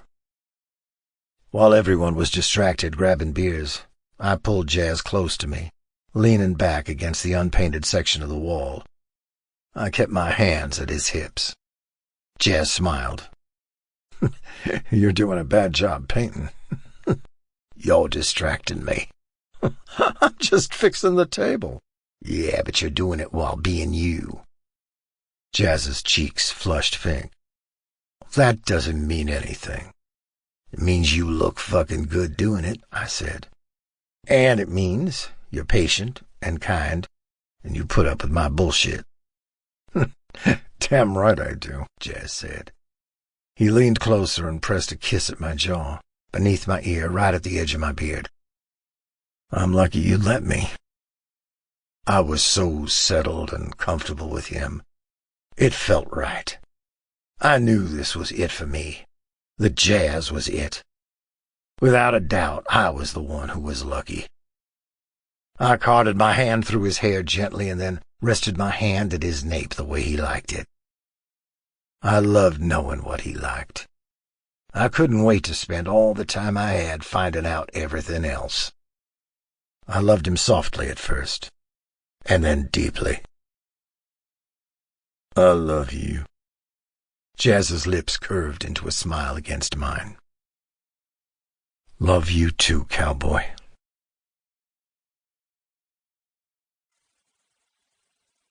Chapter 23. Epilogue. Heath. I turned the patch over and over in my hands. Honestly, I was still having trouble believing this was actually happening. After only 2 years, I was patched into Hell's Anchor as a full member. I figured I'd had at least another year of prospect duties before I'd even be considered to be patched in. I'd gotten the patch, the handle, the whole 9 yards. I hadn't even allowed myself to fantasize about a handle because, well, I didn't want to be disappointed with whatever was chosen for me. But Blade had decided on the kid. I liked it. The kid. It was cool. A little mysterious, a little badass, but not too serious. And everyone already called me kid, so this was just making it more official. Like my patching in was just a formality for the acceptance that was already there. When I joined 2 years ago as a prospect, soon after I'd started my business degree at the college, I'd been seeking stability, routine, some kind of foundation in my life. I'd been 18, and a little unmoored. I hadn't expected the club to become my family. I wasn't exactly looking for a family when I joined. After all, I'd left my own behind for a reason. I thought it'd just be what the name said, a club. But Hell's Anchor had turned out to be so much more. The club had become my support system as I worked through school. And in 6 months, I'd have my business degree. And hopefully I'd be able to take on a bigger role at Custom Monks. I tucked the patch safely into the inner pocket of my jacket and took a moment to examine the gash on my palm. It was healing well, and Logan would be removing the stitches tomorrow. The fight with Crave and his crony was a blur in my memory. I didn't even remember the pain of the blades biting into my palm. I only remembered the urgency with which I took the guy's legs out from under him, and then the terror that had flooded me when I'd seen Crave with a gun to Jazz's head. I still couldn't believe I'd had the guts to do that. Since he'd gotten out of jail, Jazz had become one of my closest brothers in arms. So when he'd been in danger like that, I hadn't thought, I just acted. And that was reflective of the club's influence on me. I was more confident than I used to be, because now I was part of something larger than myself, something I'd never really experienced before. I'd never been part of anything. Nothing I could be proud of, at least. And I loved that feeling. "Hey, kid." Tex clapped me on the back in congratulations, and my ribs protested at the jostling. I winced. He's got a broken rib, jackass, Jazz said warmly, flicking Tex hard on the shoulder. Don't smack him. Tex grinned sheepishly. Right. From saving Jazz's life. Sorry, kid. It's all right, I said, rubbing my side. It's just a little sore. Small price to pay. It's not just all right, Jazz said. You saved my life. I'm proud to call you my brother-in-arms officially now. Congratulations, kid. Seriously, we owe you, Tex said. He pulled Jazz close against him and pressed a rough kiss to his temple. They were like that a lot now. Affectionate and romantic in a playful, familiar way. I was happy for them. Tex with Jazz was like a different person. He was so much more open, calmer, and happier. It had taken them some time to find their way, but this new relationship seemed like it was a natural progression of their friendship, and it was awesome to see them together so much happier. Around Ballast, everyone was enjoying a few beers as a break from the repairs. The tone of these gatherings had changed too. As more members had settled into partnerships, we were all a little softer around the edges. I wasn't jealous of everyone in their relationships. Not really. Love wasn't on my radar. I was focused on school. In 6 months, I'd be 21 and finally have my degree. And that was all that mattered. But I hoped that one day I'd have the kind of love I saw between Tex and Jazz. Or that I'd at least have the time and confidence to try to get laid. 20, and I was still a virgin. I wasn't ashamed of that, but it wasn't exactly an ideal situation either. I was more confident in Hell's Anchor's matters, sure, but I wasn't anywhere near ready to go out to a club and try to pick up a stranger. Just the thought of that interaction made my skin crawl with anxiety. And a relationship felt impossible, with how busy I was in school, working at the shop, and my club duties. How's your hand healing? Jazz asked. Looks worse than it is, I said, holding it up for inspection. Tex sucked his teeth. You're gonna have a hell of a scar. I think it'll look cool, I said with a shrug. We were distracted as Ballast's front doors swung open. Blade waved at the patron from behind the bar and started to inform them we were closed for a private event. Until he realized who it was. Mal walked in with Dante at his heels. My heart slammed into my throat as soon as I saw him. Even just walking behind Mal, Dante's presence was commanding. Tall and muscular, but he moved gracefully and was flashing his handsome smile again. I simultaneously wanted to move closer and further away. It made my head spin. Blade walked around the bar and shook Mal's hand firmly. Hey, Mal, good timing. We're taking a break here. Can I get you a beer? No, Mal said. He pulled an envelope from the inner pocket of his jacket. We can't stick around, but we're here to square up. Got the reparations for the damage my former guys did. He spat the word former pointedly. Blade nodded in satisfaction. Glad to hear it. At Mal's side, Dante was holding a white box.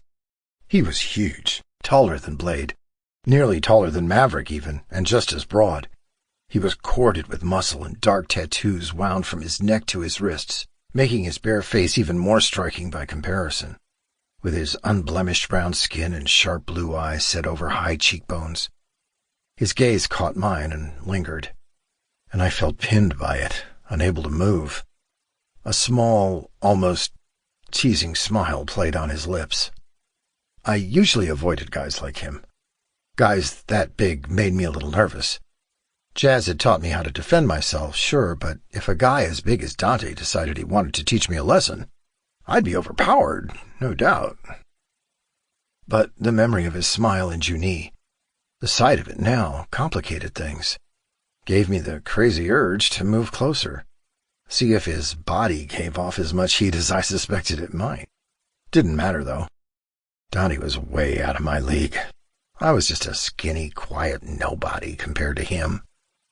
So, why was he suddenly walking toward me?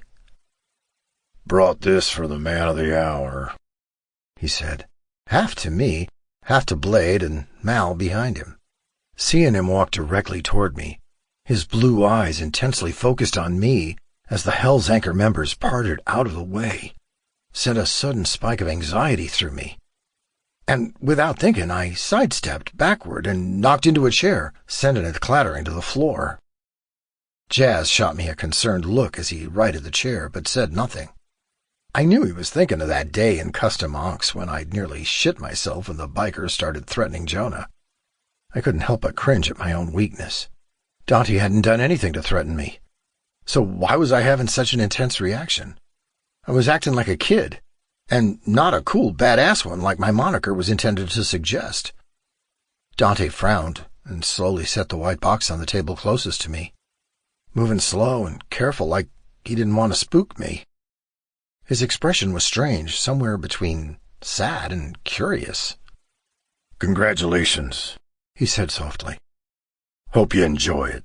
Before I could say anything back, he turned on his heel and walked back to the front door where Mal was waiting.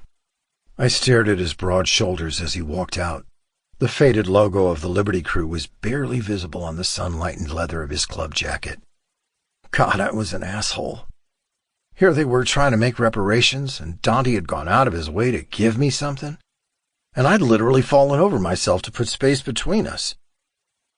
But I didn't know what to say, especially now, as Dante and Mal were walking out the door. Instead, I opened the box. It was a cake. It was shaped like a cowboy hat, decorated meticulously with the Hell's Anchor logo and the kid piped on it in silver icing. "Oh, that's cute," Jazz said from over my shoulder. "That's their whole thing down there in Junie. Dante runs the bakery." "He made this?" "Definitely," Tex said. "He's the best decorator on their staff. He'd never let anyone else take over a cake he was gifting." "He made this for me?" But he didn't even know me. It must have been a favor Blade called in. It had to be, right? I mean, why else would he have gone out of his way like this just to give me something sweet? I glanced at the front door, suddenly wanting to say something, to explain myself or apologize. But Dante was already gone. This has been Tex, Hell's Anchor, Book 5, written by Aiden Bates and Ali Lida. Narrated by David Allen Vargo. Copyright 2020 by Special Fiction Books. Production copyright by Special Fiction Books.